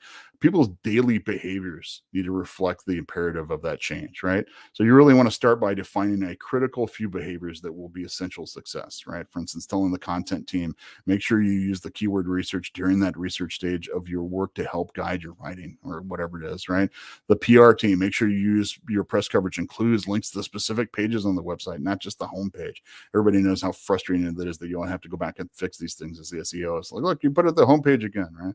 I just wrote a whole other article on how to do this on Search Engine Journal, by the way. It's something where this is a big problem, and it's usually because the publicity team in your company just doesn't care about that type of specifics, but they really should, right? And then after that, you want to make sure you engage. You want to engage, and you want to engage and engage. You really have to keep on top of this stuff. Leaders often make the mistake that if they make a big speech, people will understand what to do, and they can just go back to their regular job. But change requires constant communication. Not just the rollout, but after the major elements of the plan are actually in place. The more types of communication employed, the more effective they are, right? This can be all kinds of different aspects to it. They could be checklists. They could be, reminders that are in the break rooms. They could be, part of regular communications with the departments, right? But most of all, you really want to show them that what they're doing is part of the success of the company, right? You want to show them how content appears on the first page of results because of the way they actually did things, right? You want to celebrate improvements in page speed. Hey, look how faster we are, and look how much this is actually done for the entire company, not just from the SEO standpoint, but conversion rates have gone up, all those kind of stuff too. You want to celebrate these types of things, let them know, hey, look, this happened because of this person, right? And then you want to demonstrate how the website authority has actually increased thanks to the PR team's inbound links, right? You can show them, hey, look, part of the reason that part of the reason this page is skyrocketed is because you got that link from the Wall Street Journal, is because you got this link from the New York Times or whatever it is, and because it's going right to the product page. Thank goodness that's what you did, because going to the homepage, it didn't have the same level of impact before, but look how much difference you've made. Look how well this did. We shot right up the top just because of this type of stuff, and you helped do that. Thank you so much. All right. Sometimes this means you got to lead outside the lines a little bit, right? Change is the best chance of flowing through an organization when everyone with both authority and influence is involved, right? I always kind of like tell people one of my favorite classes when I was getting my MBA was the human resources class that you all kind of have to take.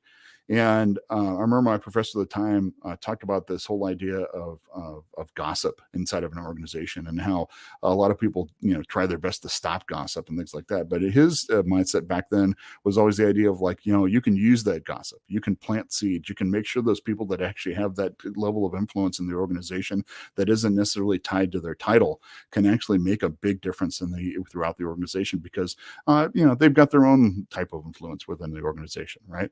You want to involve more than just the people with formal positions of power, but also people whose power is related to their expertise, right? These are the people, you've all got them in that organization. They've been around forever. They never made it to the way of the top because they never really in the first place, but everybody goes to them for help, right? That's the people that you really have to get on board with this type of stuff, right?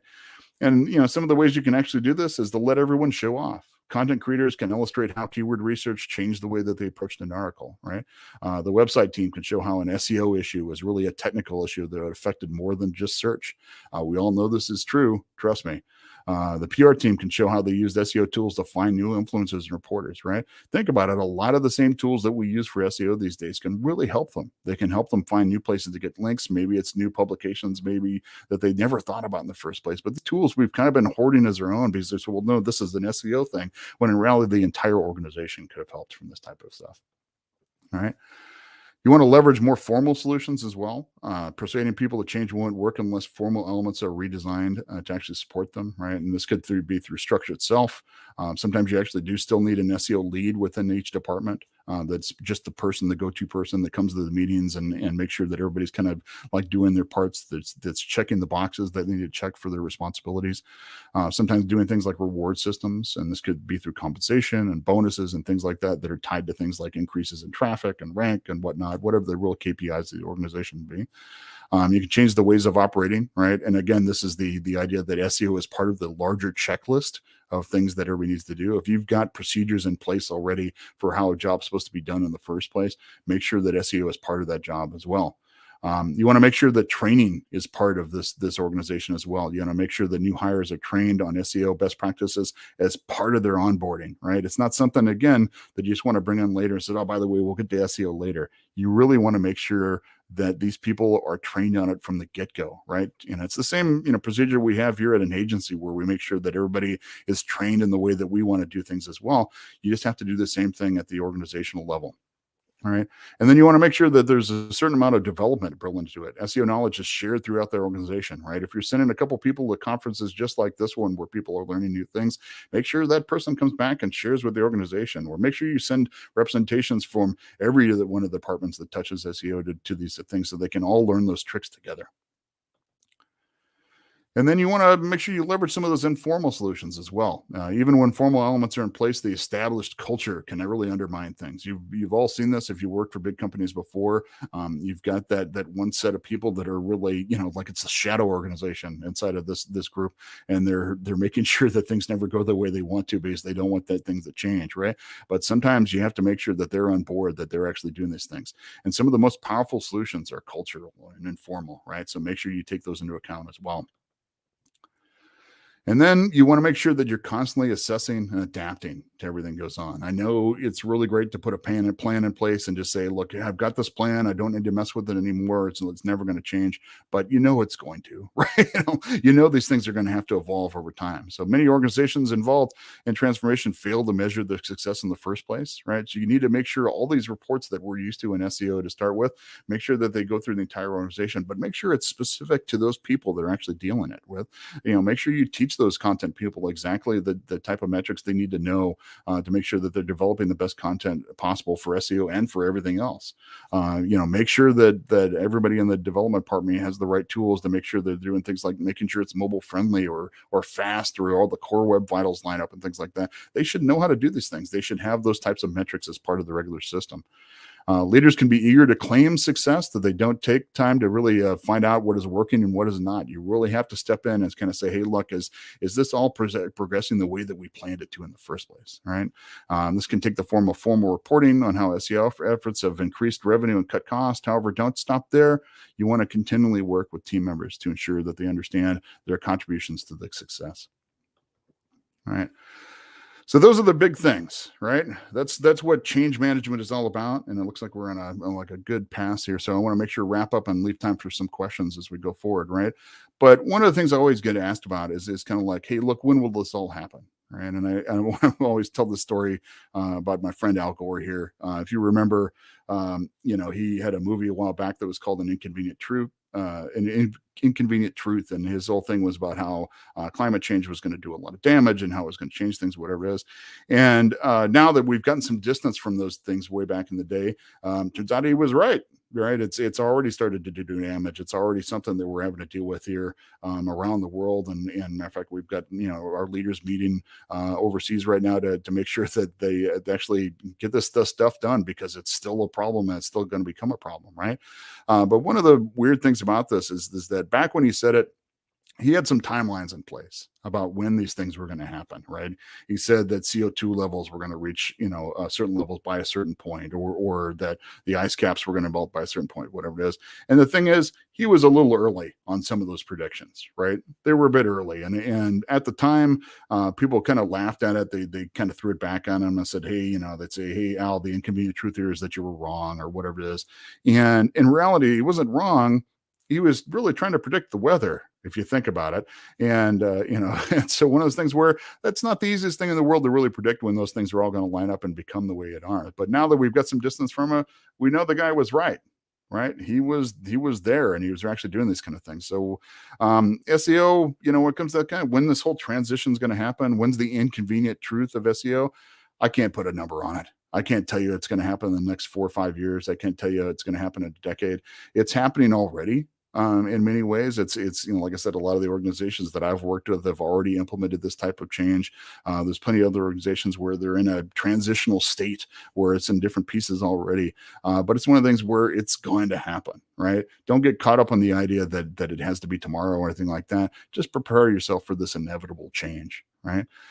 And people always ask me, like, hey, Jeff, are you sure this is going to happen? Are you sure that all this is going to happen? And what's funny is I wrote a tweet this morning that was response to something else on Twitter.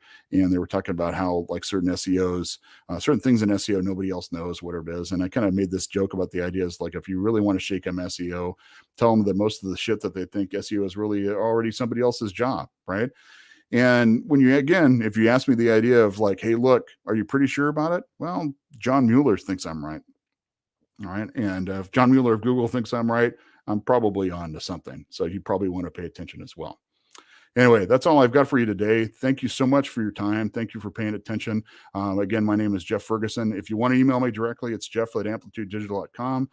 You can find me at Count Zero on just about every other social media platform. That's Count Zero with an X. And I will answer any questions that way as well. But otherwise, thank you so much. And I had a blast.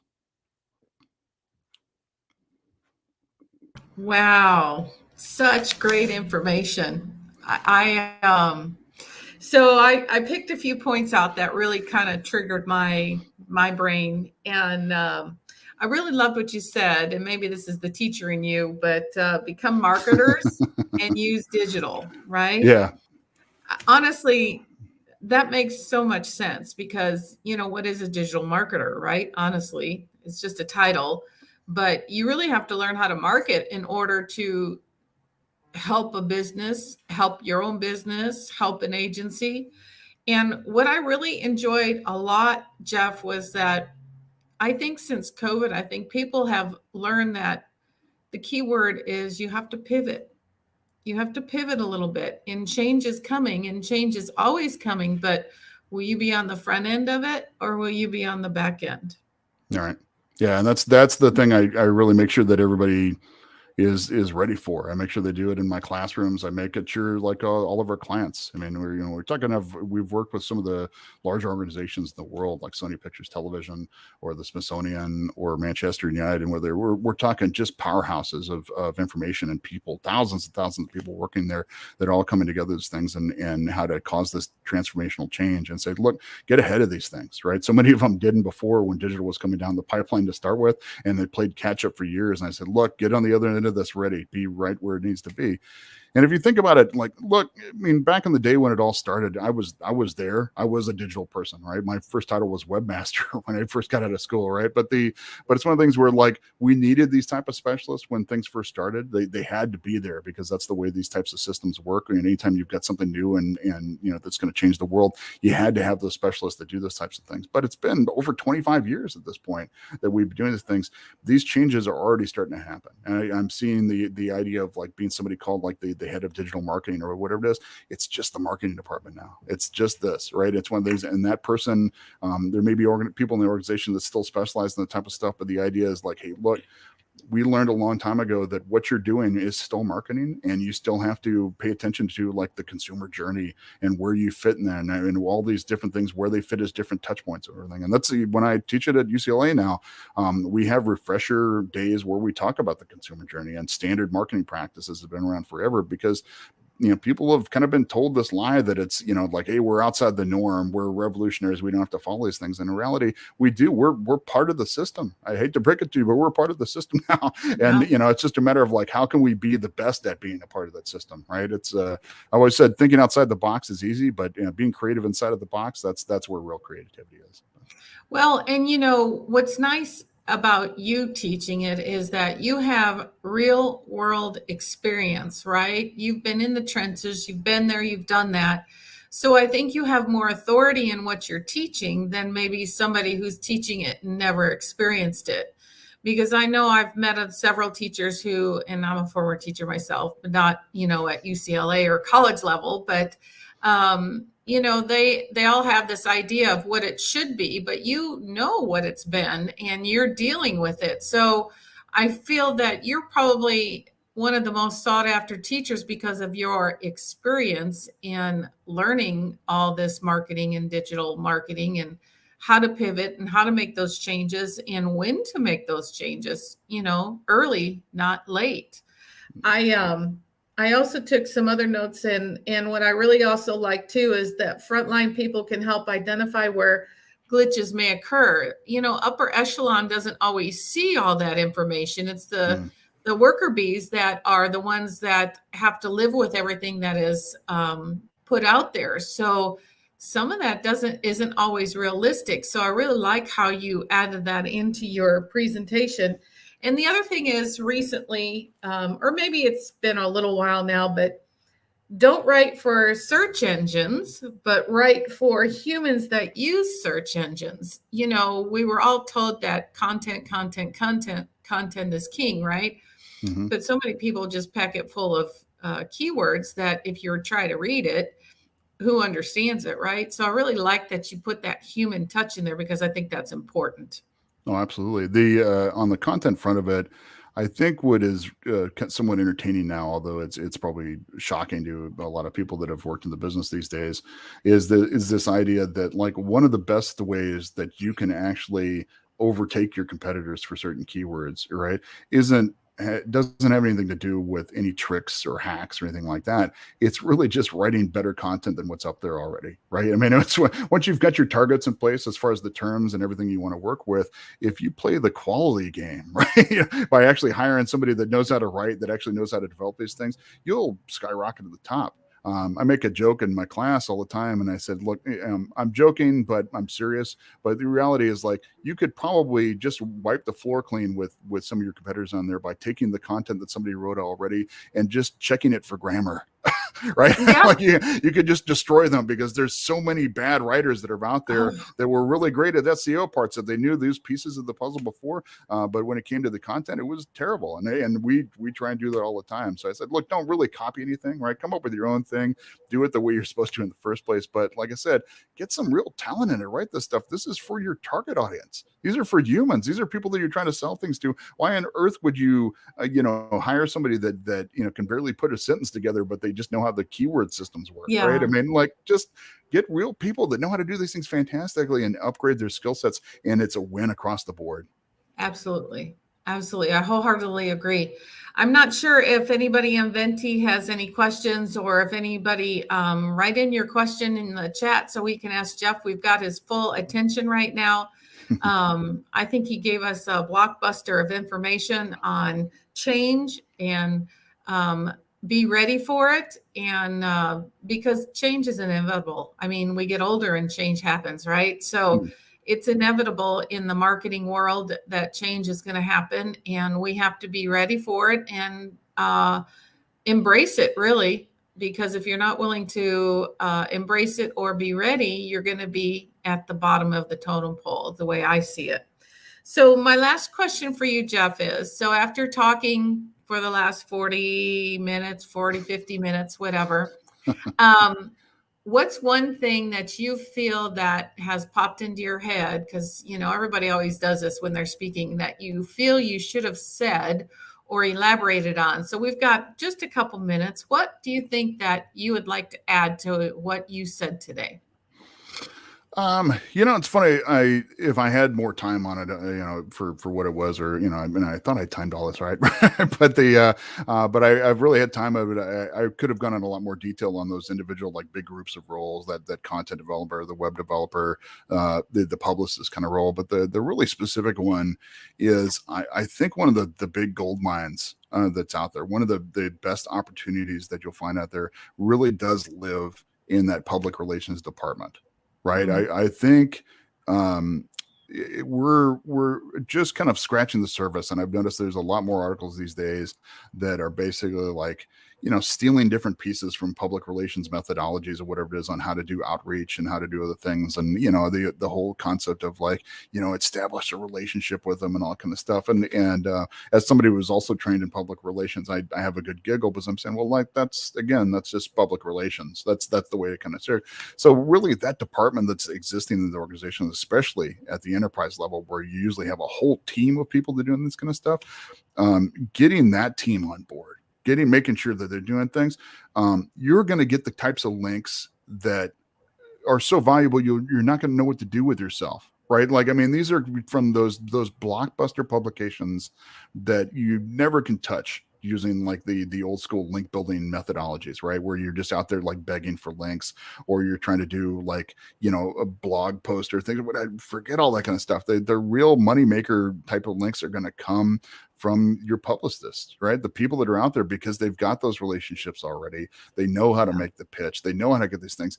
And, it's staggering when I see that one work, more than anything else like that, the change that happens. I mean, if you think about it, that's one of the reasons why there's a myth in SEO that Google loves big brands, right? And it's not necessarily that Google really loves big brands. It's just that big brands have the resources to kind of get this stuff done already. And, Right. it's just the way it's always kind of worked. It's, it's a reverse of whatever the conspiracy theory is. And part of that, reason why it works so well is because that publicity department, they're just, it's a fantastic gold mine of opportunity there. And same thing goes with your copywriter. If you've got creative staff on tap, like, they're great as well, because again, you've got people that can actually like write, that can create things, whatever it is. And if you just get them to make slight tweaks to make sure that the language lines up with how people are actually searching, or making sure that it actually like aligns with the consumer journey as far as it goes, like, my goodness, it's radical. You honestly, like the changes you'll see in our organization will be mystical, right? You'll wonder why you didn't do it this way the whole time. And technically we've seen it. We've seen these organizations make these slight changes to it, and they're excited about it. The copywriters, the publicists, or whatever it is, once they realize that they've got the keys to this engine, right? They love doing it from that point forward. Well, it's interesting because I recently, I'm beginning to start to work with a company that was a $40 million company that's dropped to a $20 million company. And what's interesting to me is he's got 3 partners, and 2 of them don't believe in marketing at all. They think it's a big waste of money. And I said to him, well, no wonder you've dropped from 40 to 20. Yeah, right. I mean, you're going to have to get them on board in order to get that 20 back to 40, right? So Absolutely. It's just interesting, the people's thought process on what they think marketing is and what they should do. So I thought I could bring a giggle to you when I said that. But Yeah, absolutely. Well, it's funny, like I said early on in this presentation, the idea that like SEO is really kind of a repackaged collection of things that you're probably doing already, that they're whatever. Marketing's the same way. Marketing's always going to be the same way. The fact that like, if you really talk to this company, you say, look at you, are you doing trade shows? Are you, do you have ads and things? Do you, whatever it is, do you, do you have a website, whatever? That's all marketing. I'm not sure how otherwise you were getting the word out, unless it's, like, sure, you've got organizations that have like a kick-ass sales organization that can really get out there and beat them, but even then, that's part of the process. Everything that those salespeople like have in their hands when they actually talk to people is part of the marketing effort, right? And it really is. Yeah, you can deny that you're into marketing all you want, but it's one of the things where, like, if you truly stopped all the things you think you're doing marketing, well, you're you're in for a surprise. And SEO is the same way. Right? We usually, when we start with a new client, we look at everything that they're already doing. It says, congratulations, you've been doing doing SEO the whole time.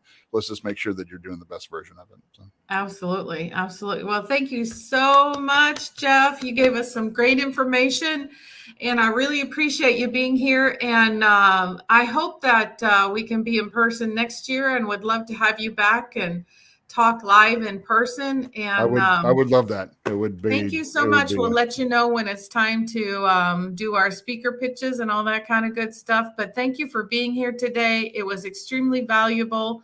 I loved it. And I get to use a few of those ideas on that 40 million down to $20 million company. So You got it. thank you for the ammunition to be able to work with them. Appreciate it. Sounds good. Thank you so much. All right. You have a great day. Bye-bye. Bye-bye. All right, everybody. We are going to take just a couple minutes here and reset and reload for our next presentation. Go grab something to drink or a quick little snack, whatever you need to keep rolling. We've got a few more presentations to go.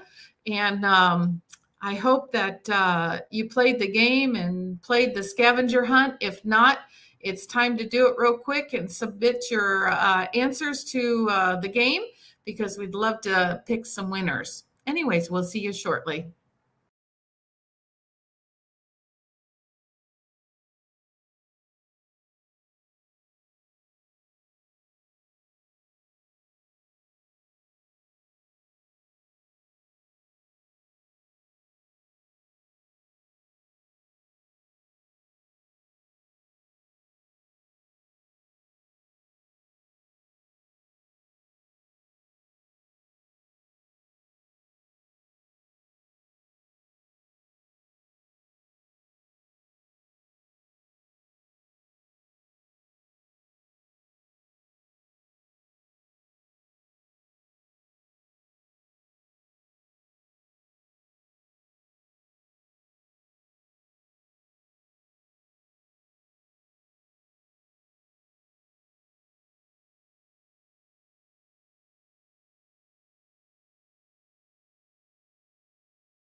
Hi, everyone. We are back and we're going to listen to what Izzy has to say. It's going to be a great presentation and we are just going to go ahead and get started.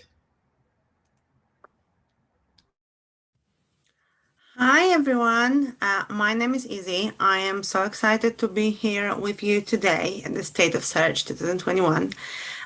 Today I'm going to talk to you about where is the point that SEO stops and digital PR starts. So a little bit about myself first. So my name is Isabella. You can call me Izzy. I am the most importantly mom of amazing 2-year-old. I am a managing director and head of search at Creators Media, an agency I founded with a partner in 2018. I started in SEO in 2013 on my second year of uni, and I've been here ever since. A part of my marketing career, I am also a group fitness, Zumba and gym instructor, a personal trainer in training, so fingers crossed soon to be a personal trainer. I am a marketing and psychology graduate, and I am obsessed with sports, dance, and martial arts. Okay, let's dive in. So a little bit of theory first. So what is PR? Yeah, let's cover our basis. What is PR? Public relations is the practice of managing and disseminating information from an individual or an organization to the public in order to affect their public perception. That's by definition, yeah, by a dictionary definition. In simple words, PR is building a positive brand image in the eyes of our audience, in the eyes of our outside world, let's call it. What is digital PR? It's basically the same thing. It's just doing it all online and using different tools, let's say, and different ways, but it's still building a positive brand image. Okay, what is SEO? Yeah, let's cover everything. The Wikipedia definition, yeah, search engine optimization is the process of improving the quality and quantity of website traffic to a website or web page from search engines. Okay, so we've got all our definitions covered.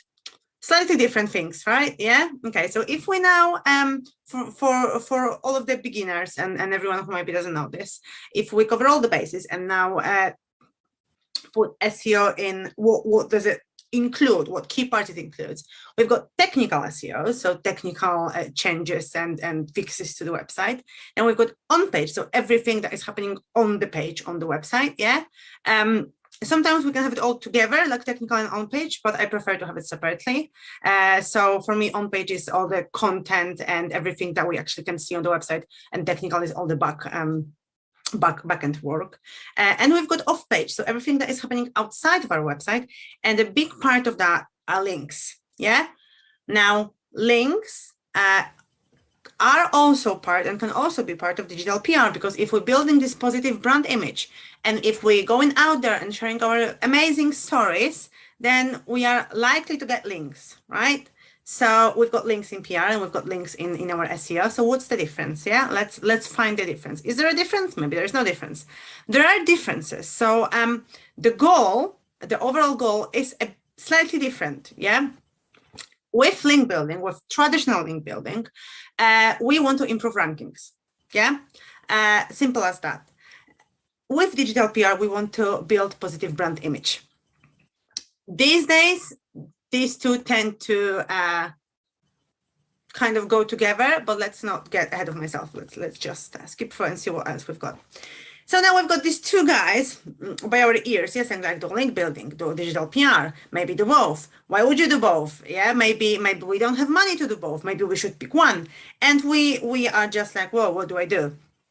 Yeah, so let's dive in more and see what should we do. So isn't it true that by search engine optimization, we are trying to build a positive brand image in the eyes of search engines? Isn't it also true that for our marketing strategies to work, we have to put our user first? The fact is that both of the before statements are actually true. The fact is that building positive brand image in the eyes of search engine is slightly different than in the eyes of a user.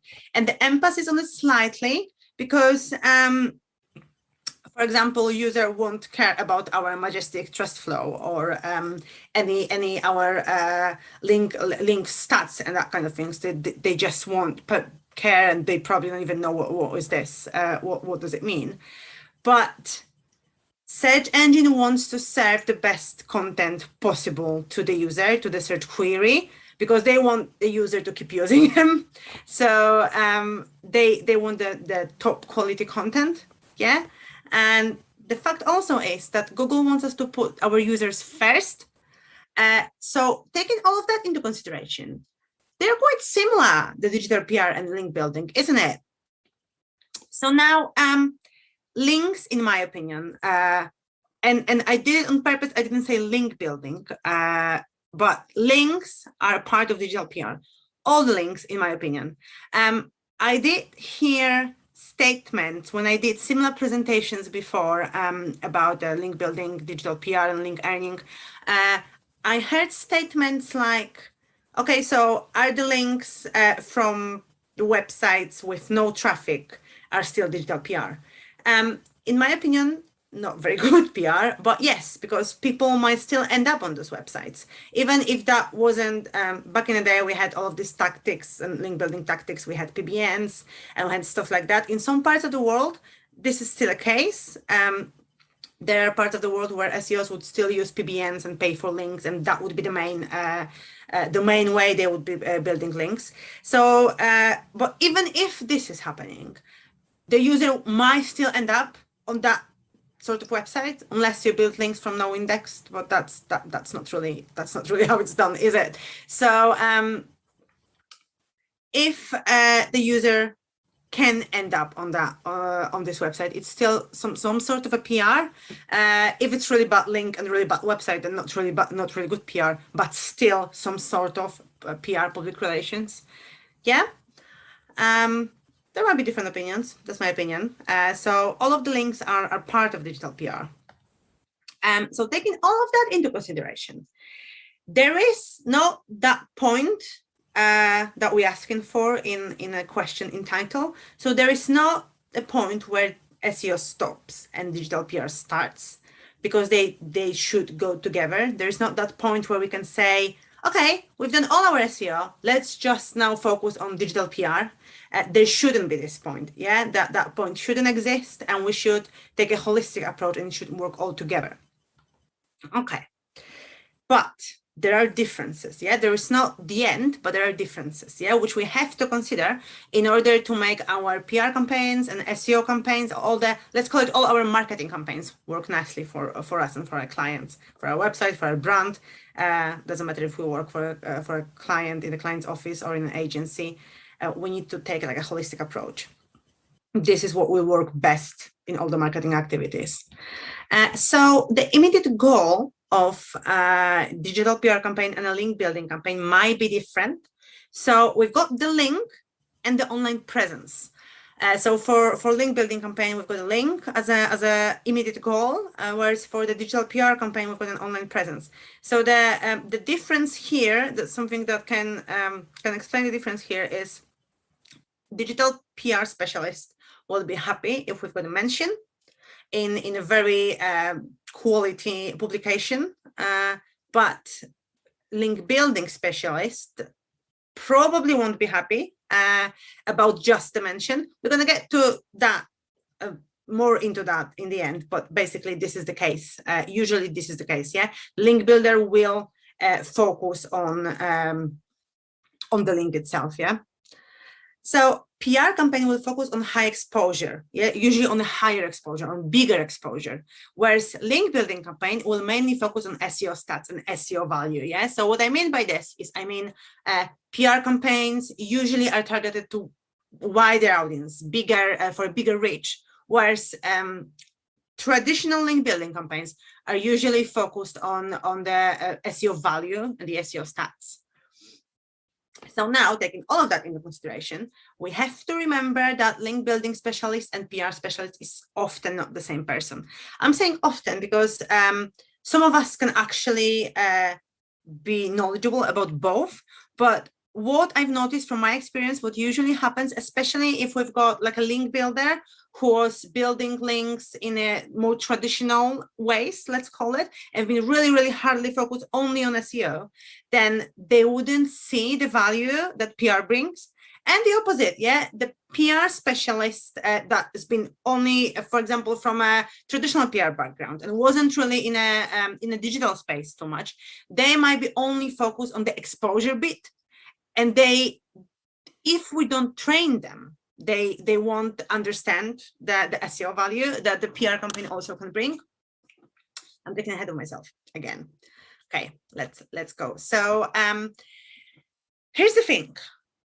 Google actually doesn't want us to build links. They want us to earn links.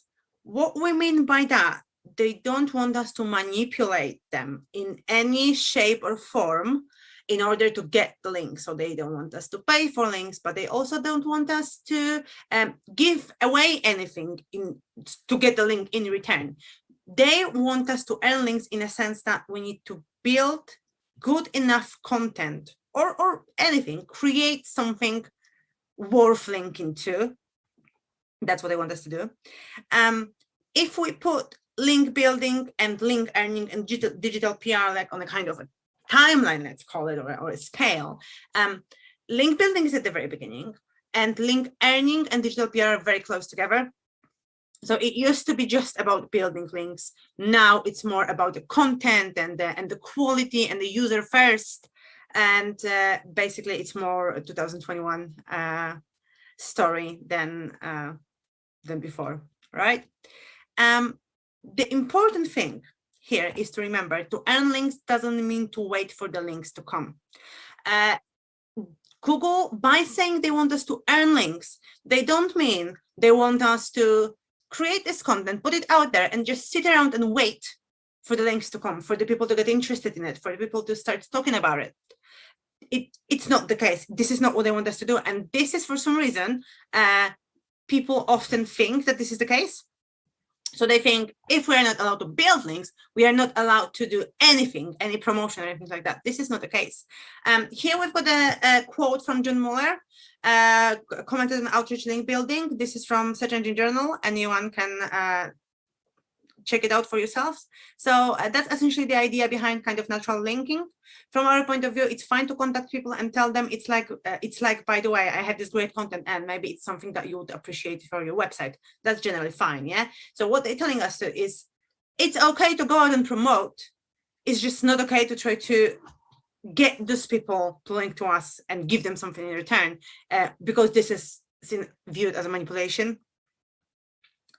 I'm just checking my time to be sure that I'm on track. Okay, so what do we need in order to earn those links?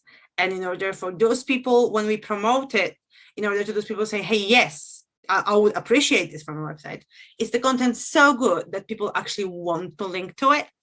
And the emphasis on want to, because we are, as I said, we are not allowed and we're not supposed to be given anything in return for that. So all that we're given in return, if you like, is that what it is, what the value that we've got in our content, on our website, on our event, something that brings the value for the user, for the audience of that person who is linking to us. So we have to consider that, and we have to remember about it, that it has to be relevant to them, it has to be valuable for them, it has to bring something, in that if they link, they will take this value to their audience. So it has to be something valuable on our website for them and for their audience. Okay, if all of that is intact, then we don't really have to listen to any of those guys, because we can actually be doing link earning and digital PR together. We should be doing link earning and digital PR together. And we should actually say to them like, hey, go away, because I'm going to do both, because I have to do both. And this is how it works best. Yeah. So if we do all of that, we don't have to listen to them and we don't have to worry about them. Okay. There is that one thing, that digital PR, natural link building or link earning leaves us with less control. And what I mean by saying that is just very, very nice way of saying we can end up with no link if we run a digital PR. So the more traditional link building, and by calling it a more traditional link building, I mean, like, I don't know, guest posting or things that people used to do that Google doesn't want us to do, is we kind of have it nearly guaranteed that we're gonna end up with the link. Yeah, because we're giving something in return. Yeah, if we're giving away free products in return for reviews and links, that's kind of like it's pretty much like paying. If we pay for links, then we have it pretty much guaranteed that we're gonna end up with link. Whereas if we do it naturally, if we're trying to earn links, we can end up with no link.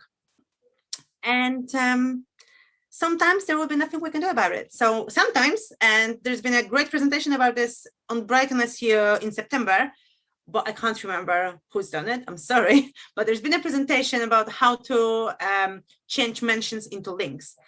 If this is possible, that's great, but sometimes it just won't be possible, and it will happen. And this is also fine, yeah?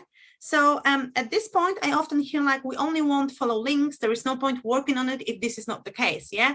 If we're not gonna get a link or a follow link, we're not gonna do it. We're not gonna work with that person, or we're not gonna do this campaign, or we're not gonna write this article if we don't have guaranteed links, because this is what's gonna help our SEO and that kind of statements, yeah?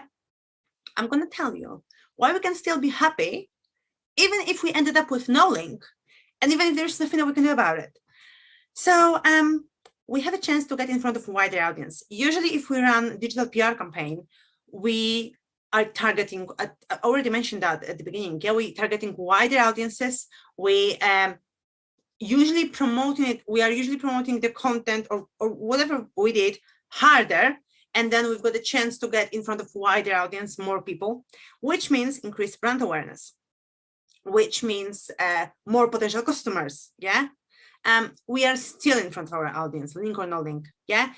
Even if there's no link, there's, let's say, just a mention, then again, increased brand awareness, increased reach, yeah? We still are there, our brand is still there, we just don't have a link, which obviously I'm not saying that just stop getting links, because we need those links.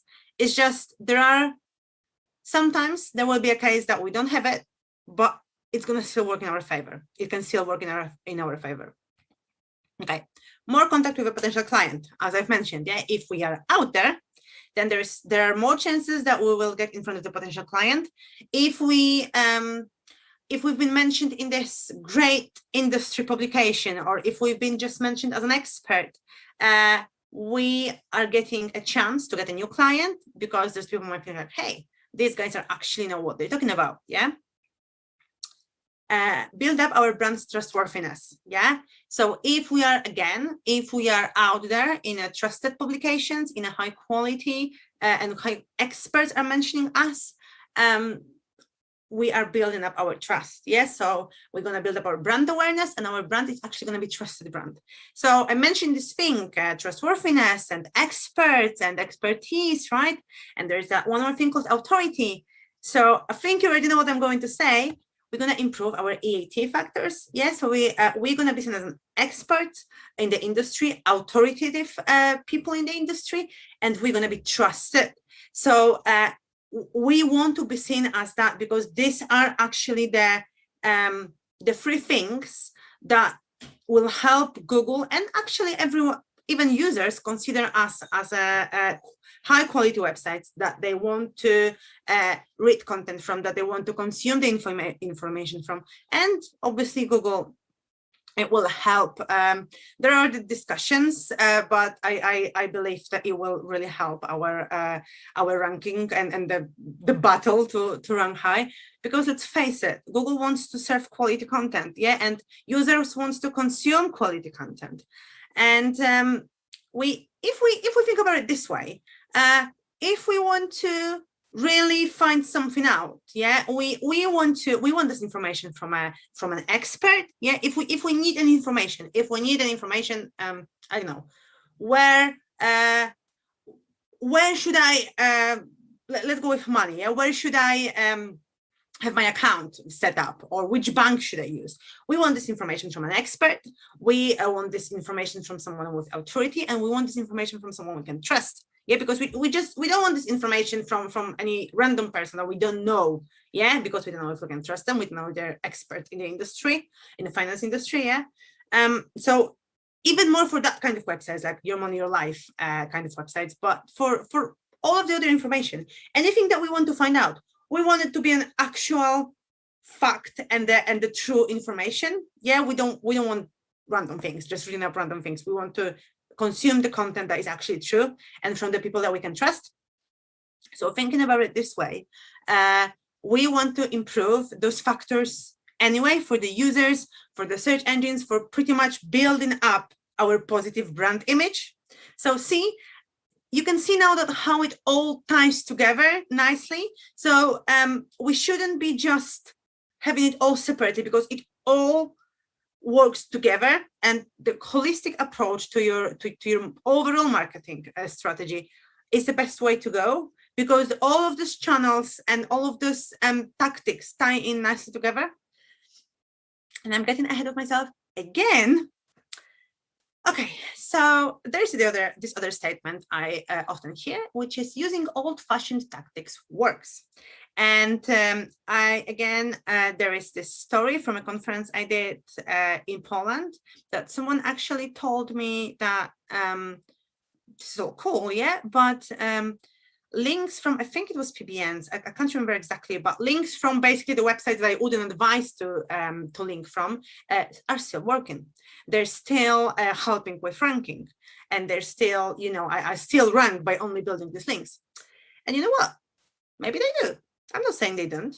Maybe Google didn't catch you up yet. Maybe majority of your competitors are still doing that, and maybe it's just the matter of time that Google will reevaluate and just change the rankings. Yeah, but SEO is not about cheating Google. If we are going to build our strategies around cheating Google, then we're not gonna. It's not going to be a long-term strategy, because they're getting smarter and smarter and smarter. And at some point, even if it works, because maybe it does, but at some point they will catch you, and it's going to be a lot more work tidying up the mess than actually doing it right in the first place. Not even mentioning losing the business if you get a Google penalty, and if majority of your traffic being from search, then losing the amount of business that you could lose. It's just not worth it. It's just simply not worth it, because this is what's going to happen. Yeah, we will just have to remove those links, and we'll just have to change these tactics. And it's usually with everything, isn't it the case with everything that we if we do it right from in the first place, then it's actually less work than doing it wrong and then tidying up all the mess. So there's just no point. Even if it works, there's just no point. So putting this all together into perspective, what we said by now, today we have to focus on building content that earns links and promoting this content. Yeah, this is how I would sum up everything that I told you so far. Yeah, so we can promote this content via social media, PR, advertising, any way we want, really. Yeah. So we've got all of these channels. We've got our digital marketing. Let's focus on digital marketing. And we've got SEO, and we've got development and design, and we've got advertising, and we've got content, and we've got PR, we've got social media. We've got so many channels that we can actually utilize. And I definitely missed some. We've got email marketing as well. I just wanted to put it into perspective that there are many channels that we can use. And what usually happens, what usually happens is that we want the jack of all trades. So the person that can manage all of these channels, that is expert in all of these channels. And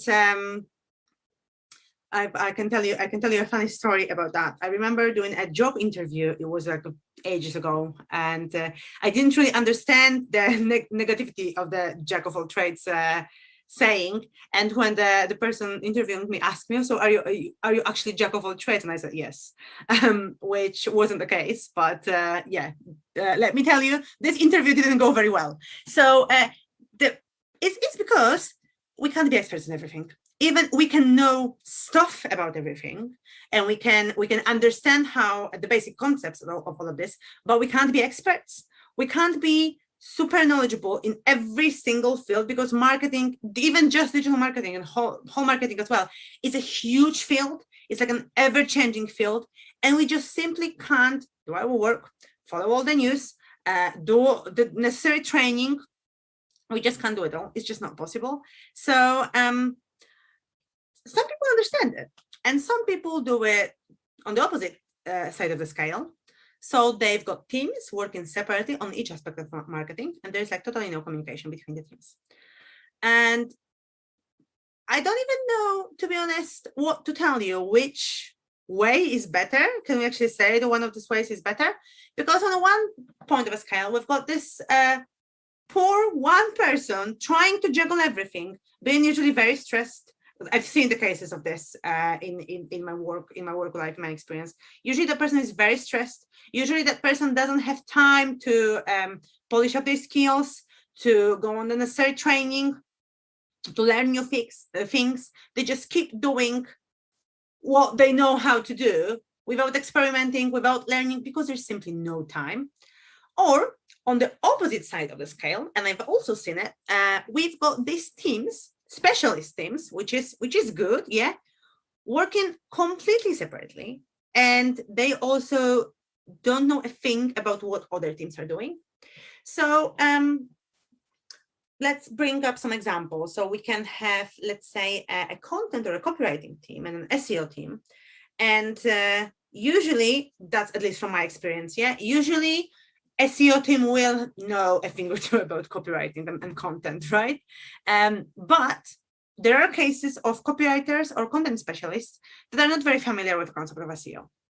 And what I've seen happening in that kind of cases is they will try, let's say, we're all familiar with like a buying cycle. Yeah, we've got this person at the very beginning who is just trying to decide if they need a new product. Yeah, do I need a new dress? Do I need a new dress?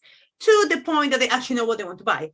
So I've seen cases where we would write an article to target like the very beginning of this buying cycle. So to target things like, do I actually need a new dress? And the article would be written this way, yeah, do I actually need a new dress?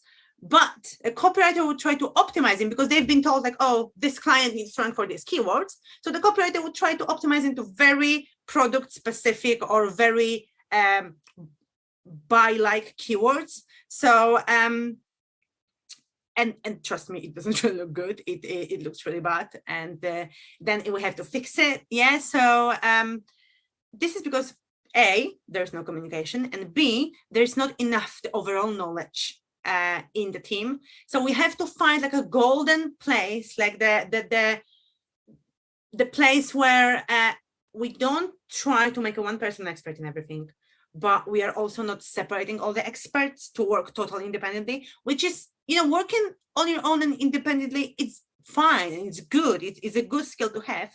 But as I said, holistic approach. And to actually use this holistic approach, we need to work together. Yeah.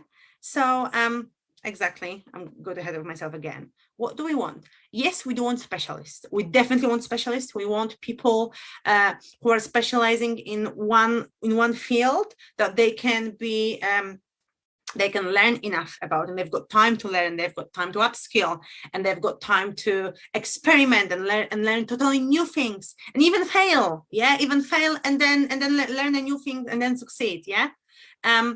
But because we've got all of that, again, we need all of that to work together. We need a holistic approach. We need the people to understand what your company does. So like in my case, for example, if my company does digital marketing, I will need all of those people to know what other aspects of digital marketing are. So I need a PR person to understand the basic concept of SEO. I will need a social media person to understand the basic concept of SEO. I will need an SEO person to understand the concept of PR, of even the development and design. You wouldn't believe how great it is for web developer to understand the basics of technical SEO, and opposite, because it's just easier to work together. It's even easier to explain things to each other. Okay, so as I said, we also want our specialists to work as a team.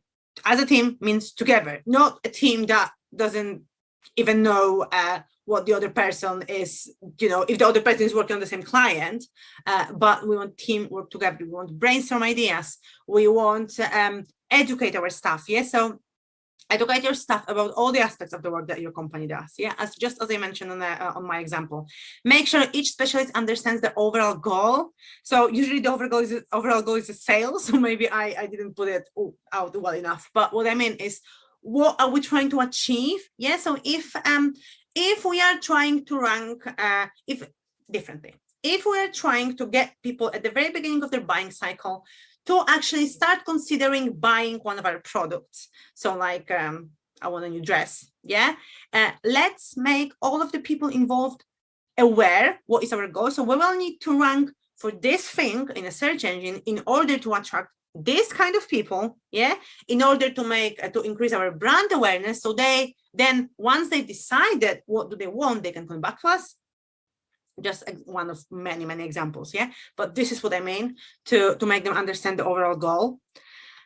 Make sure digital PR specialist understands the value of the link for SEO. Once they do, they might work harder to get it. Another example, yeah. Make sure a link building specialist understands that putting up a post on very high authority website without a link also has a value, different kind of value, yeah. But still a value for a brand, for the overall goal. It can still help, yeah. Not necessarily in the way that the link building specialist would like it to help, but it can still be good, yeah. Okay, so it all sounds cool, nice theory, nice talk, I hope. But how do we actually do that? Yeah, what are you said all the cool things and all the theoretical things, but what are the actual things that we can do in order to make it all work all together? Yeah, in order to don't stop between PR and link building. Yeah, what the campaign can look like. Yeah, or what other things we can do.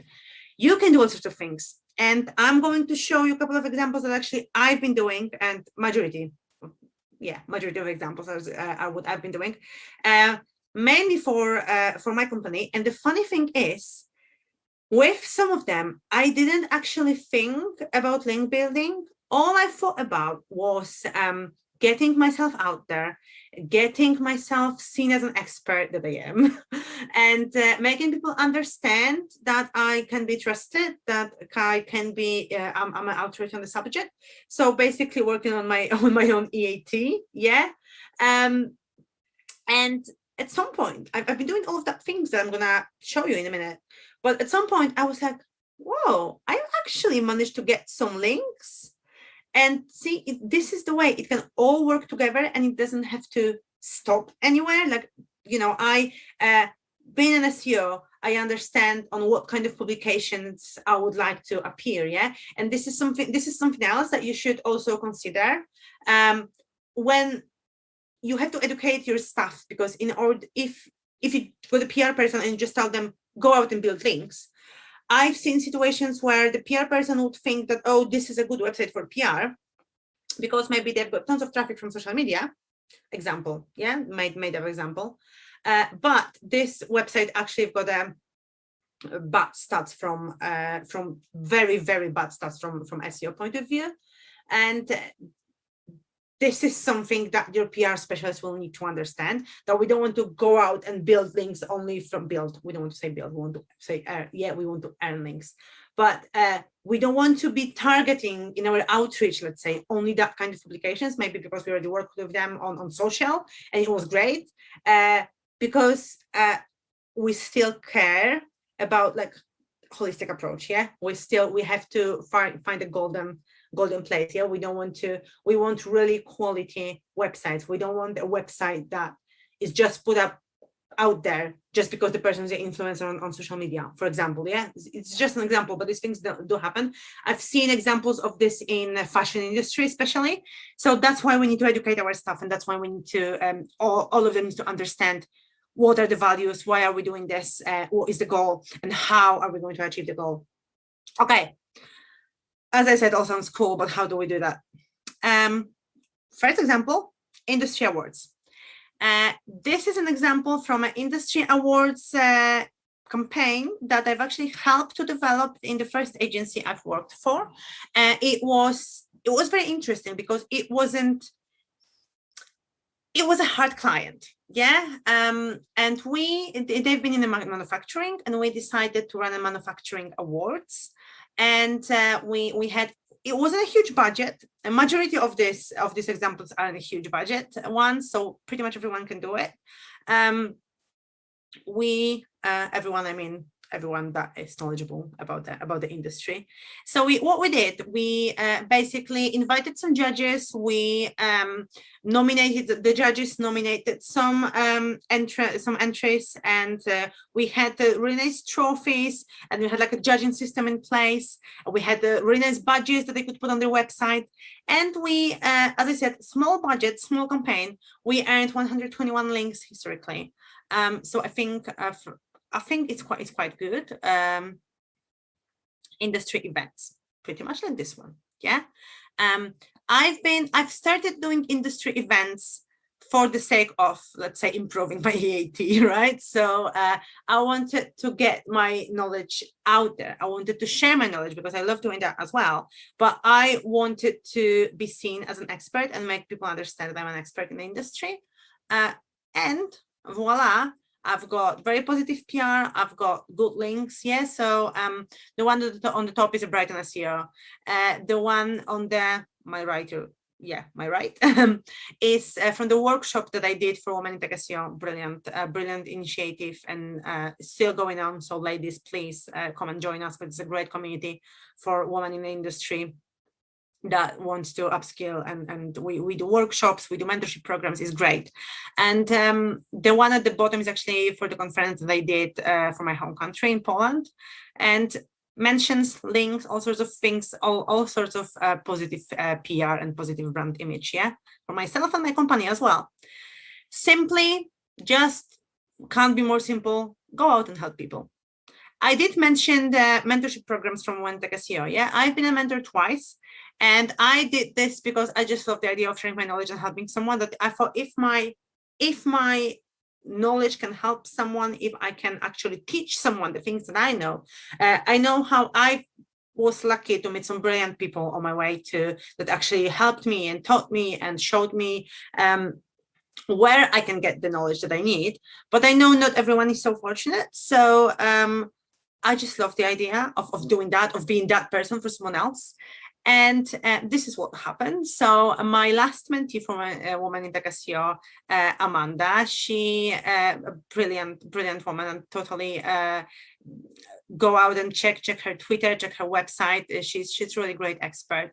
And she written an article about the mentorship, and she actually gave me a link. I was like, so, that was actually the biggest surprise of all of that, because of when doing an industry event, you kind of, maybe you don't think about it, but you kind of know, like, okay, there will be a profile, and then there will be a link somewhere to somewhere, and maybe my social, maybe my website. But this was like totally unexpected, and that was, so touching, and I was so happy that I could help her so much that she actually mentioned me on her website. Another one is we did some work, a free work for a girl that used to do a copywriting for us, and she written a book. Her name is Lisa Thomas. The book is called Unprecedented Times. It's about the pandemic. It's about COVID, and I totally encourage you to go out and check her out. Yeah, she needed some help with a social media strategy, so we did it for her free of charge, just to help the new author out. Yeah, I just thought it's great that she's written a book, and I thought, like, why not? Let's help the girl out. Yeah. She's been just starting. She's been also raising money for charities for that. So I thought, why not? And then again, we've got a special thanks on her website, and a link. Not expected, definitely not expected. We just basically wanted to help her. Research. I don't have, and I've got 3 minutes. I don't have a research example because I wanted to show you my examples, and my research example is still not finished. But basically, any kind of research that could, the first, how do I call it? The research that you do, and it's on the point that it's interests people, then it's definitely going to get mentions, links, positive PR. We are in process of finalizing our research on gender differences in digital marketing and SEO industry, and I promise I will be shouting out about it once we get to finish it. We are really on the final line, and we're going to publish the results very soon. So then we can all check how well will it do with the positive PR for our brand. Contribute to other websites. And I don't mean go out and do guest posts, but literally contribute to a high quality website in your industry, to other high quality websites in your industry, because this way you will be seen as an expert, because if those people are experts and they're taking you on, that means you're an expert as well. Article that I did for Sidebulb, I did a workshop for them and I've written one article for them. Brilliant people to work with as well. And I've got a link and I've got my own order profile, and I was so happy. And I honestly love the outer bio that they've given me. I think it's the best I've ever seen for myself. Again, haven't thought about links. I just thought of getting myself out there and my voice heard and my face seen, basically. Influencer events. So this is something that the brand I know was doing quite a lot. And this is something that sometimes might require a bit bigger budget. I don't think that was like a huge budget campaign, but I don't know. But I just thought it's a great example. But this is something that sometimes might require a bigger budget, but I just wanted to show it to you as a different approach, yeah? So it doesn't have to be a content piece. It can be an event. It can be an event for bloggers, for influencers, for anyone basically in the industry. You can run a search marketing conference. You can literally do anything worth talking about and that people will want to talk about. So this one is a lingerie brand owned by Emily Bendel called Bluebella. They're from London, organized a catwalk on Oxford Circus, and basically they sell women lingerie. So they had their followers from Instagram wearing their lingerie, walking as on a catwalk on Oxford Circus. They've done similar campaign on Tottenham Court Road Tube Station, from what I can remember, and it got them very big coverage. On all of the campaigns, they also been doing campaigns with Paralympics, and with they're very focused on doing campaigns with women who follow them and with their customers, and it gives them really, really great and wide PR coverage. So this was a PR campaign. Yeah, this we have to definitely also remember about the relevancy, and but as long as we do it in the, let's call it in a quality way, it's all going to come together. Trust me, it's all going to come together. Okay, so this is what I've got for you. I think I've overdone a little bit. Thank you very much for staying with me till the end. Let me know if you've got any questions, comments. If you don't agree with me, let me know as well. I'm always happy to hear new perspectives or different perspectives than my own. You can reach me by email. You can reach me on Twitter at EasyCM or Creators Media. You can also find us on Facebook at facebook.com/Creators Media. Please get in touch. I will be really, really happy to talk to you about this or any other aspects of SEO. Thank you so much.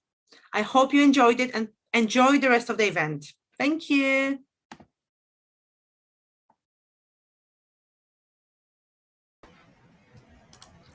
Wow, Izzy. Whew, you packed a lot into a short 45, 50 minutes talk. I love your shirt. SEO is my superpower. That's awesome. I think you're muted. Oh, I'm not hearing you. Can you hear me okay? Nope, still not hearing you.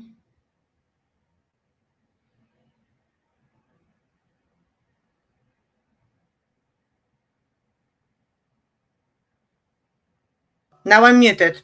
Any better? Yep. Okay. Yep. It's just my fancy microphone that always seem to stop working when I need well, it. Of course, But you know, when you need it to work, that's just like Murphy's Law, right? It just happens. Stuff just happens. So, Exactly. man, did you pack some stuff into a short presentation? So I have a few questions. I don't know if our audience has some questions, but if our audience has some questions, please put it in the chat, or Julie, if you can let me know in the private chat if somebody on Eventy has some questions. But you had talked earlier about trusted publications. What do you think are the top 3, 5 trusted publications to get into? I mean, that totally depends on the industry. Obviously, we've got the top news publications that people do read and do trust, depending on the country. But if we take into consideration our niche and where we are, then yes, the news to some extent. But then trust me, in so many industries that I've worked, there have been like this niche trusted publications that I didn't even know about. So that's why it's very important to actually work with your client or work with your boss, or if you're in-house, so whoever is the expert in the industry, because obviously we're the experts in marketing, in PR, in SEO. But then if we work with a fashion brand or a dress shop, then these people are the experts. They know what they read. They know where the audience hang out. That's why it's so important to actually work with your client, for them to give you the insights, which publication is trusted in that niche. That makes sense. That makes a lot of sense. So I also love that. I don't think a lot of people offer their services to other, what did you say at the end? How did you put it? Like guest posting, but it's not really guest posting. How did you put that? Contributing to other. Yeah. So, okay. What's the question about that? Well, no, just expand on that, because I think so many other people just don't do that. And why would it be such a big advantage to do that? So it's just, if you imagine, we all know about EAT, yeah? So expertise, authority, and trustworthiness, yeah? And if we imagine that we want to, let's forget about links for a moment, yeah? And let's focus on position ourselves as an expert in the industry, with whatever industry, yeah? If we, and the easiest way to explain it, I think, is if we imagine we are looking for a health advisor, like a finance advice, so like the really, really top, your money, your life kind of things. We want someone that we can trust, that we can see there's an expert, yeah, that we can actually follow and see like, oh yeah, this person has been published here and there, yeah, and these other good people are talking about this person. So it seems like this person knows what she or he is talking about. It's very similar here, whichever industry you're in. If I am contributing to, like, if I'm speaking at events, if I am contributing with my content, my workshops to other trusted publications, to other high quality websites in my niche, then I position myself as an expert, because if they trust me, if they see me as a good contributor, that because they are top quality, that probably means I am. Does that make sense? Yes, absolutely. I think that's great advice. And I think that more people should do that. I think we tend to shy away from things like that because we're afraid of, or just not enough confidence in who we are and what we have to offer. And I think that, everybody has that abilities to do it, but somehow we have to figure out how to boost their confidence in order to get them to do it. It's kind of like your shirt, SEO is my superpower, right? We have to remember that we're superpowers, and we need to really put our foot out there and offer that to grow the business. I do know that I have a friend who posted, commented a lot of things on this post. And the next thing you know, now he's being an international speaker. So, because he stepped out of his comfort zone, he got asked to a big conference in Cancun to be one of the keynote speakers. And he's not normally a keynote speaker. So if you just take that initial step to move forward, right? Yeah, you never know what's going to happen. Exactly. We just have to get ourselves out there. But I think what's the usual issue with this kind of thing is, obviously I've used my examples within SEO industry. Yeah. But if we've got a client in a different industry, then we actually need that client to work with us to get someone from their team, because that's going to work the best, because that's going to be the most authentic and natural way. If there's a client in fashion and like almost a fashion brand, we have to get that client or someone from their team to like position themselves as an expert, because it's not us, it's them. And I think that's the biggest issue, because we kind of, either the clients are shy or our bosses are shy, or there's no communication that this is what we need to do. This is how we need to position, because it's your brand and you're the expert. So you have to get out there and kind of work with us. I think that's what we're missing here, but hopefully we're going to get there. Well, eventually, I guess, some will, some won't. I mean, isn't that how it always works? Yeah. So, totally what is true. one last piece of advice that, after watching your presentation, I've asked everybody else that today and yesterday, that you feel like you missed in saying or thought, I should have said that? So, give us that one last piece of advice that you wanted to say in your presentation, but you left out. So, now's your opportunity. I'm not sure if there was something that I've wanted to say, but I will say this, and this is totally true. And just to kind of show you guys that it is possible to kind of make it all work all together, and we don't have to just focus links and separate it. The majority of the work that I did and that I've showed today, I totally didn't think PR. I didn't think links. I just thought I want to get myself out there and I want to show the kind of expert I am. So I've started to speak at conferences. I've started to contribute and doing workshops and all of that things. And then at some point I was like, I actually might got some links from it. And I've started going through the websites. I was like, oh yeah, I actually did. And then that was the point that I've realized I was actually doing all the, getting the links and let's call it build the links. Yeah. So it doesn't have to be like we only focus on this one tiny thing. If we just work on developing the brand as a whole and take all of these strategies together, then it totally gonna work out. I'm the perfect example that it's totally gonna work out.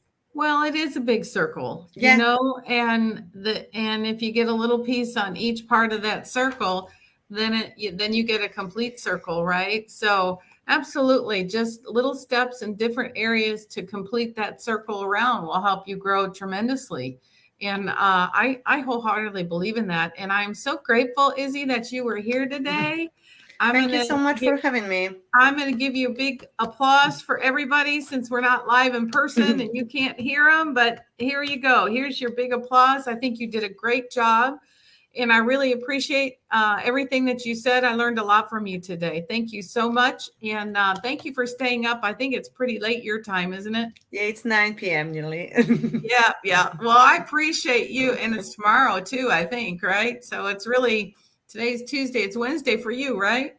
It's Tuesday for me, 9 p.m. Okay. Yeah. All right. Well, thank you for staying up and sharing your time with us after hours. And we will hopefully see you next time. Thank you so much for having me. I hope you enjoyed it. Thank you. Absolutely. Thank you.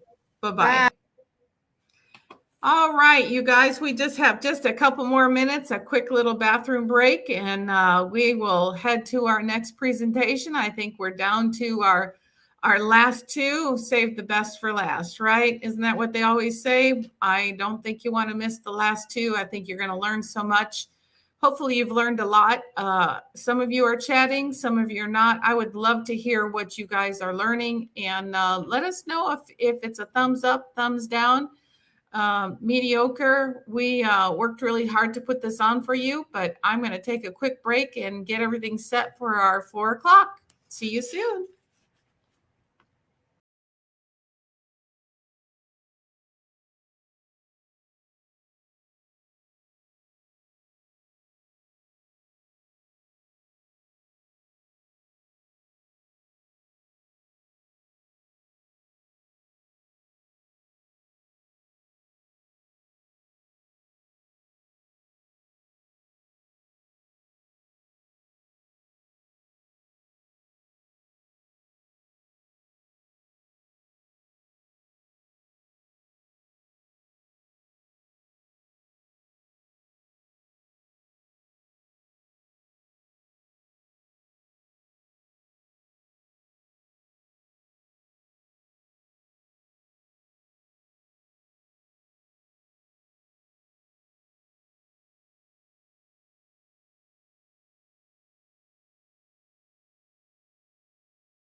All right, everybody, here we go. Here is Kyle's presentation. I apologize for the delay. That was my fault, but we got everything worked out, and here we go.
With his new technology is growing and growing and growing. And then he decides one day to go sell in Europe. And so Dow goes over and he scouts out some land. He finds a factory he's going to repurpose.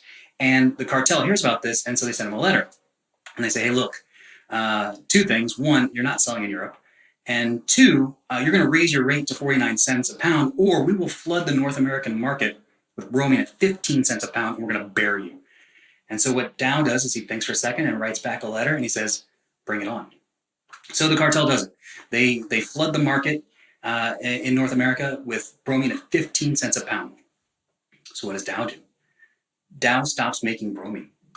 He actually, through a secret agent, puts in an order, and he purchases all the bromine from the cartel, takes it back to his factory. He takes it out of their packaging, puts it in anonymous packaging, ships it back to Europe, and sells it back to them at 27 cents a pound. Now, the cartel has no idea what's going on, but they are feeling pretty good about themselves because they had a huge purchase order. And they can also see smaller players are falling, but they know Dow is still there. So what they do is they drop the price from 15 cents to 12 cents. Dow does the exact same thing. Through a secret agent, he purchases all the bromine, takes it out of their packaging, puts it into anonymous packaging, sends it back to Europe, and sells it back to them at 27 cents a pound. So now, the cartel really can't figure this one out. They know he's still there, so they go rock bottom. They come in and sell bromine at 10.5 cents a pound. And this time Dow, through a secret agent, doesn't just buy it all. He puts in a purchase order for double. The cartel fulfills it. Keep in mind, this is way below cost of making the bromine. They fulfill it, a double order. He does the exact same thing. He repackages it, sends it back to them, and sells it in Europe at 27 cents a pound. It takes the cartel 5 years to figure out what's going on. And when they finally figure it out, they send him a letter and they beg him to stop. They beg him to stop because they realize that he has purchased years worth of supply at way below cost and can completely bury them. And Dow reads the letter and he writes back and says, nah, bro, we're not doing that. He buries the cartel. He takes the bromine that he purchased and he completely shuts them down and he breaks the cartel. So there are a lot of lessons here that you can take from this. The one that really jumps out at me first is humility. I can't imagine where I have the best product on the market and I've decided not to sell it. That I realize that it's best for me not to sell the thing that I know that I do the best. His process was cleaner, it was faster, it created a better product, cheaper to do, all of it. And he decided it was best for him not to do that. I can't imagine telling the people at the factory, like, hey guys, you know how we're the best at something? We're not going to do it. What's better for us is actually to buy our competitor's product and sell it back to them. But when in that humility, what I realized is that he's putting himself in the best possibility for success, because that's really what it comes down to in any kind of business endeavor, is that, you know, success is a range and a range of outcomes. And what you need to do is put yourself in the best in position for the best possibility of success. That's what you're trying to accomplish. And you need to be able to get into that range. You're not going to be successful every time. Not every decision is going to be correct, but if you make enough decisions that put you into that range for success, or possibility for success, that's where you want to be. So, you know, why am I an SEO expert? as you probably know, I have a Juris Doctorate and I was a trial attorney for several years. I've conducted over 400 tests on Google's algorithm.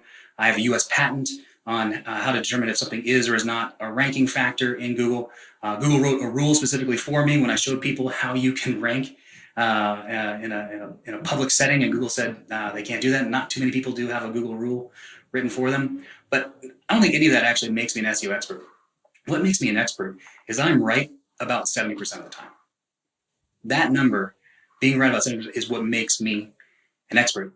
In my experience, good SEO is about 50% correct. Basically, you launch a page or you do something, it hits about 50% of the time. That's good SEO. And if you think about it, that's just a coin flip. You could have made basically every other decision the other way and been as successful. You could flip a coin on each decision and be as successful. Most SEO is probably in the neighborhood of 30 to 40%, where maybe only 1 out of 3 times things are successful. And you can see why people would get upset. They would do better with a coin. Their SEO would be better off if they were just flipping a coin. And you can see why people, even SEOs who are quite popular, will say like, oh, you can't figure out Google's algorithm, or you can't learn what's going on, or you can never do better than whatever Google's going to give you. And they're probably right from their perspective, because they're probably 1 out of 3 times they're correct. That means 2 out of 3 times they do something, it's not working. And that's a very typical success rate. And it's understandable why people get frustrated with SEO and they give up, or they think like, I can't do this. So as an SEO, your job is to put yourself in position for the best chance of success. You want to make decisions so that you can get the best outcome the most amount of times. That's what you're trying to do. And so that's what we're going to talk about today, is how can we put ourselves in the best position for success? And it comes down to a few things. The first thing is mindset. The second thing is casting a wide net. And the third thing is decreasing volatility. And that's what we're going to talk about today, so that when you walk out of here today, you know that you can put yourself each time in the best position for success. Mindset. A big thing here is you need to remove the burden of success. You will fail. I promise. Something I didn't tell you about Dow is that before he did the company that was very successful, he had 2 other companies that went completely bankrupt. Everyone fails. And that actually puts you in good company. Think about your favorite entrepreneurs. Who do you like the most? Call out some names. Yeah, Elon Musk, sure. Yep, Steve Jobs, Russell Brunson, all right. One thing that all those people have in common is they all have failed. If you read their books or you watch their interviews, they all brag about their failure. And it's a part of it's part of their story. You know, those failures made them who they are. But what I find interesting is that they are right about 70% of the time. That's the biggest difference. When they make decisions, they know that they are putting themselves in the best position for success every time. And they know it's not always going to work, but it works more times than not. And that's why they are so successful. So for you and your SEO campaigns and for what you're trying to do, or for your business endeavors, remove the burden of success. Don't worry about that. Understand that you will not be right every time. Not everything will work, but you need to put yourself into that best position. And that's really what the goal is. It's not success every time. It's making the calculated decisions of being where you need to be. Next thing is you need to track your success. And I don't mean KPIs in the sense of impressions and clicks. When I said, good SEO is about 50%, I could see some people in the room doing some mental math really quick. Am I good? Am I bad SEO? Am I an expert? You need to track your success. And what that means is you need to track the decisions that you're making. Are you tracking them? This is an example of a campaign where we are tracking where if the pages hit when we said they would hit, and the red is no, the white is they were in range, and the blue is they hit faster than we were anticipating. So you can see about 22 examples, I had 2 misses. I still had 2 times where I was wrong on a decision that we made, which you can see I was right more often than not.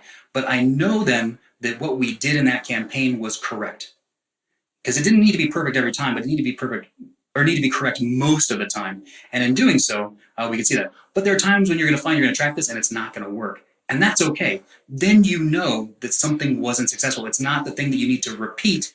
It's not the thing you need to continue to do to put yourself into that range of potential success.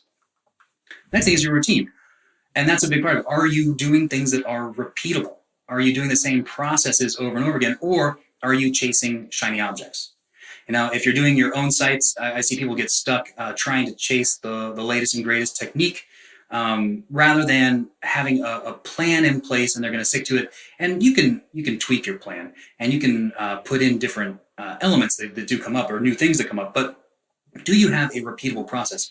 I see a lot of people on the client side, they find themselves in month-to-month contracts, essentially trying to interview for their job every month. And as a result, they get off track. They're trying something new every month. Really what you need is you need a 3-month plan and a 6-month plan. You should be able to plan out what's going to happen for the next 3 months and for the next 6 months.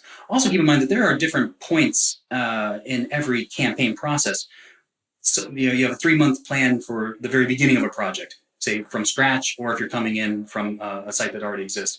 Then there's a 3-month plan for a middle of the project, and there's also a 3-month plan for the end of a project. You should have those written down. They should actually be on paper. Do you have your plan written down? If you don't have your plan written down, it's going to be very hard for you to measure and track your success because you need to evaluate how things went. Was this successful? And then have an honest conversation about yourself. The other thing you'll find is that you probably have a feeling about how you're doing, but your emotions will lead you astray. Your emotions will tell you that you're not doing well when in fact you're doing quite well. Or your emotions can tell you you're crushing it when you're not, or you could be doing better. So you need to write these things down, actually track the results so that you can evaluate without emotion, because your emotions are going to send you in the wrong direction. For me personally, I always think in my brain, I'm not good enough. I'm not doing it well enough. Oh, this advice didn't work or that advice didn't work. And it comes down to, though, if you can measure outside of emotion, you'll be able to see what is and isn't working, and then you can refine that process. Once you realize these things more often than not work, these things more often than not don't, then these are things that we need to be doing, and then you can retool or retread your 3-month plan so that each time your 3-month plan gets a little bit better, so that by the end or by some future date, your 3-month plan is so solid that when I do these things, I'm going to be successful more often than not. Cast a wide net. Have you heard the term aim small to miss small? It's really effective if you're an archer, a golfer, or into pistol shooting. But for SEO, it's a completely terrible idea. In SEO, we need to aim wide to miss small. We need to cast as wide a net as possible to hit all the possible probabilities of a successful campaign. If you are myopic and looking at just one particular keyword, you're missing a lot of it, and you're missing a lot of opportunity for success. In order to cast a wider net, we need to create pages that rank for more keywords. So when you're thinking about that target page, it does have a primary keyword, but we need to create pages based off of that primary keyword that can rank for more keywords. And I'm going to show you some things that will help you do that. Step 1, put your primary keyword in 4 places. This is very basic, but you want it in your title tag, your H1, paragraph tags, and your URL. And you probably know that, and then you've probably gotten away from it. This is the most basic part of on-page SEO, and you need to do it. Don't overthink it. If you have a primary keyword, put it in those 4 places. And the dirty secret of SEO is you've probably done 60% of SEO at that point. The rest of it is really kind of getting into the minutia, depending on how difficult your particular keyword is or how competitive your niche is. But otherwise, that has to be done. Get that out of the way, and then you don't have to worry about it.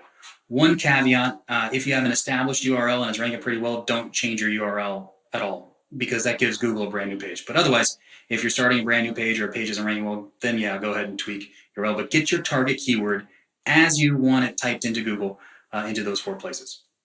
Step 2, choose your lead H2. So now do the search for your primary keyword, scroll to the bottom of the page, and we're going to choose the related search that you like the most. Now, you can choose that for a lot of different reasons. It has the most search volume, it has the least number of competitors, or just stylistically, it takes the page in the direction that you want to go. All of those are fine. It honestly doesn't matter at all. What we're going to do then is we're going to click on that, and that's going to give us a new set of related searches. And between those 2 sets, we're going to find matches, because then Google has told us these things are related. We're going to put them all on one page, because if you put things that are related on a page, you can rank for more keywords. These become the first sections on your page. So here's an example. All right, so here we have two lists of related searches. So the first list is for the target keyword. In this case, in this example, it's second chance banking. And then on the right-hand side, we have our lead H2, and I chose just at random second chance banking with no check systems. Again, it really doesn't matter which one you choose as your lead. The concept is, again, go with the one with the most search volume, the least amount of competitors, or just whichever direction you need to take the page. It doesn't really matter too much. But from here, we're going to find matches. And so you can see that we have some matches with no deposit. So that's a concept then. We can then create the check systems with no deposit, or second chance banks with no deposit as a section.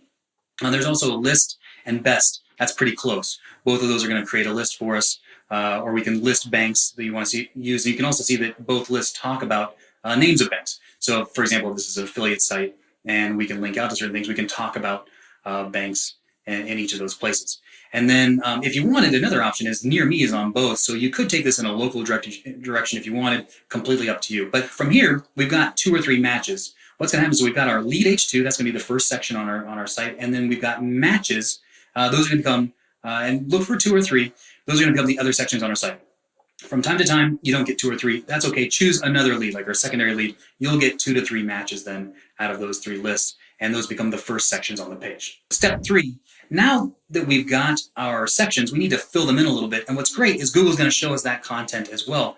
We're simply going to do the related searches for each of those sections, and then we're just going to pick out the terms that we like. So if I went with that no check system as an example, I can look at the different things that are within here, and within this, we can talk about best banks, we can talk about specific banks, we can talk about near me again on that local. There are a lot of different options you get, but what I would do is I'd pull out words here.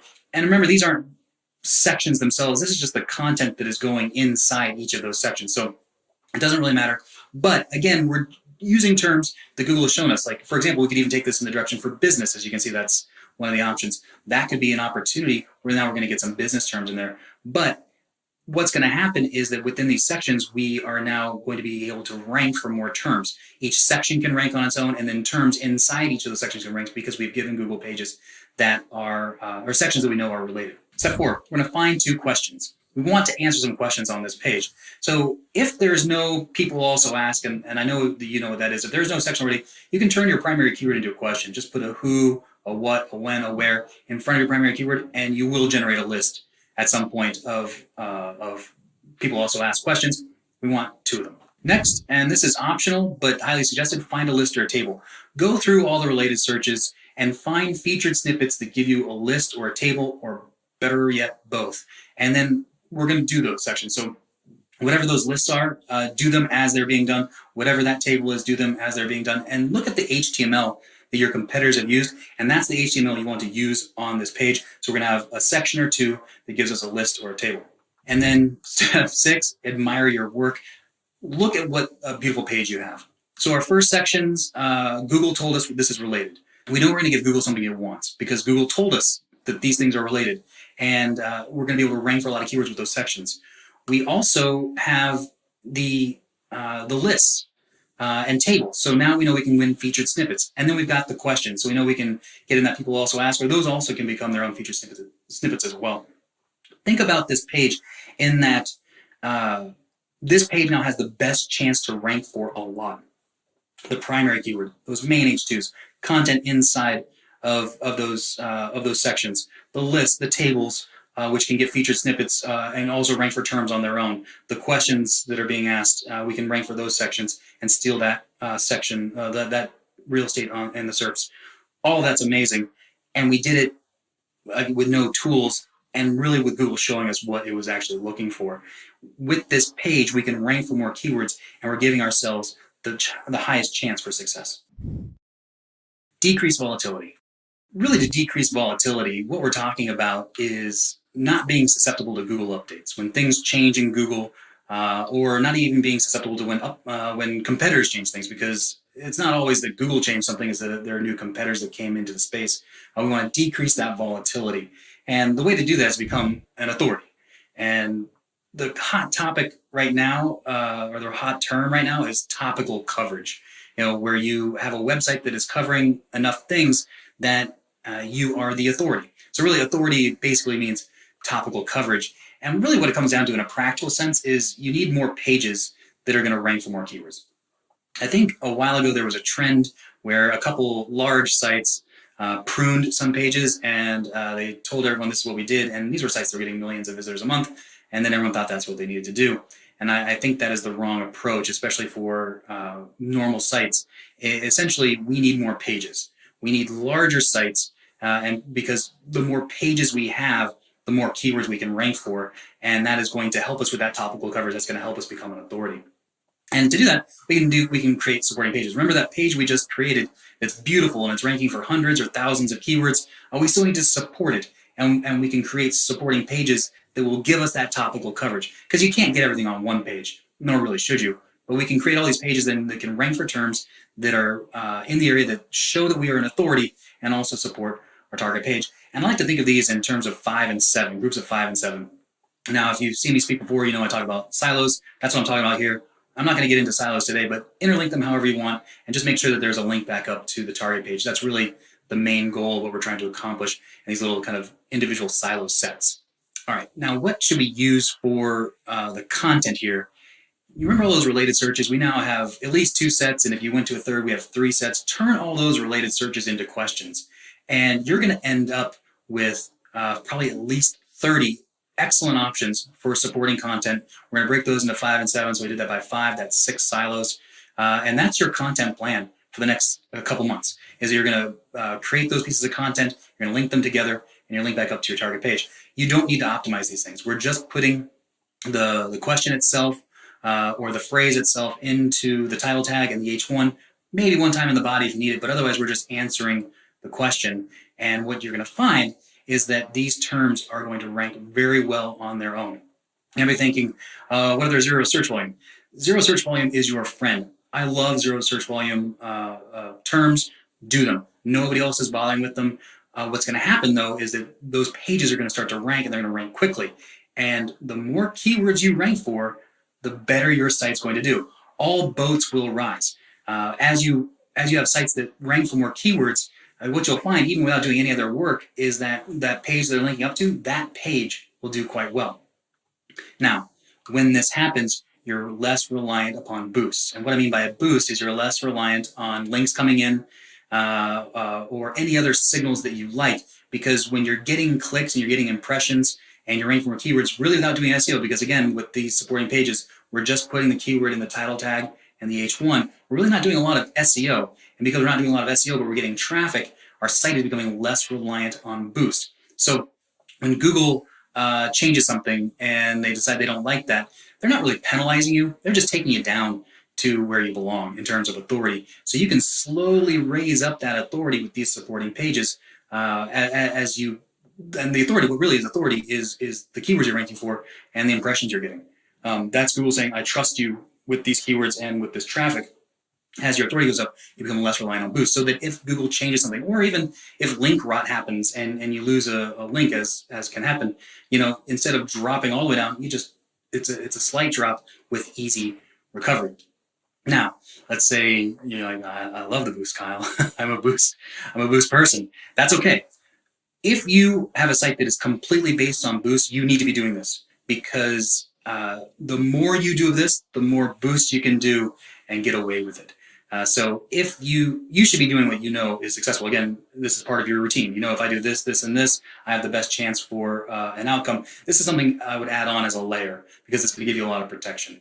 And it's probably going to increase the likelihoods of success. It's also going to decrease volatility, and that the success that you get from all those techniques, that you can keep that success for longer and even excel. All right, so the probability of SEO. The whole goal is to put yourself in the best possible position for success. That's what we're trying to do. And if you do that, you will be an expert level SEO. And as we discussed, it takes a few things. It's a mindset. In particular, you have to release the burden of success. You're not going to be successful every time, but you can be successful more times than not. You can be successful somewhere in that 70% of time, and that's going to put you into an expert range, and that's going to put you into a position where your sites are going to be very, very successful. We want to cast a wide net. We want pages that are going to rank for more keywords and have the best possible outcomes for whatever Google wants to give us on that particular page, whether it's the primary keyword, it's those secondaries, or it's the questions or the feature snippets. We want all of that or any of it. We need to cast a wide net. And last thing is we need to decrease volatility. We want to use our supporting pages so that we build out sites that are ranking for more keywords, that are getting more impressions. And as a result, we're going to be less reliant on boosts, and we're going to have more evergreen growth. And again, we can do anything we want to do at that point. But it doesn't matter how Google changes anything. The success that we have gained, we're going to hang on to. All right, I'd like to take you back to the 1880s.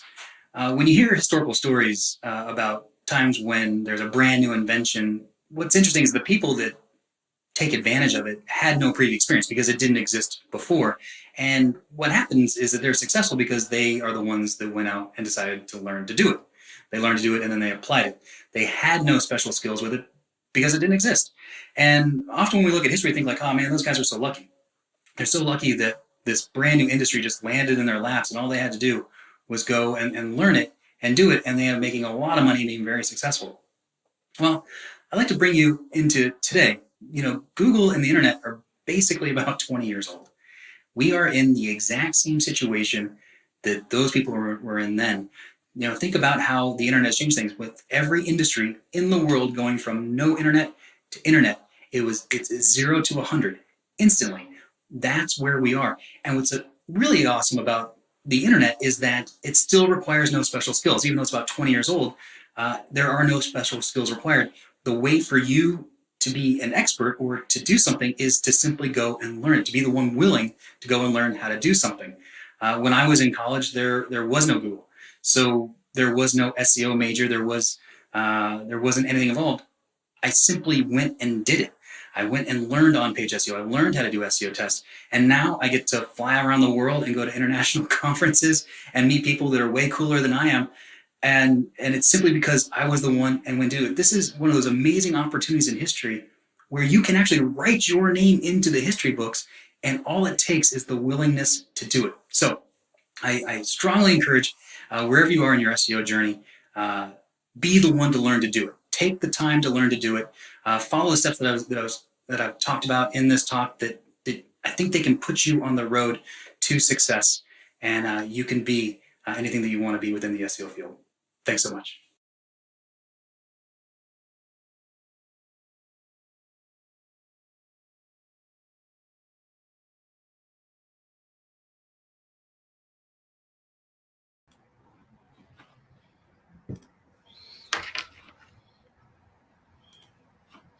Hey guys, wow.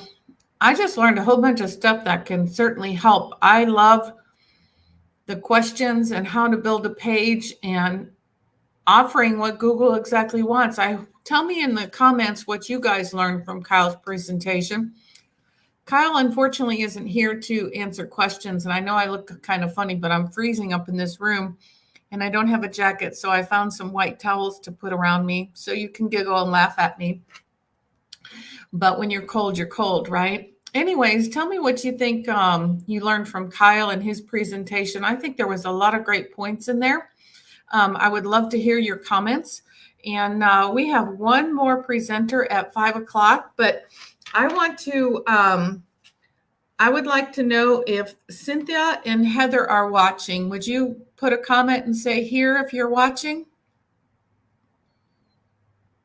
I don't have Eventee, so maybe Julie can tell me if you comment there. Cynthia and Heather, are you watching?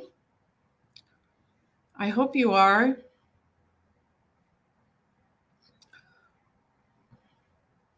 If you'll remember, we had a scavenger hunt and asked you to fill out the 10 questions and to get the answers correct. And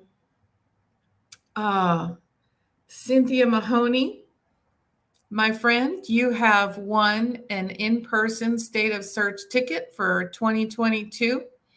Just need you to claim it and email us and let us know that you heard it here. And Heather Steele, you won the virtual ticket for State of Search 2022. So I'm pretty excited that you guys participated and that you won. and you got all the answers right. So that means that you attended, you listened, and hopefully you learned and some things that you can take back with you and learn. So I'm going to take a quick break and upload our last presentation, and we will see you soon.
Hi, everybody. Yes, I'm still here with my white towels. I'm still cold.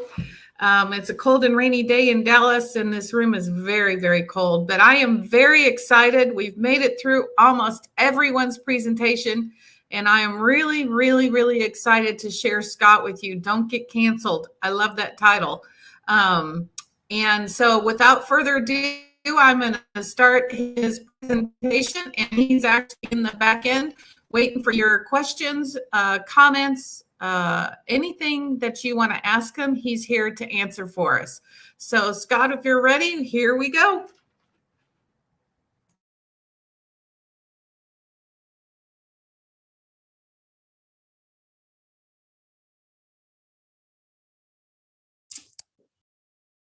That are going on in this very fun and fast-paced space.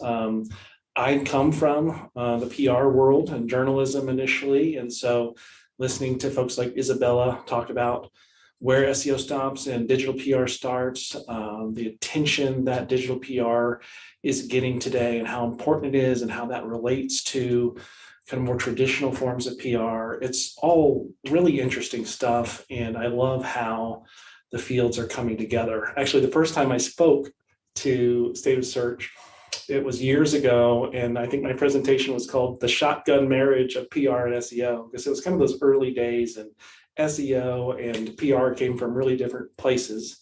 And kind of like ORM and traditional PR, reputation management and crisis management, came from very different places. And so as we continue to come together, and in the case of reputation management, face some pretty big challenges, I am excited to share some of my thoughts and learnings for you guys. I'm going to go ahead and share my deck, and we can get started.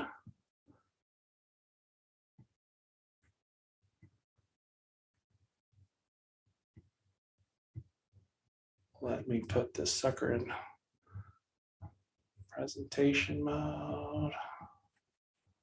All right. Don't get canceled. Everybody's fear now. We didn't even know what that was a few years ago. Now so many companies, big and small, are scared of it. We're going to be talking about managing your reputation in a world where it's been called a post-truth world. It's really more of a world where no single source or shared source of truth is accepted in the way that it was in the past. And so it kind of turns the playing field into a minefield a little bit in terms of figuring out how to get your message out, how to protect your brand from negative messages. So let's dive in. First, just to quickly tell you, IdeaGrow has been around for a while now. First started hiring employees in 2011, so just past our 10-year mark. We are focused on PR and marketing for tech companies, generally B2B. We focus on building trust between our clients and their customers because we believe it's the precursor to selling a product or growing or being successful, is building trust. And so we do that from the inside out by working to build trust with our team. So that's why we're particularly proud. We've won Inc. Magazine Best Workplaces Award this year, Dallas Business Journal Best Workplaces Award this year, as well as others. So that's a little bit about us. We are what we call not a lead generation firm or a traditional PR firm, but a trust generation firm. You might think of PR, like a lot of clients do, as going and getting media coverage. We define PR differently. We define it as securing trust at scale. Media coverage from reputable sources can help a brand secure trust that makes people feel comfortable with your brand, or thinks you're notable, or thinks that you're worthy of looking at doing business with. But there are lots of other ways to secure trust online today, and we help our clients with all those different ways. So today we're going to talk about reputation management. Here are your spoilers for your takeaways. I'll just go ahead and give them to you at the beginning. Reputation management is getting harder. And so understanding the lay of the land is very important today because it's changing. Secondly, we're going to talk about how you kind of get started with building your platform for protecting your reputation. And my philosophy has always been, and especially today, is that the best defense is a good offense. Third, we're going to talk about thinking beyond the customer product dynamic. How you can't just think about your customer pain points, but you have to think about the aspects of their lives outside of the customer product dynamic, and where your brand can make connections in those dimensions of their lives as well. And finally, we're going to talk about monitoring and communicating and responding when people complain or when people attack you on social media. Bottom line is, gosh, I've been working with brands forever, and I guess just like it is for people, it can be so hard for companies to just embrace that they make mistakes, and it's better to own the mistake than to try to make excuses for it. I'm sorry if you felt that way is not the same as I'm sorry I did that. And gosh, don't people want companies and people alike to just say, I'm sorry, and not have something that's kind of a non-apology apology that's kind of passive aggressive to boot. So first, let's start with understanding the playing field of reputation management today. So I said it's kind of become a minefield. There's three reasons for that. One is the public is wanting brands to do more than sell them stuff. They want the brands, their favorite brands, to take stands on issues: climate change, LGBTQ, Black Lives Matter, DEI. This is the expectation that brands will have some social purpose beyond selling, a reason to exist beyond selling that aligns with the values of the public, the values of customers. Second, look, if you take the wrong stand or don't take a stand when your customers think you should, or you make another kind of mistake, or there's something wrong with your product, be any number of reasons, you can get canceled immediately and severely. The consequences on social media can be devastating. Some companies can recover. We'll talk about one of those in a minute. Some can't. Finally, the public no longer relies on shared sources of truth. That's this post-truth world that we're talking about.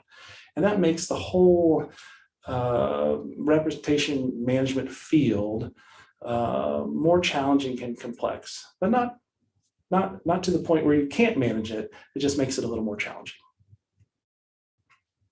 So first, let's talk about social purpose. Social purpose is having where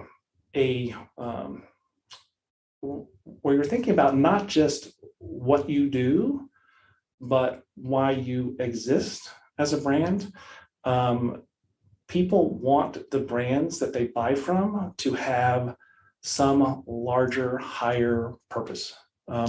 Edelman's Trust Barometer has indicated in recent years, with increasing majorities of consumers saying that they want their brands to take stands on social and political issues. And in some cases, they will patronize or stop patronizing a brand specifically for that reason. Embracing purpose helps you unify your audiences. It gives your brand an edge over those to appear to care only about the bottom line, making money. And so it's something that consumers are asking for, even in B2B spaces. But there's more to it in terms of what to do about it. So let's put a pin in that and come back to it in a second. Getting canceled. All right. If here in Dallas, we know the story of Stan Richards, built the iconic Richards Group agency, amazing, started so many careers here.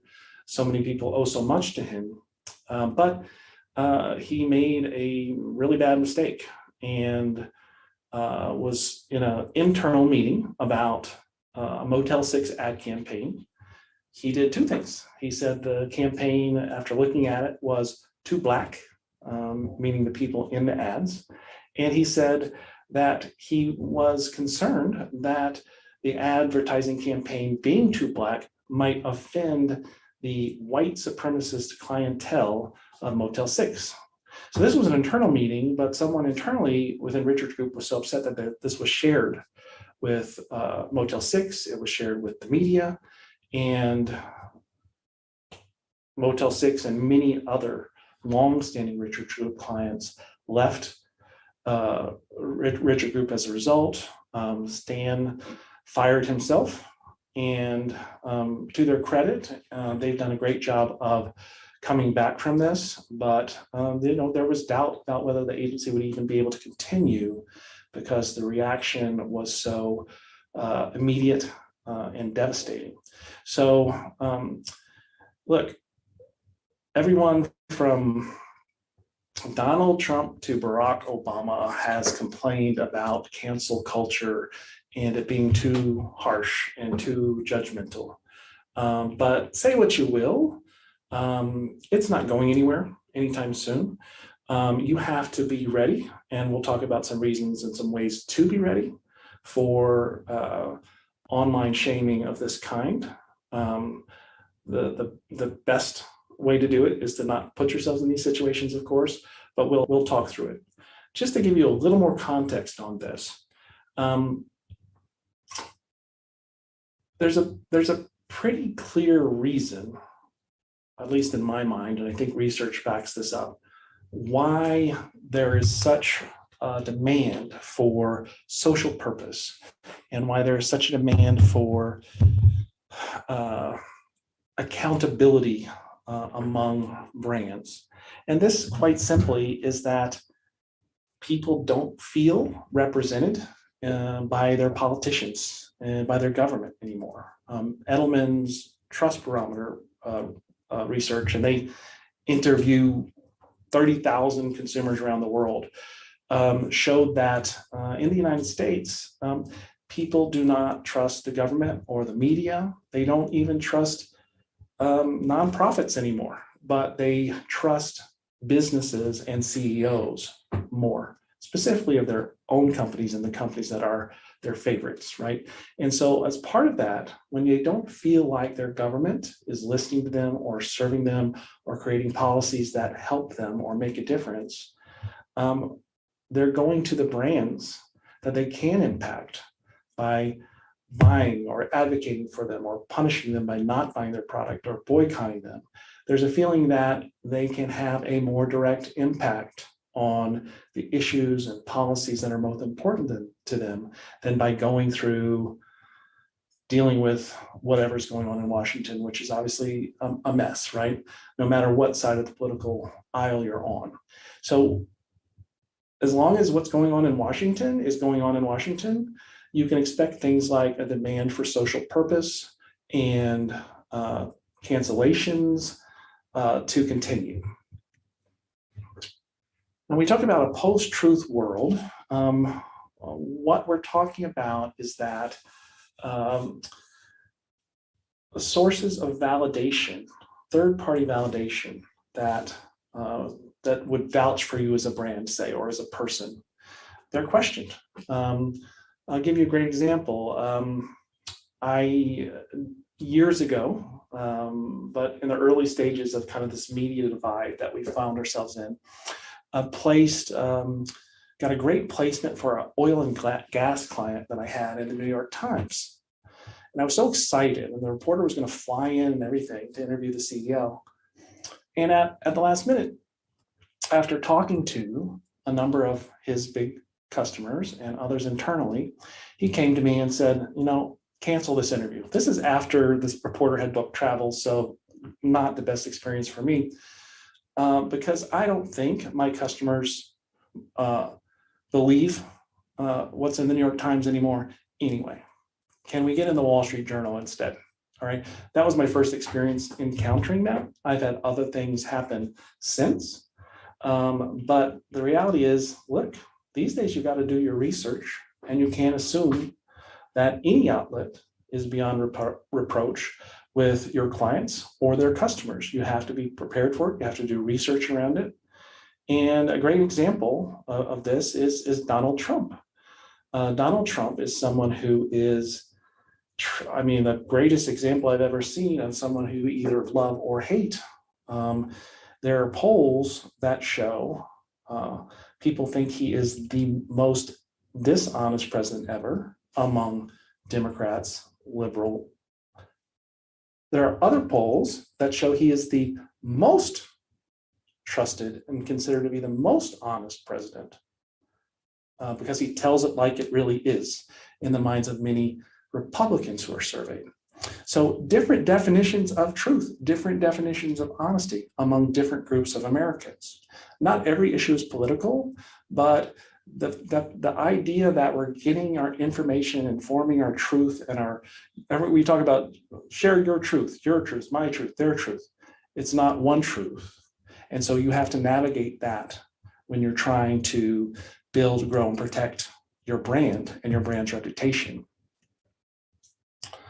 So that's setting up three big issues that brands are dealing with today that's relatively new. Demands for social purpose, cancel culture, the post-truth landscape that we live in.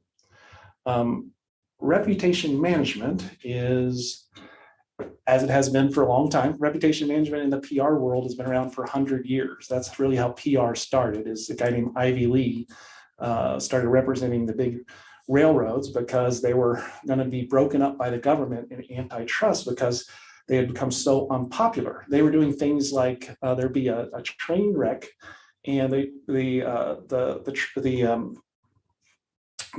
railway would say that the accident never even occurred, let alone not tell reporters about details about it. When Ivy Lee, one of the fathers of modern PR, came on the scene, he did things like convince the railroads, hey, you're going to get broken up. Everyone hates you, so why don't we let reporters actually come to the scene of the accident? Why don't we be an honest broker of information for them? And that's kind of how reputation management started. That's how modern PR started around that issue. Today, you have reputation management that's come from the online world, ORM, and they both kind of came from different places in the same way that traditional PR and SEO came from different places, also both coming together. The bottom line is that reputation management is PR playing defense.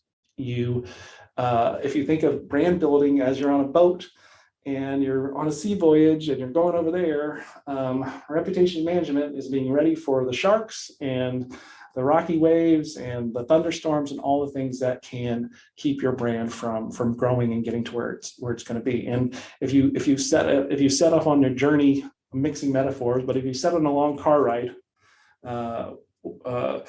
not preparing and not having a reputation management strategy in place is kind of like doing it without a seatbelt. You can get there, but you're taking some risks that you would be better preparing for.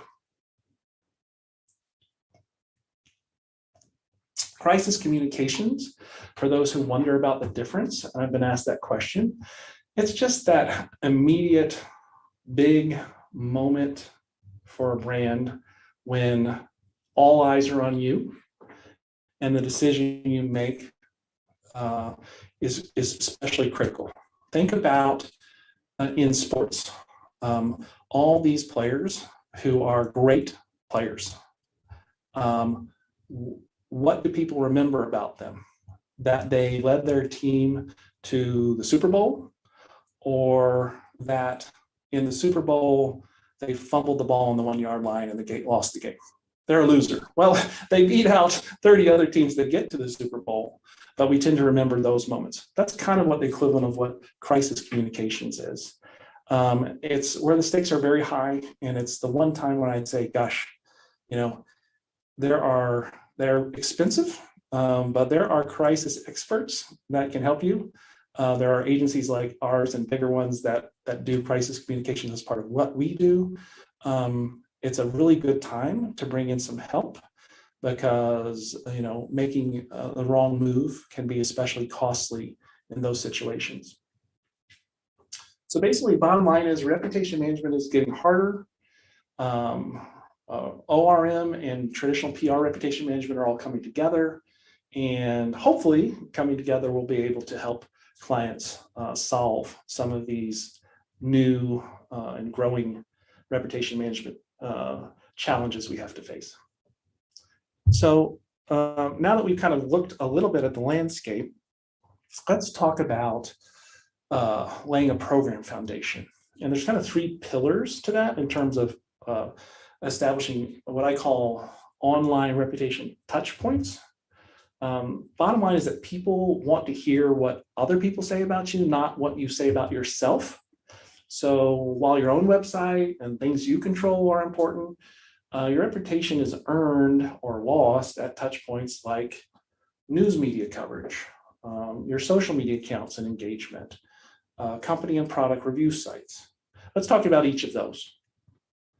In the case of the news media, ideally, you don't want your first contact with the media to be during a crisis, or someone's filed a lawsuit, or there's a sex scandal, or there's a workplace shooting, or this, that, or the other.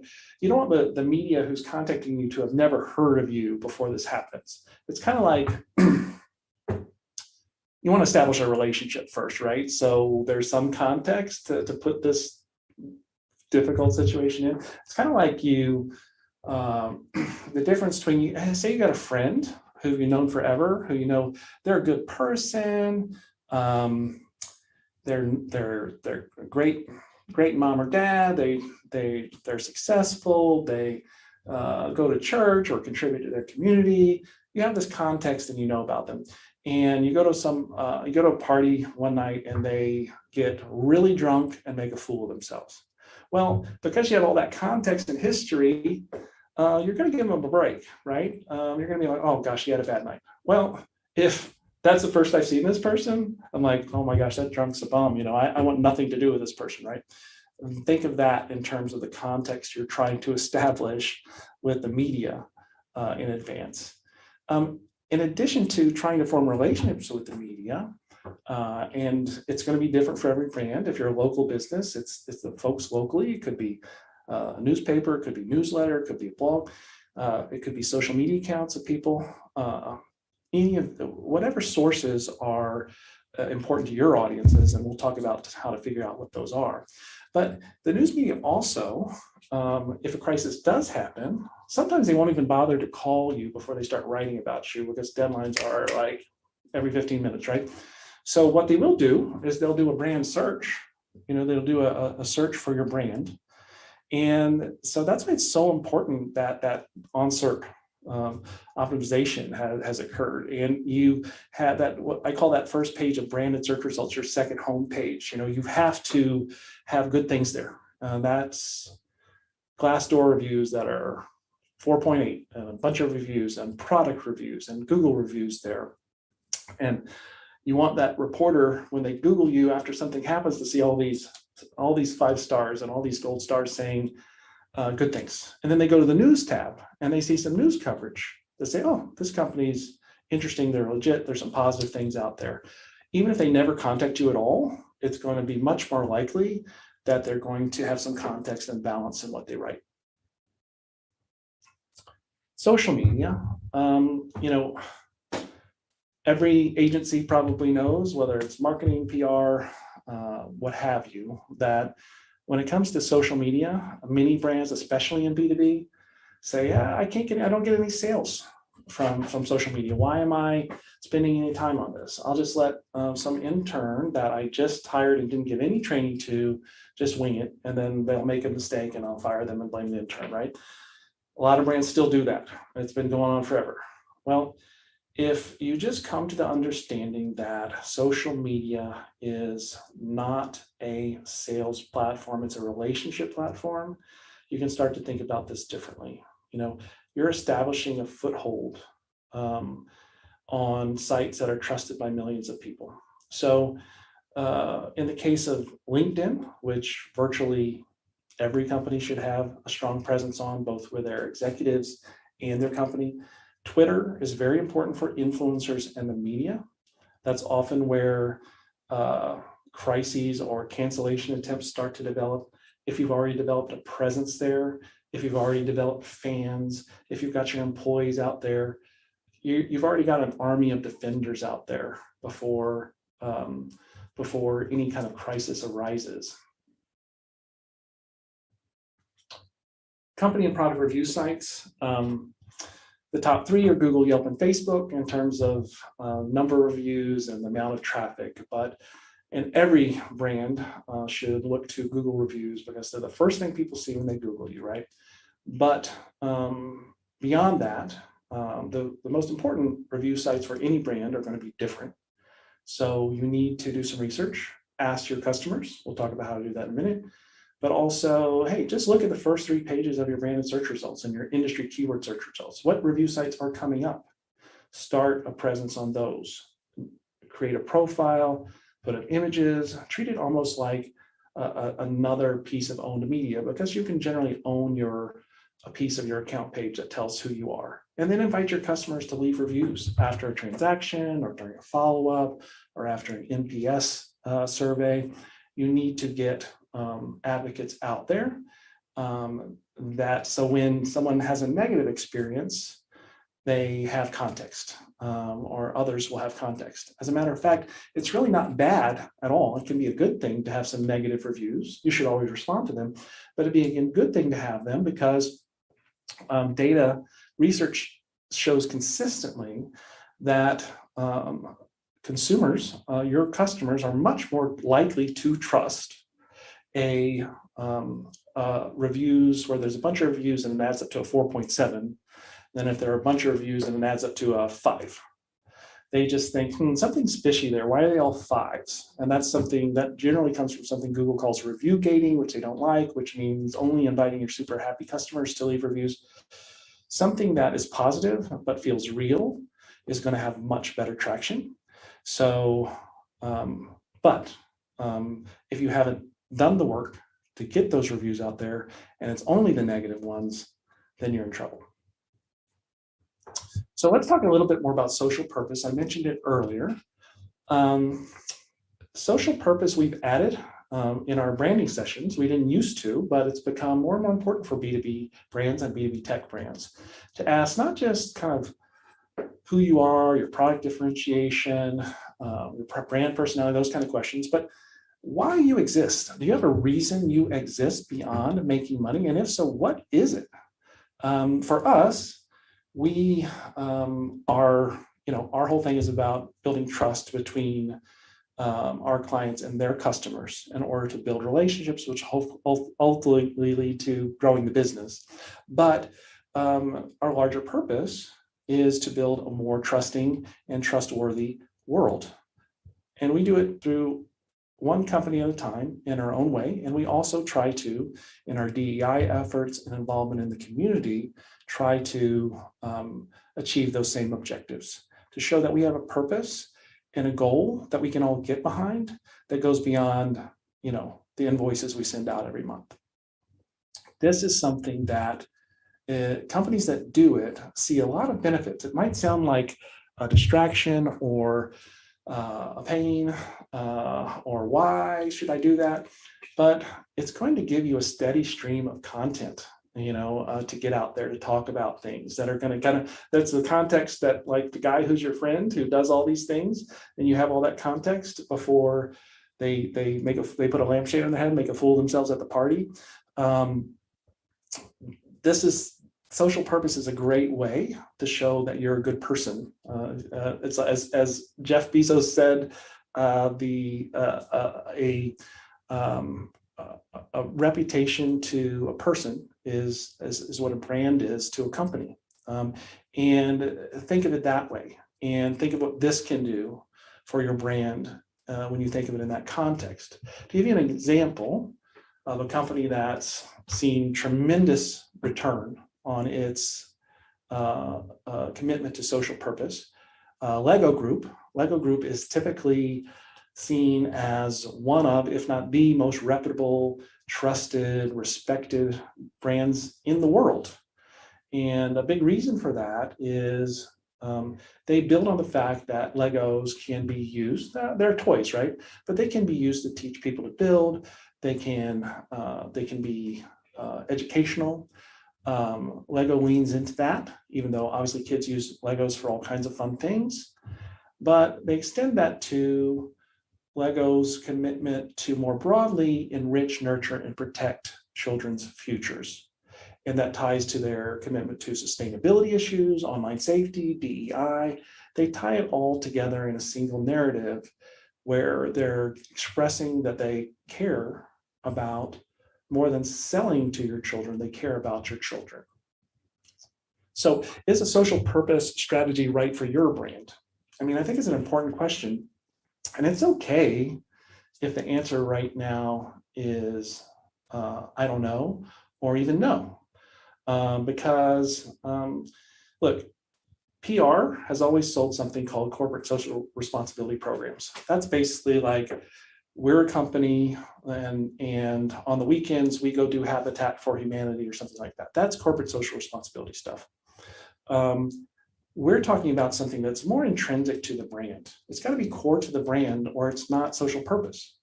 And audiences can tell if you're faking it. So don't fake it.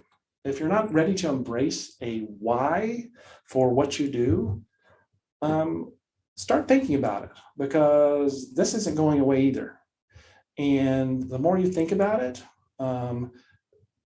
as you get your head around it, when the time is right, it can really add something, a real importance to your brand. So all of these things, if you think about a social purpose or getting positive media coverage out there or getting positive reviews in place or establishing a positive presence on social media, these are all examples of having a good offense. So you're ready when bad things happen. Additionally, so we've talked about kind of what's the playing field today and the challenges. We've talked about the best defense is a good offense in terms of setting up your platforms. Let's talk now about empathy and what that means today and why it's more important. Marketers, most marketers think of themselves as having empathy, right? Because marketers have to think in terms of customer pain points. An entrepreneur or a marketer, a business can't create a product that sells if there's not empathy involved, unless you just got lucky.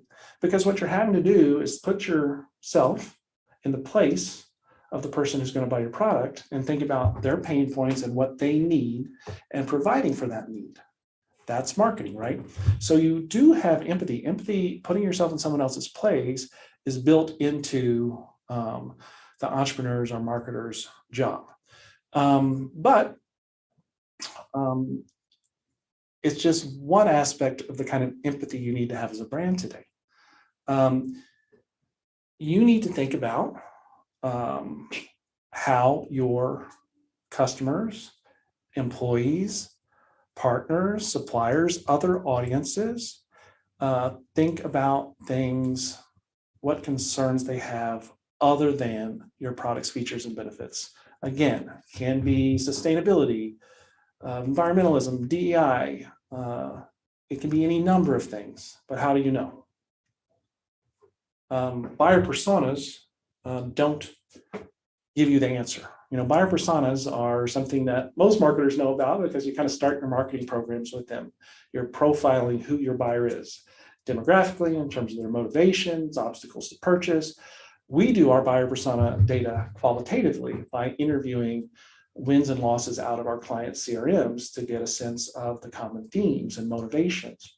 Well, when it comes to going out of the funnel and on top of the funnel to a world where people aren't in your funnel and thinking about whether they're going to buy from you or not, you're having to look at a much bigger universe of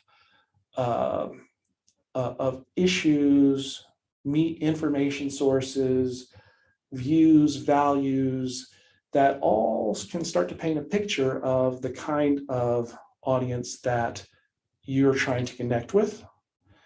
So in other words, you don't pitch the New York Times for the oil and gas client, you pitch the Wall Street Journal. or take your pick, right? For example, Nike has been working with Colin Kaepernick for some time. They thought at one point about dropping him amid all the controversy, but then obviously they did their research because they came back in 2018 and they decided to use him for a big campaign. And that campaign, I think it won big awards and things like that. It also led immediately to lots of people who are conservative on Twitter burning their Nikes. Here's a video of me burning my Nikes and so forth because of Colin Kaepernick's controversial position of kneeling during the national anthem. But that very controversial nature of Colin Kaepernick and what he stood for was something that was appealing to Nike. Nike knew that its young, male, mostly audiences would connect with Colin Kaepernick. They didn't guess this. It's a big decision. It actually ended up making them millions, if not billions of dollars because it was the right call.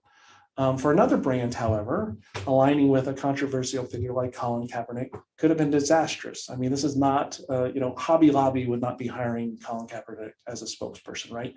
But Nike knew. So not all the decisions and not all the influencers or celebrity endorsers or so forth are going to be as polarizing as Colin Kaepernick, but every brand, including yours, has to think about what are the sources of information that my audiences and customers trust, what are the issues, values, views that my customers and audiences have, and how does that align with mine? How can I use that to make a broader connection beyond just selling a product? So think beyond the customer product dynamic. So finding the last piece I wanted to talk about was communicating to audiences with transparency and doing it 24/7. Look, bad things happen. People are going to post 1-star Google reviews. Your employees are sometimes going to say bad things in Glassdoor. There may be a lawsuit. There may be a cancellation attempt. You don't have to even do anything wrong for these things to happen, right? I mean, look at Wayfair. Wayfair is this online furniture company that, minding its own business, I guess made a mistake and had some pricing on some armoires mislabeled. So an armoire, so this armoire costs $10,000 or whatever. I think on Instagram originally, but spread everywhere, this conspiracy theory developed that they were actually not selling armoires for $10,000. They were trafficking children because the armoires had children's names as the brand names. So like you're actually buying this child. So it sounds ludicrous on its face, but it wasn't ludicrous to the thousands of people who shared this all over the place. Wayfair had to put out a statement, multiple statements to tamp down the accusations. You go out there and look online today, you'll still see this stuff. So it can happen to anybody, and you need to be ready, and you need to be ready to respond and respond quickly. Now, there's a right way and a wrong way to do this though, right? So the wrong way to do it is, did I pass the right way? Yeah. The wrong way to do it is to try to pretend that you're something you're not, basically. In other words, reputation management, the first step has to be making sure your reputation is worth defending, right? If you're a crappy company, as Jay here said, if you suck in real life, you'll suck on the internet. You can't erase that reality. And trying to cover it up is generally going to come back to bite you. You might have some short-term benefits, but bad things will happen. Fake reviews, buying backlinks, violating Wikipedia policy, posting false information about things that you've saved on like winning awards.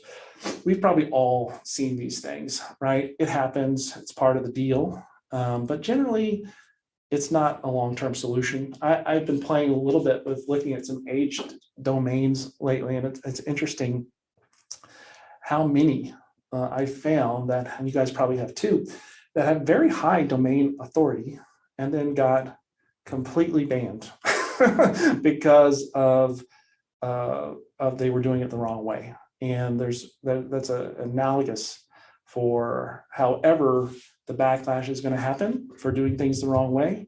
Ultimately, it's going to happen. You can't paper over problems forever. So the right way to do things is to get to the core of your reputational issues, and then develop a plan to make amends.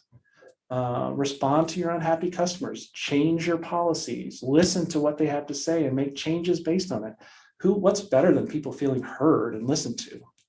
And that's a great foundation for then identifying the happy customers and encouraging them to leave reviews, and then starting to get media coverage and other notice of how you've turned it around, or what kind of company you really are, or that you are a company that's worth protecting and defending. I know what I hear a lot of times from clients is, oh, that's going to take forever. It doesn't have to. I'll give an example. Client that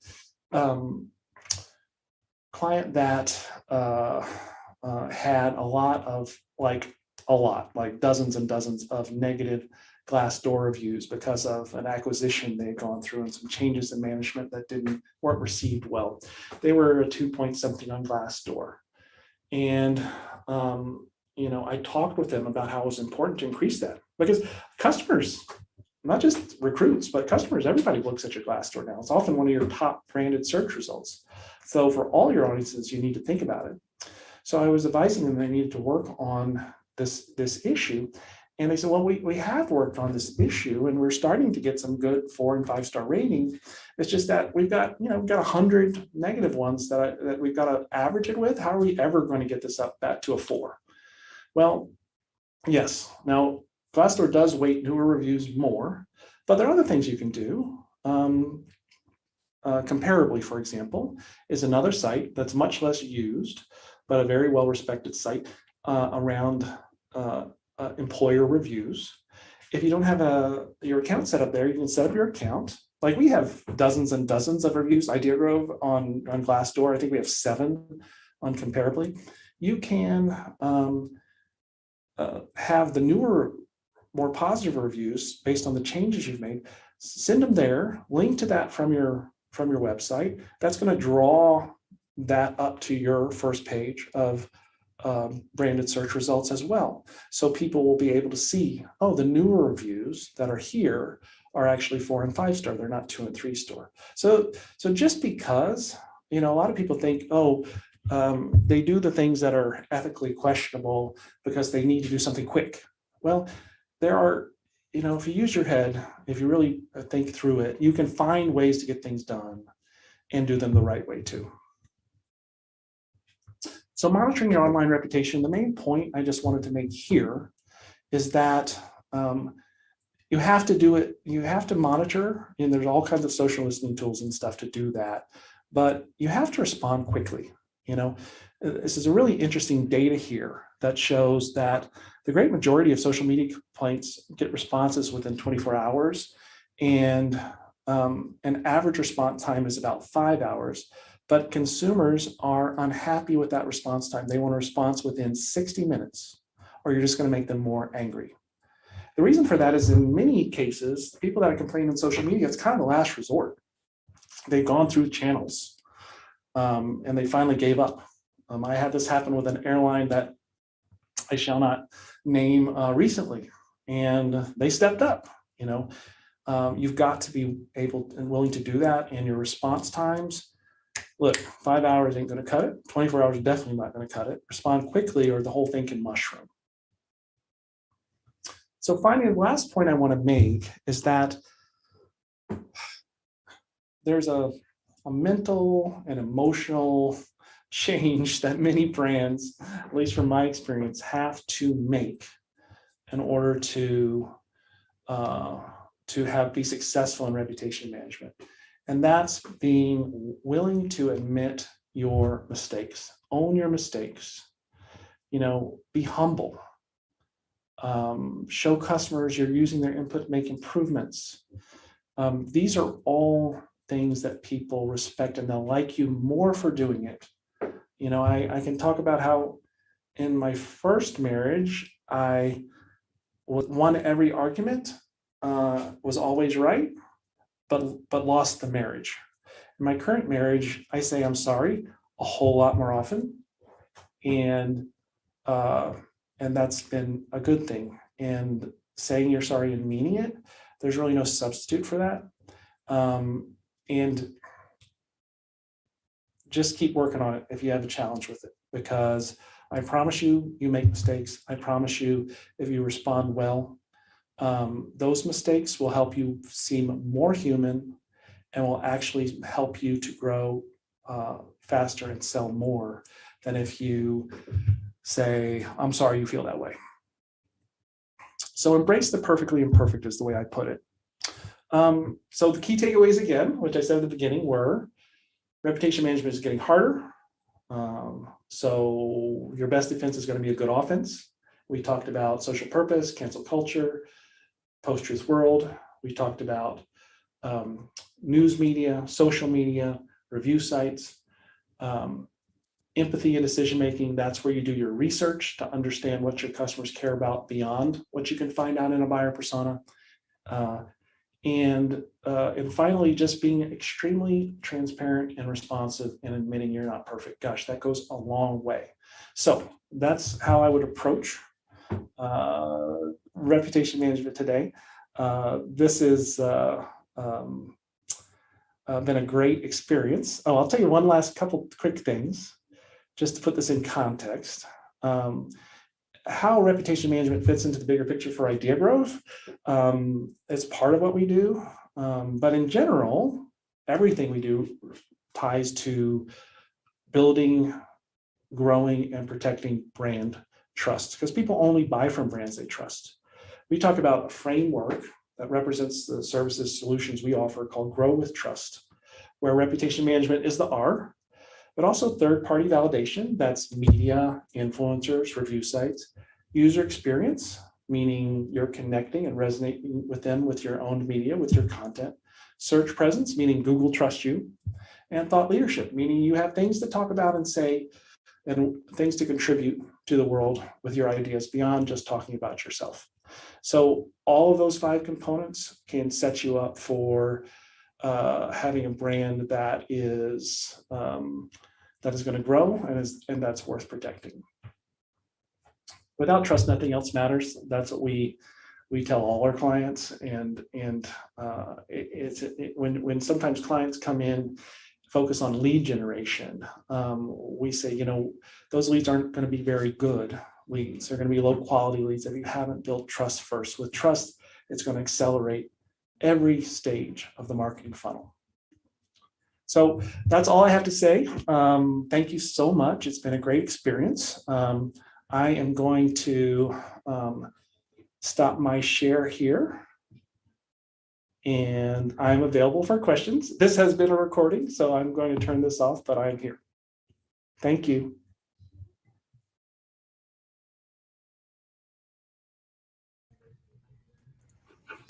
Wow.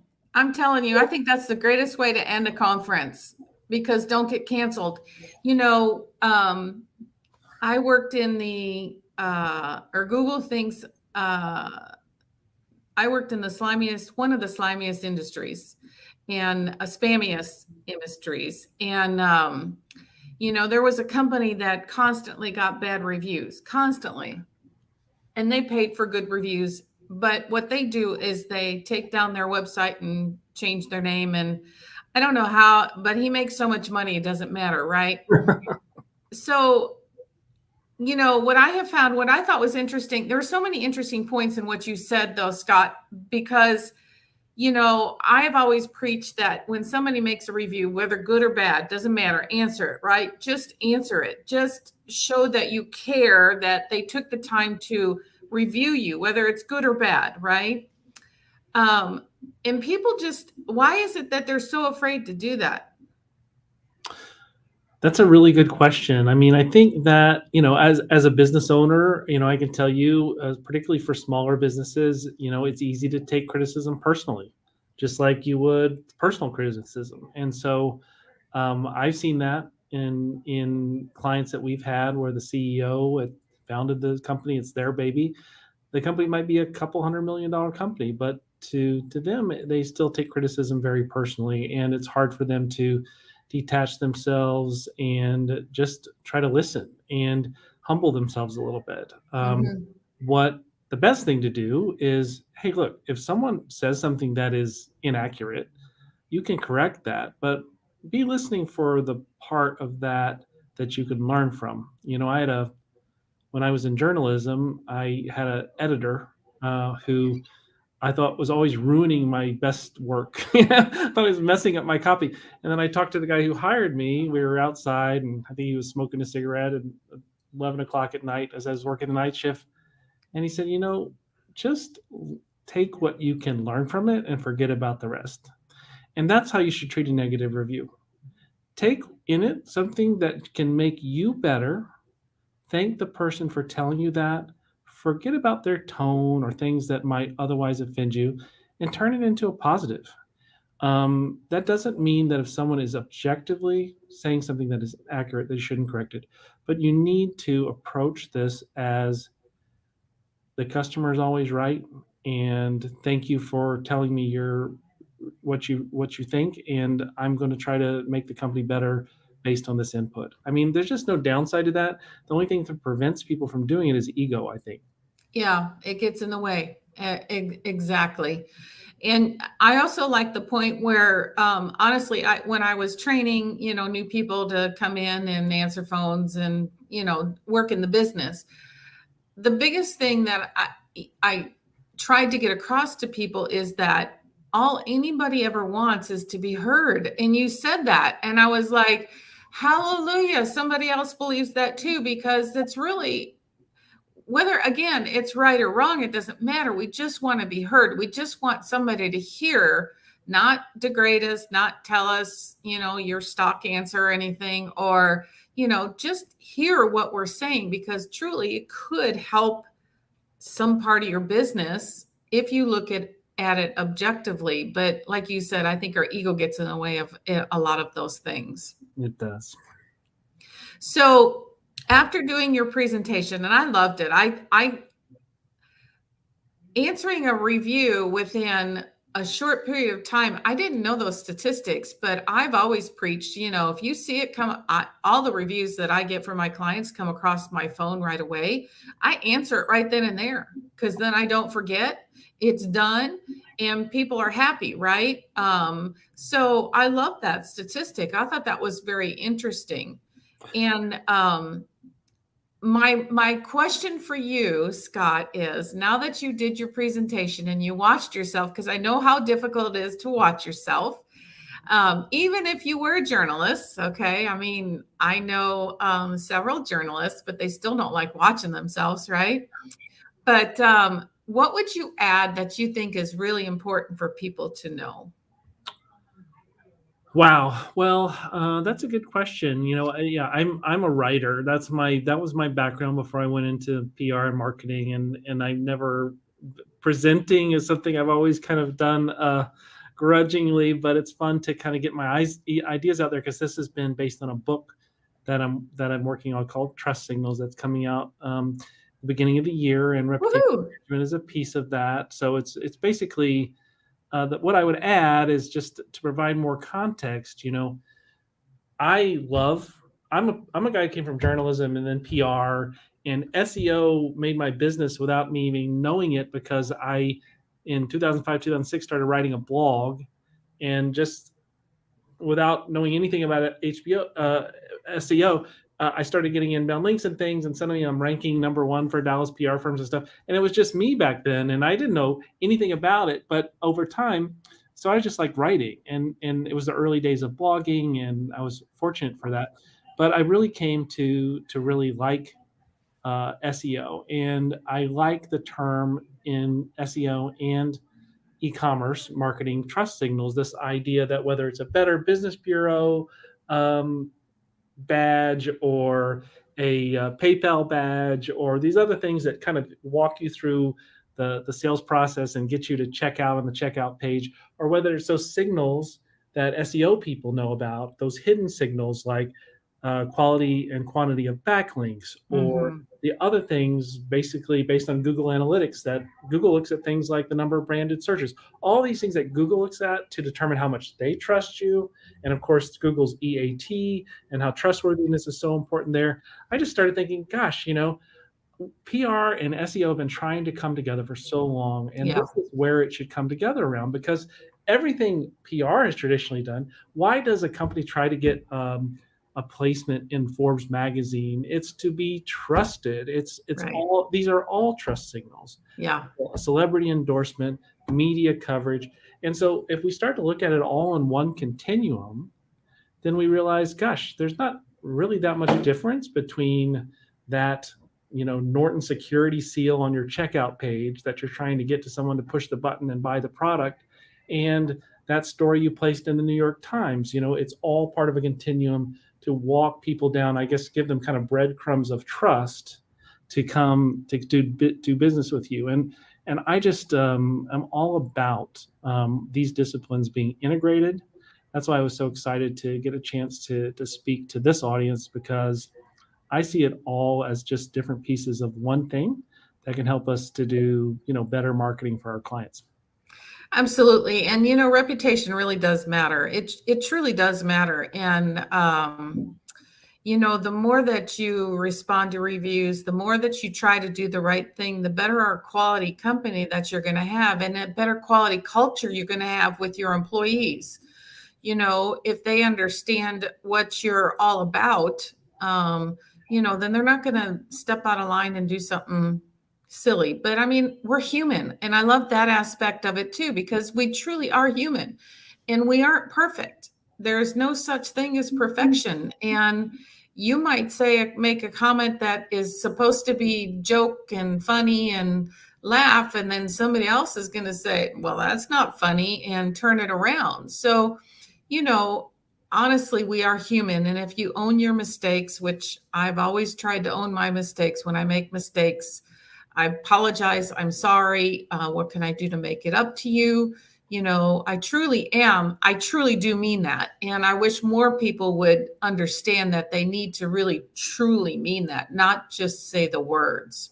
It's funny. I talk about it with my wife sometimes, as I mentioned earlier. It's like, it's not that.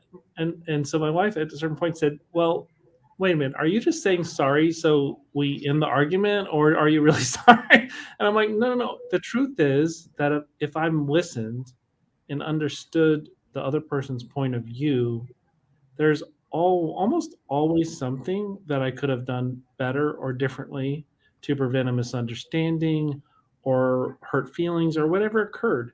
So there's almost always some part of it. Maybe it's 10%, maybe it's 100% that you could have done better. What's the harm? What's the harm in taking accountability for that? It doesn't, you're not, leave it to the other person to decide if they want to accept their part in a misunderstanding. You focus on your part. That's the only part you can control. Yep. There's never any downside to just saying, you know what, I'm sorry. I'm not sorry you feel that way. I'm sorry I did that. That's a different. Yeah, it's definitely is. Well, do you have any we got just a couple minutes left. Do you have any other pointers you want to share with us, or I don't. It's very exciting and a real honor for me to get a chance to speak to this conference. It's been a great conference for a long time, and I appreciate getting the chance to speak. Well, I hope you come back next year. I hope to. We're really pushing to be back in person, because I think it makes it a lot more fun, because you really do get to know people a lot better, and shake their hand and whatever, elbow bump, whatever. I know shaking hands is a taboo thing now, but I just hope that we get to be in person next year so we can really meet each other and have great conversations, more than just kind of you and I talking. But thank you so much. I'm going to clap for everybody out there, and really appreciate Bill connecting with you and asking you to speak. I think you were the perfect end to a great 18 hours of live streaming, because we're on day 9. And I just want to say thank you from the bottom of my heart, from all of you who have attended. It's been a long road to get where we got. I think we got some fantastic speakers, and I believe that all of you have taken at least 1 or 2 items that you can actually implement in your business and make it better. So on that, it's a wrap.